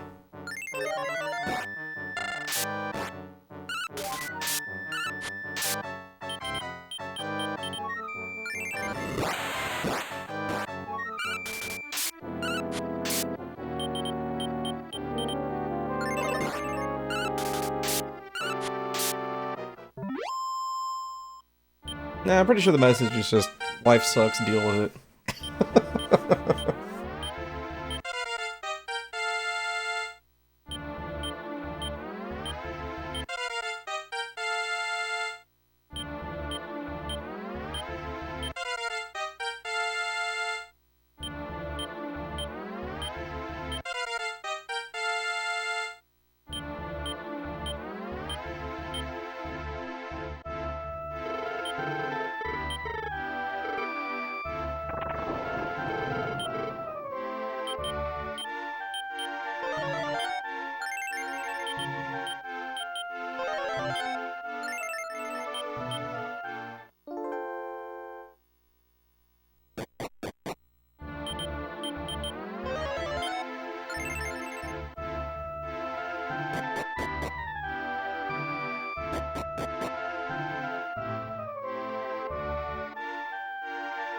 Alright, so we've got 2 world leaves to get through here.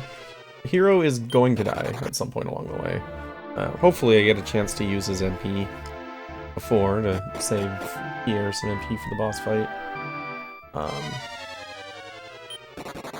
But yeah, basically every encounter in here is dangerous. Can't fight any of it because we don't have Pierre. It's very dangerous to try to fight these things with Hero. He's just not good enough. He's forced into the party here. Even if I go out and leave and reorder, Hero's gonna get forced into the party here. Well, I got my wish. I got to use all of Hero's MP.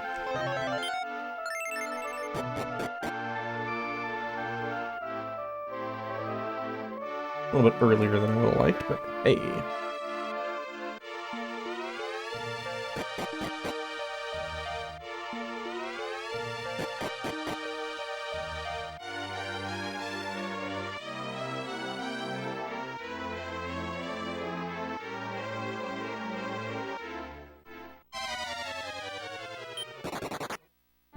Those spirits are sneaky deadly.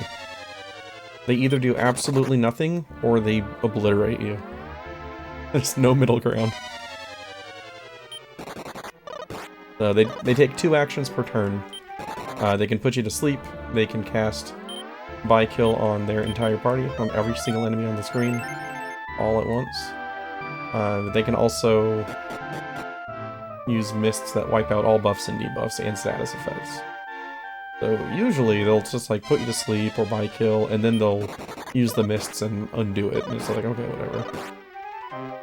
Weird flex, but okay, kind of a situation.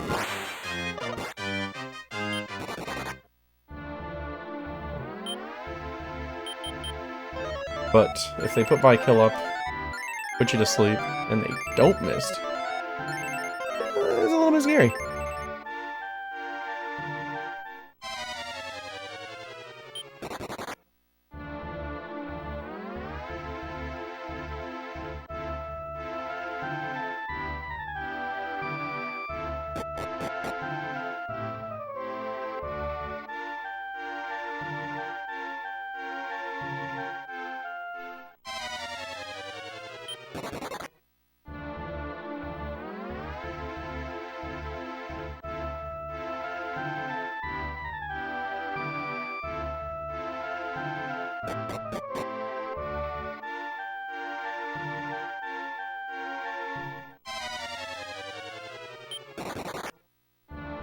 Okay, that's a terrifying one.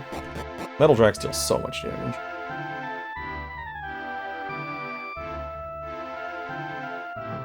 Okay, nice tame temple. Haven't said that in a while.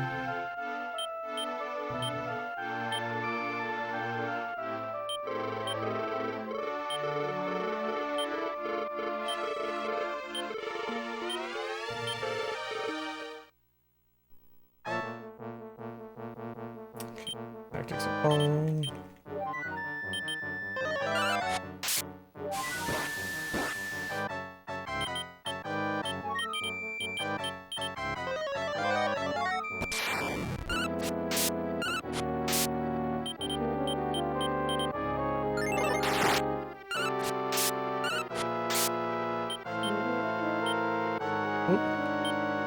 Thanks, Staff.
Ooh. There we go.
Very nice. A little bit slow. Menuing was kind of shaky on that one, but didn't make any mistakes, so all good. That fight's really fun to do because it's completely scripted. So you could probably do it with your eyes closed. I guess you need to know who he hits with his physicals, but outside of that, perfectly stable. You always know what's coming up. Yeah, I almost threw the scale shield when I was trying to world do.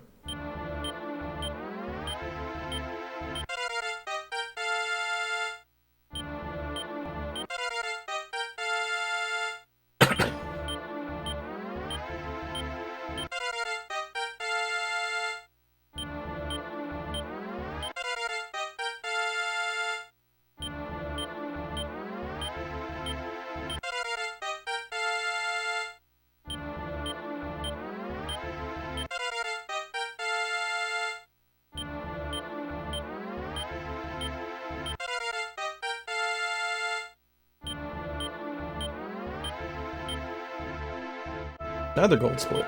Back to back.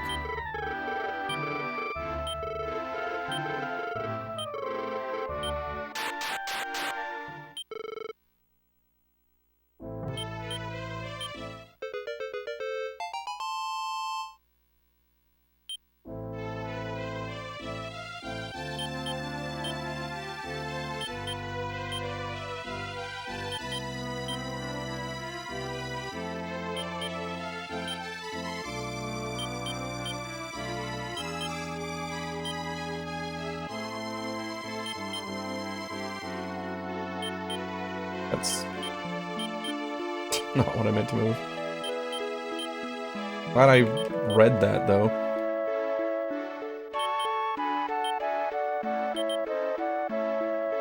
Turns out, yeah, you kind of want to move the Z shield, not the heavenly bow.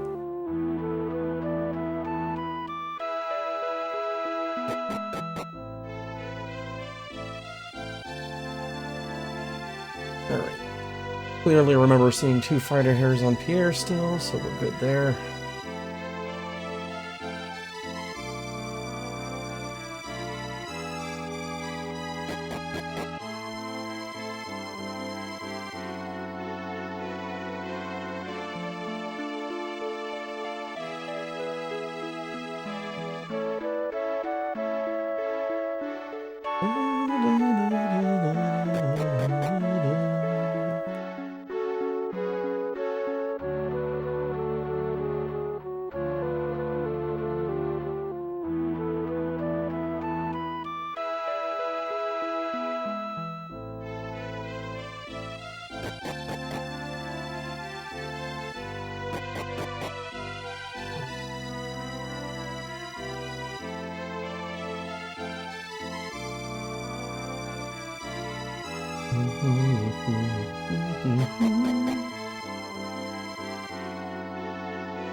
Right.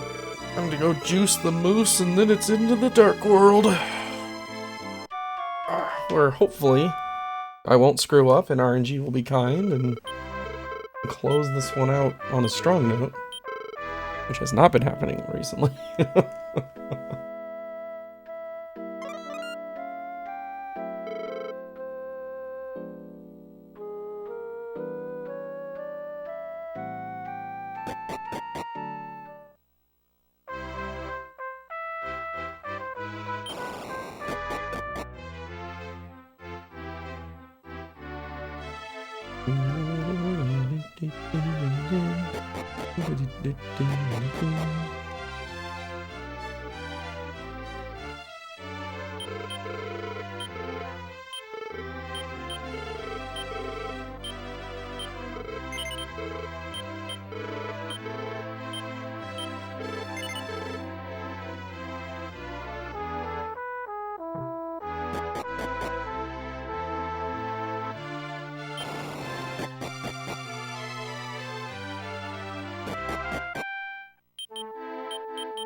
No, dude.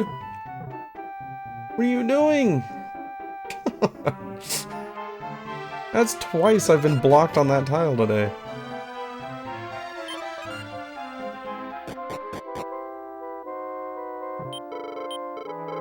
The kid was worse, though, because the kid was actually... Oops, I said no. The kid was one tile higher up, so I couldn't actually squeeze around him using the corner. But he actually went into the walkway.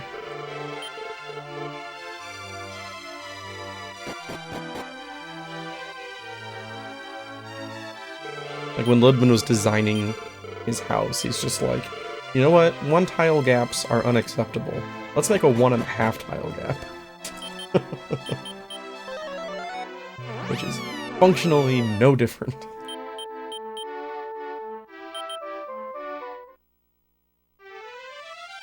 Remembering why I sell the sword whether I need the gold or not is now in the way.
See you here.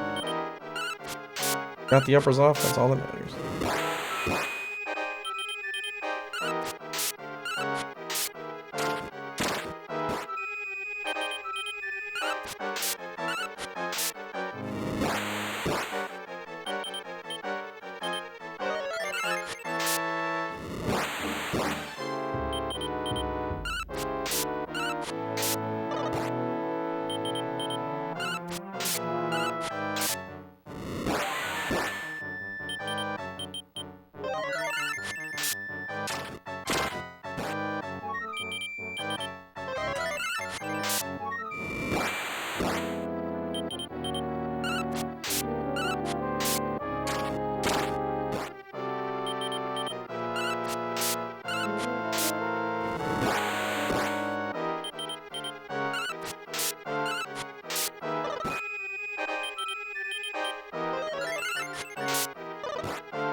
Nice. Only one upper.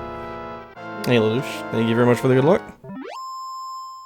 Hopefully we can close this one out strong.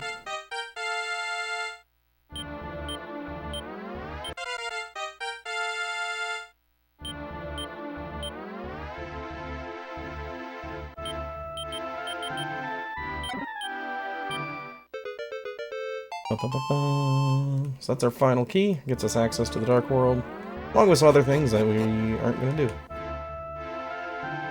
Technically, that gets us access to the Demon Hammer, which would be great if we were hunting for medals, but we're not.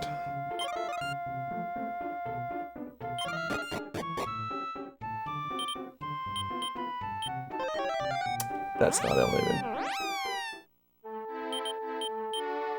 That's elevated. It's down 2, not up 2.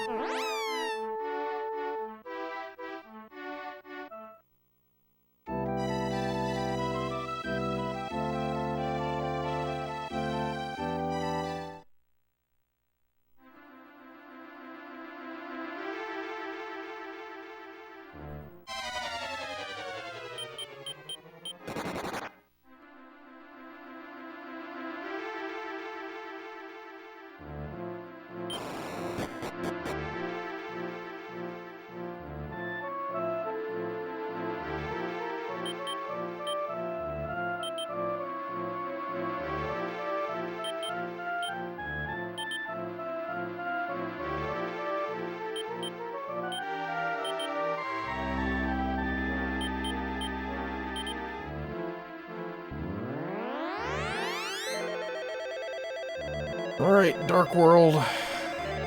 How's it gonna be today?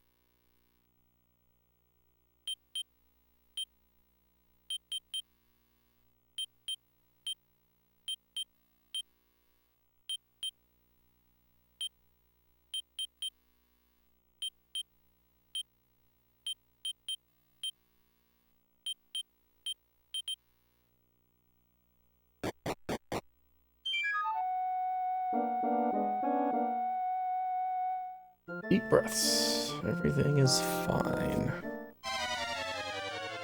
Relax. Don't do stupid.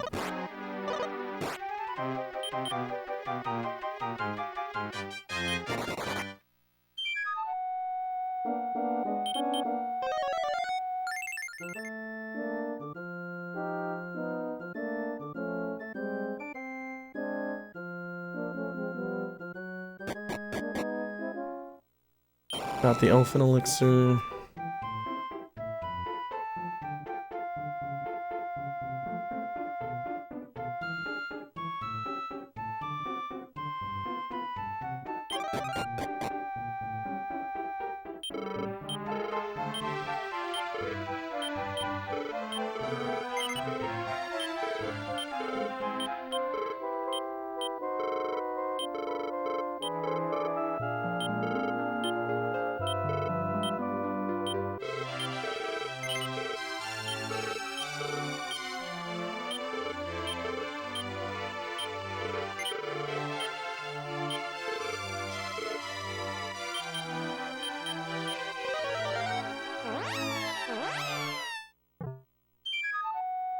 Got 2 world leaves. I'm debating if I want to come back here after getting the return point for Evil Mountain. And, eventually grab that other Elfin Elixir just in case we get a rough strong pattern.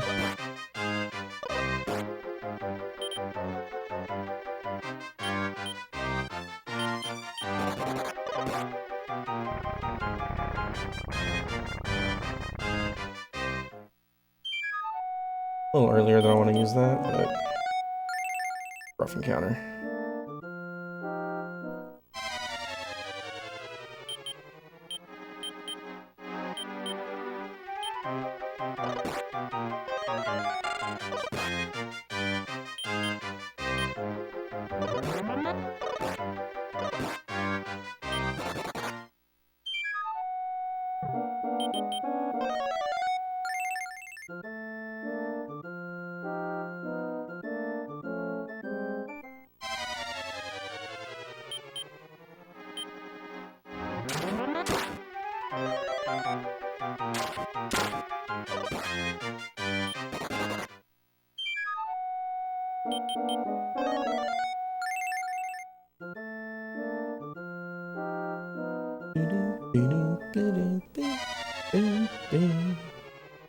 Oh no.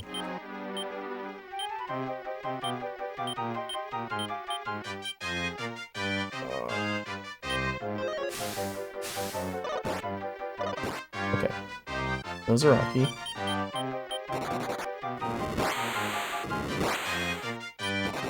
Okay.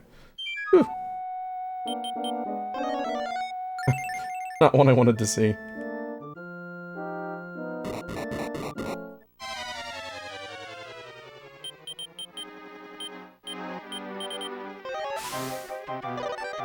Ooh. Slalom, you can't beat us in these guys.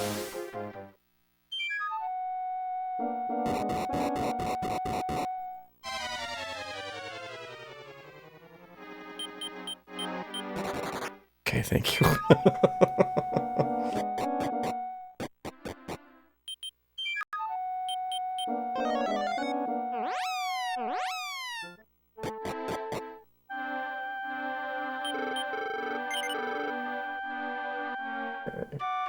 I am gonna go grab the Elfin Elixir. Just in case. Oops, that's the mountain, not John. Because a really bad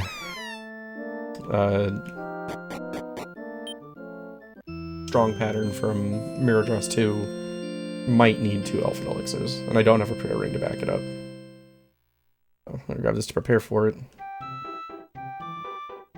Plus, it's faster to revive Hero this way, since it's automatic. So it works out.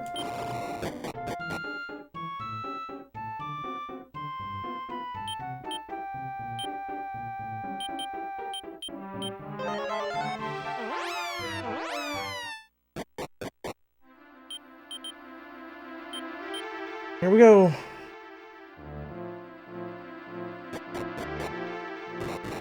Final stretch.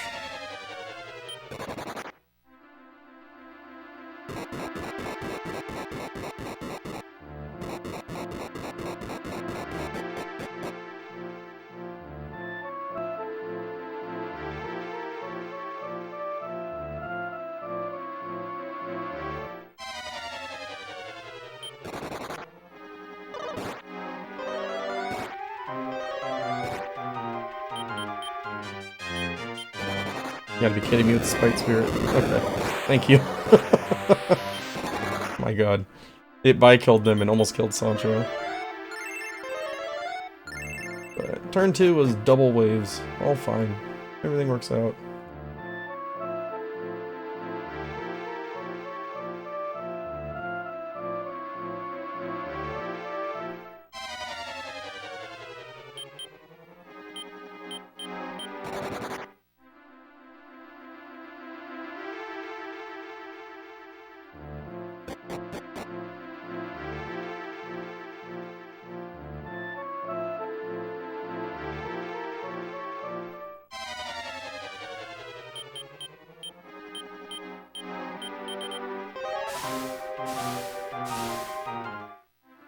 Good job, Slalom.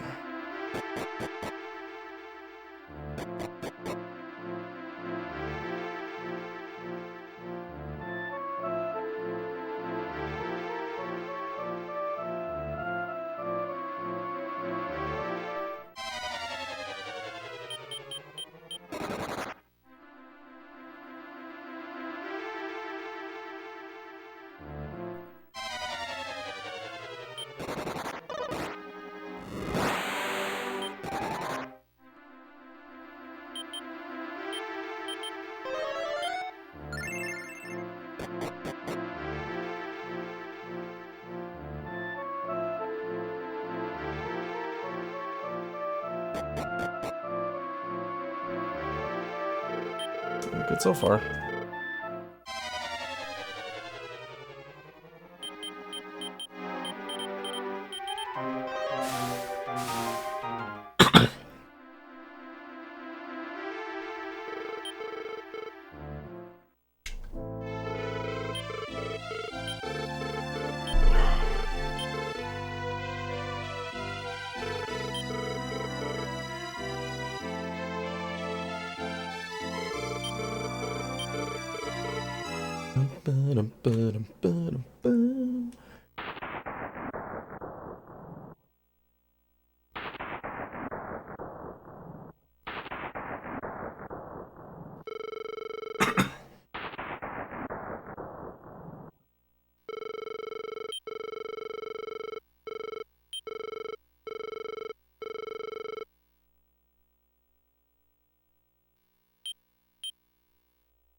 Take that, Jelly Man.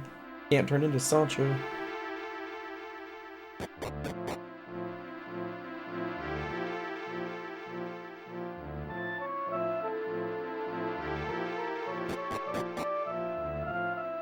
Oh my god. Forgot that entering that staircase for some reason sends you down a half time. Really awkward.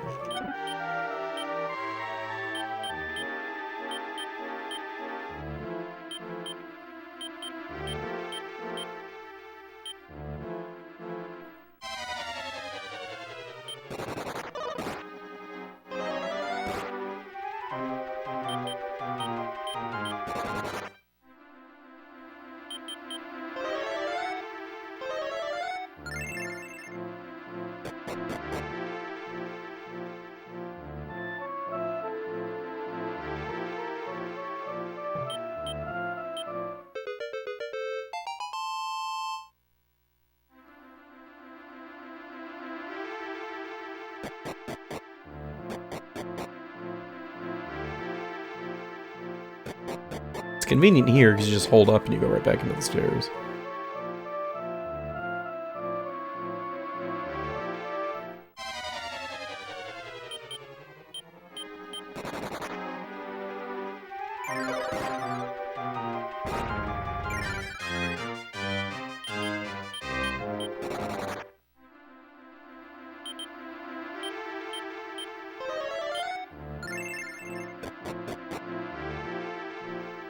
Try to preserve Pierre's MP here. I don't have a prayer ring to top him off.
Okay. No encounters until the Hell Battler room now.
Come on, don't do this here. I'm bringing in multiples because of the paralysis breath. Okay.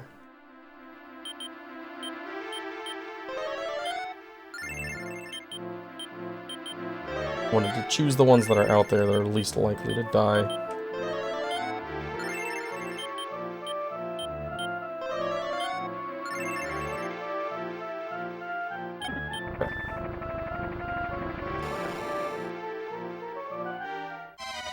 We can breathe for a little bit.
Here we go.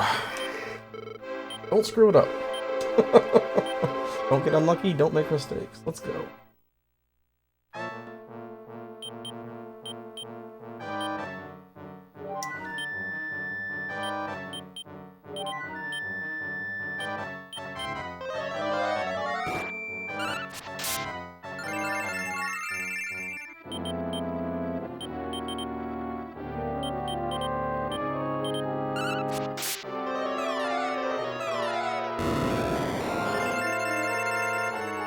That's why I give this fighter here to Poncho. We don't lose this rebuff.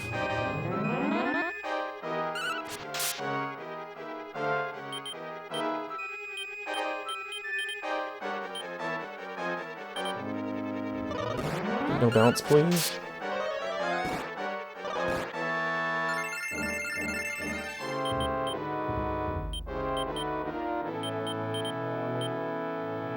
Right. No massive failure here, Sloan. Good, we actually got them today.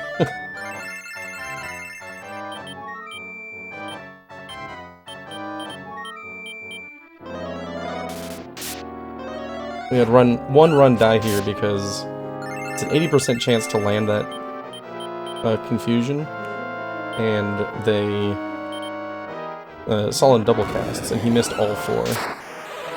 It was pretty rough.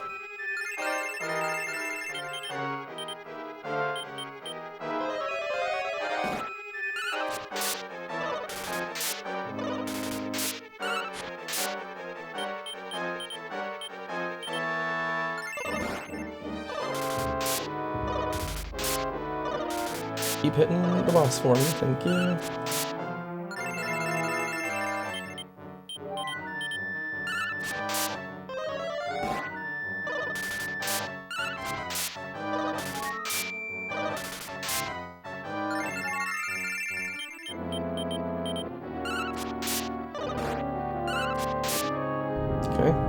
A good transition into phase 2.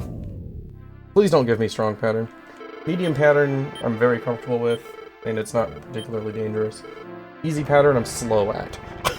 So I would really love to see a medium pattern here, just so that I don't have to think. I don't want to think right now. If I think, I'm going to screw up. So the first action we want to see is either heal or flames. If we see attack, then he's in strong pattern. Oh, man.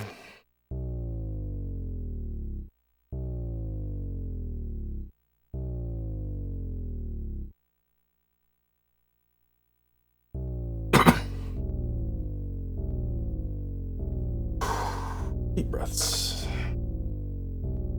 Focus, focus, focus.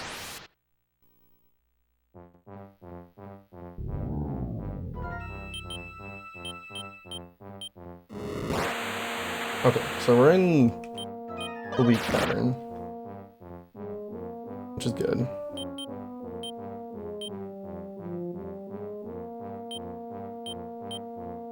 So he's only going to take one action per turn, which is great news.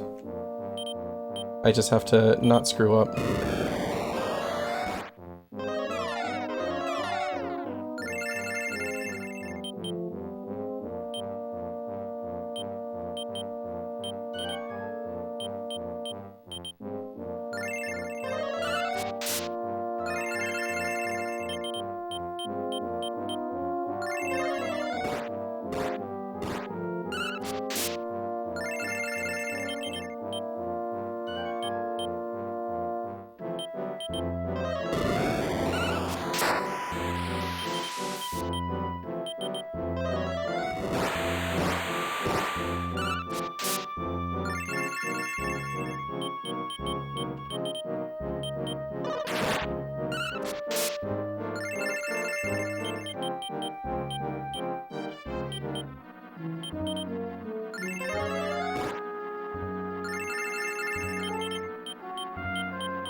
Doing by-kill on the Freezing Wave's turn, just hoping that he'll outspeed her.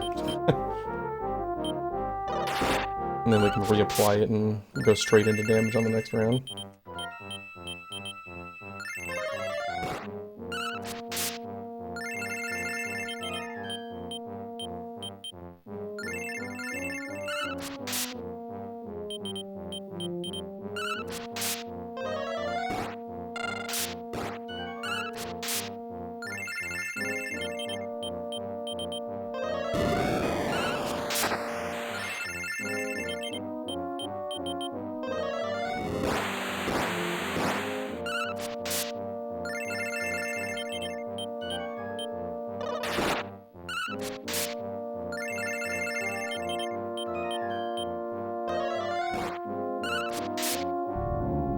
Nice. Woo! Alright, didn't screw up the easy pattern. Oh, okay, finally. 5:30. Oh, man. I wasn't tense at all.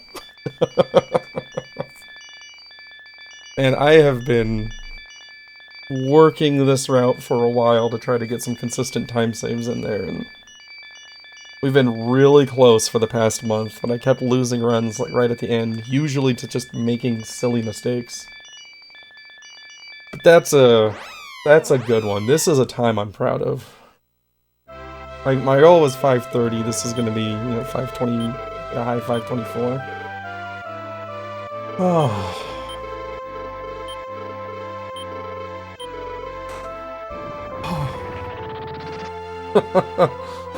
Oh, that feels good.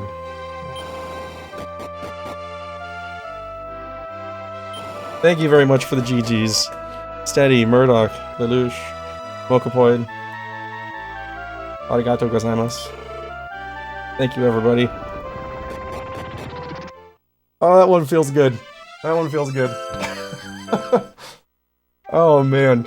I've been, on the downswing in my desire to grind this one out, because I've had other projects I've been wanting to work on. So I'm really glad that, I was able to close out this run before moving on to other stuff again.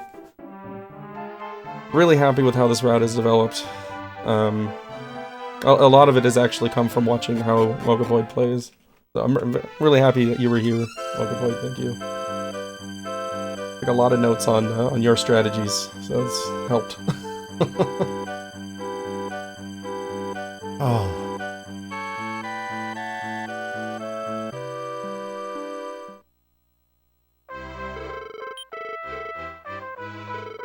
I think what I'm learning is I just need to do speedruns on Christmas, because Christmas has given us Bendrag and the sub 530 DQ5.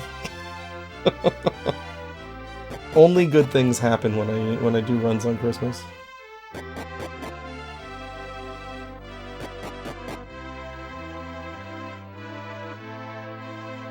Oh man, I can't express how happy I am right now.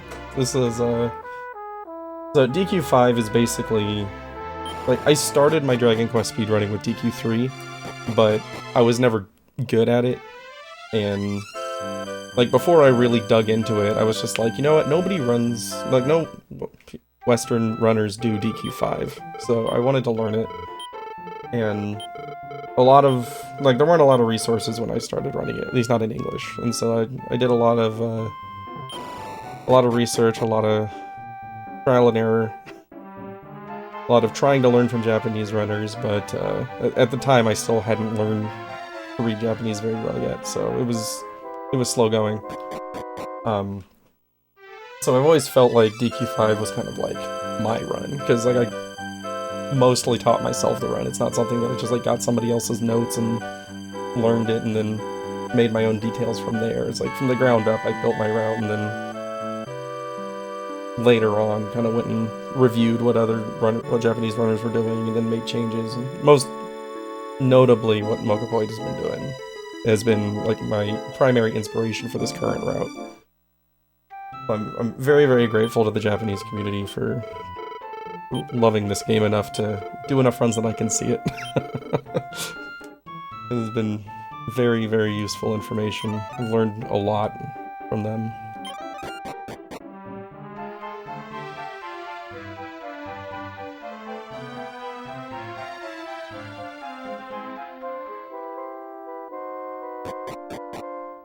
Alright, just a little bit more walking out of towns, and then we'll return to Grandvania, and then we'll do the speedrun breakdown. Go back over this run and see how much of it I can remember, because it hasn't been a particularly long time, but I've definitely had some stress pushing memories out of my brain as this one was wrapping up. The last several weeks I've had some very good paces. This is the second time that I've been 10 minutes ahead coming out of Gemma, but I just haven't been closing runs out, mostly due to just making stupid mistakes.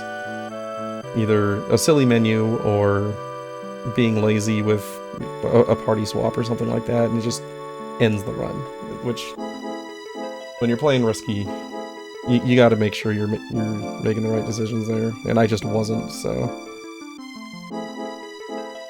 Became my own worst enemy over the past month, that's for sure. I kept at it. Really glad that I did. Like, I was considering, after the last run, I was like, okay, I think it might just be time to move on to DQ6 and start working on improving my time there. But I wanted to give this, like, I was gonna give myself, like, up to 3 more shots at it before moving on. And first one got through. So, thank you very much to the game for being kind today. I really appreciate the 6 metal slimes. That was awesome. Tried to help me out with a Hagu, but couldn't land the kill blow.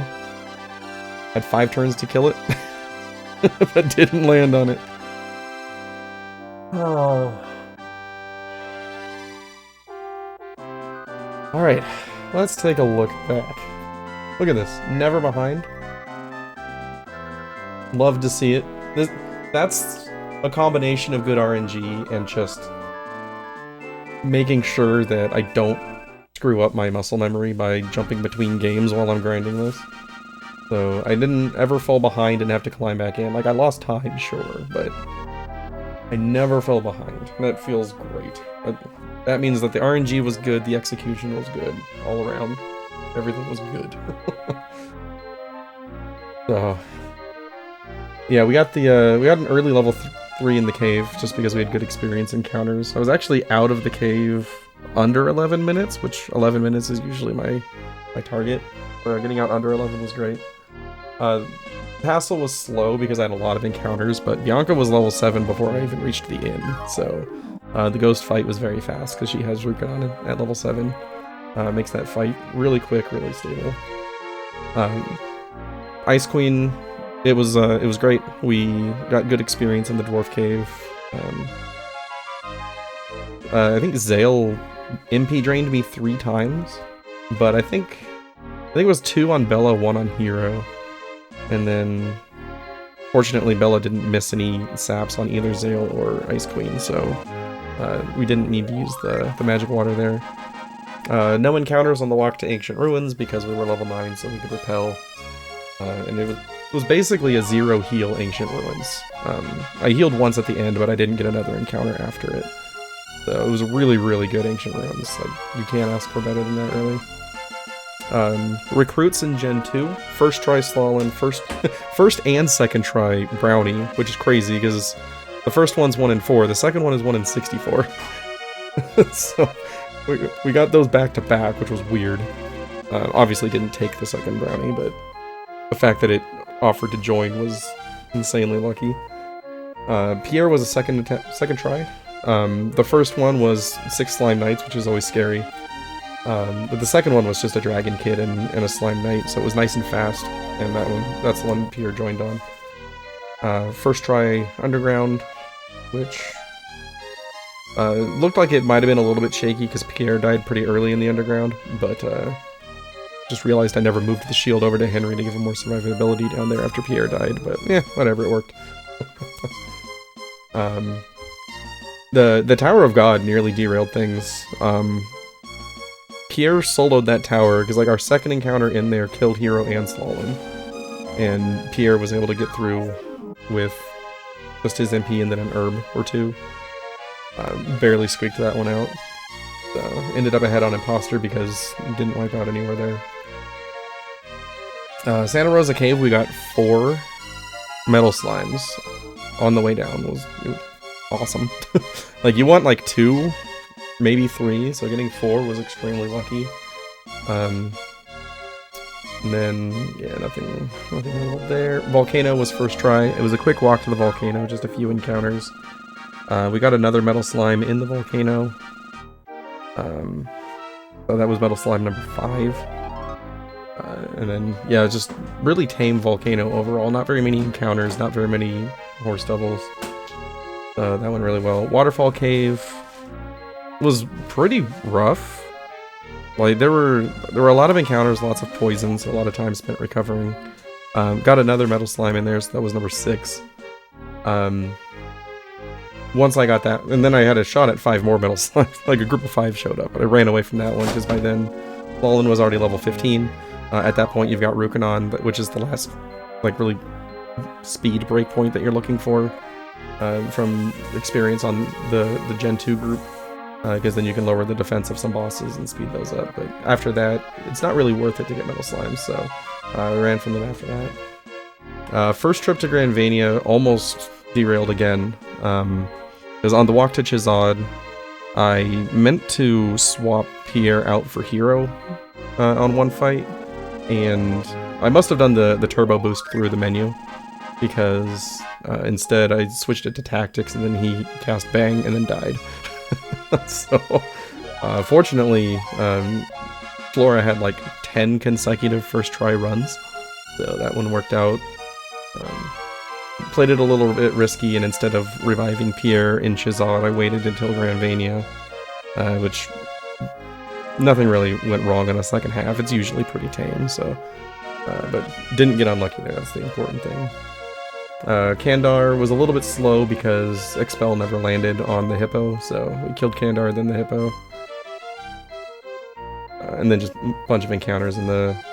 Not good luck with the shields and Expel on the forced encounters in the Demon Tower. We didn't get to use Rukanon on Jami because Slalin died after using the fighter hair on Pierre.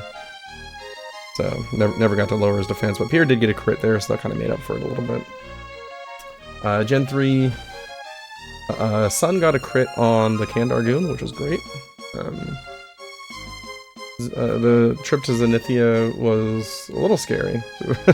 Stalin was having a little bit of trouble expelling in there, and almost lost it a couple of times, but fortunately that worked out. Fairy Forest, no metal slimes, but only 2 encounters, so can't argue there. Dragon Tower, 0 encounters on the walk down to the switch, which is extremely rare. But it was a nice switch from Hero constantly dying on the walk down there. He has not survived to the switch in a very long time. Yeah, made it all the way out without an encounter. And then only a couple of encounters, like nothing particularly scary in the basement. All the things that I didn't fight, I ran from on the first or second try. But yeah, the bosses went fast. Gemma was extremely aggressive. I think he only cast Bounce like twice. And he was just doing tons of damage, so there were some turns that were just absolutely terrifying on Gemma, but it worked out, as you can see. I mean, there was a gold split there, and then back-to-back gold split on Gemma and the Great Temple. Like, encounters were pretty tame, so that was very fortunate. Got lucky in the Great Temple. Ivol is always pretty... I mean, it's a scripted fight, so as long as you don't make a menuing mistake, everything's fine there. So that went well, as always. A little bit of menuing issues after that, like I was just making some minor mistakes, because I was getting a little bit jittery with the lead that I had coming out of the big RNG wall. So I lost a little bit there, but nothing major. Buon, normal as always, like there's nothing really special about that one. Used the farewell armband, not the farewell armband, the sacrifice armband earlier than I wanted to on the walk to Evil Mountain. So it was a little bit worried there, but still made it just fine. Once we were in Evil Mountain, the encounters were fairly tame. Like, there weren't very many of them. There were a couple that were really scary, in particular the one right before the Hell Battlers, like almost killed multiple characters. But like that would have been a good spot to have the armband. But fortunately, we got out of that just fine. We still had 2 leaves, so it would have been okay if somebody had died there, as long as it wasn't more than 2 important characters. Yeah, and then first round of ads was Clowns, which is great. I got to use the fighter hair from Sancho. When I have an extra fighter hair, I like to put it on Sancho for that fight, so that if Phase 1 uses freezing waves, you can just have Sancho reapply by kill to Pierre while you get Slalin back out to get the increases back up on the same turn. It really really helps that one, since there's no damage to heal on that turn, and then he goes into the summon after. It's like, okay, like you don't need the Sage of Stone on that particular turn. And then, yeah, phase 2, we got the weak pattern, which is my least practiced because I rarely see it, but yeah, I didn't play it perfectly, but I played it well enough. Didn't make any major mistakes. I don't think he ever outsped Daughter. I was playing around his agility a lot, like trying to be super careful with it, and I was trying to catch him with outspeeding her on the Freezing Waves turns, because after Freezing Waves he does Flames, and so I would like to take Daughter out for that turn. So I kept casting Bykill on Freezing Waves, hoping that he would outspeed her, and then she'd get Bykill back up so that she could be safe on the next turn, but he never outsped her, so it didn't really matter. But yeah, it went well. I'm really glad not to see Strong Pattern when you're on this base. Strong Pattern is a very long fight, and you never really know where you are in that fight because he's constantly healing. But yeah, so there you go. 5:24:55. That is a huge PB, 16 and a half minutes. Extremely happy with this time. It's better than what I was aiming for.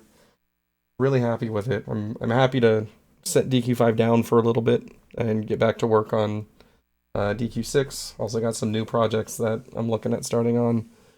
So going into next year, we're gonna have some fun. I've been looking forward to doing more DQ6 and some other things as well. So, whew, all right, a little bit jittery here. All right, let's see here. What do we have going on? We've got Holmes doing DQ2. We're gonna go hang out with Dr. Mr. Holmes. Thank you everybody for hanging out. I really appreciate the support. Thank you for the GGs. Thanks for sticking it out. This was a really fun run to do. Glad you guys were here. And yeah, I hope you guys have a good holiday tomorrow. You guys take care. I have to type raid or it doesn't work. Oh man. But yeah, thanks again for hanging out. I really appreciate all of you guys. You guys take care. Have a good night. And I will see you probably Saturday. Maybe we'll get some DQ6 going. Have a good one.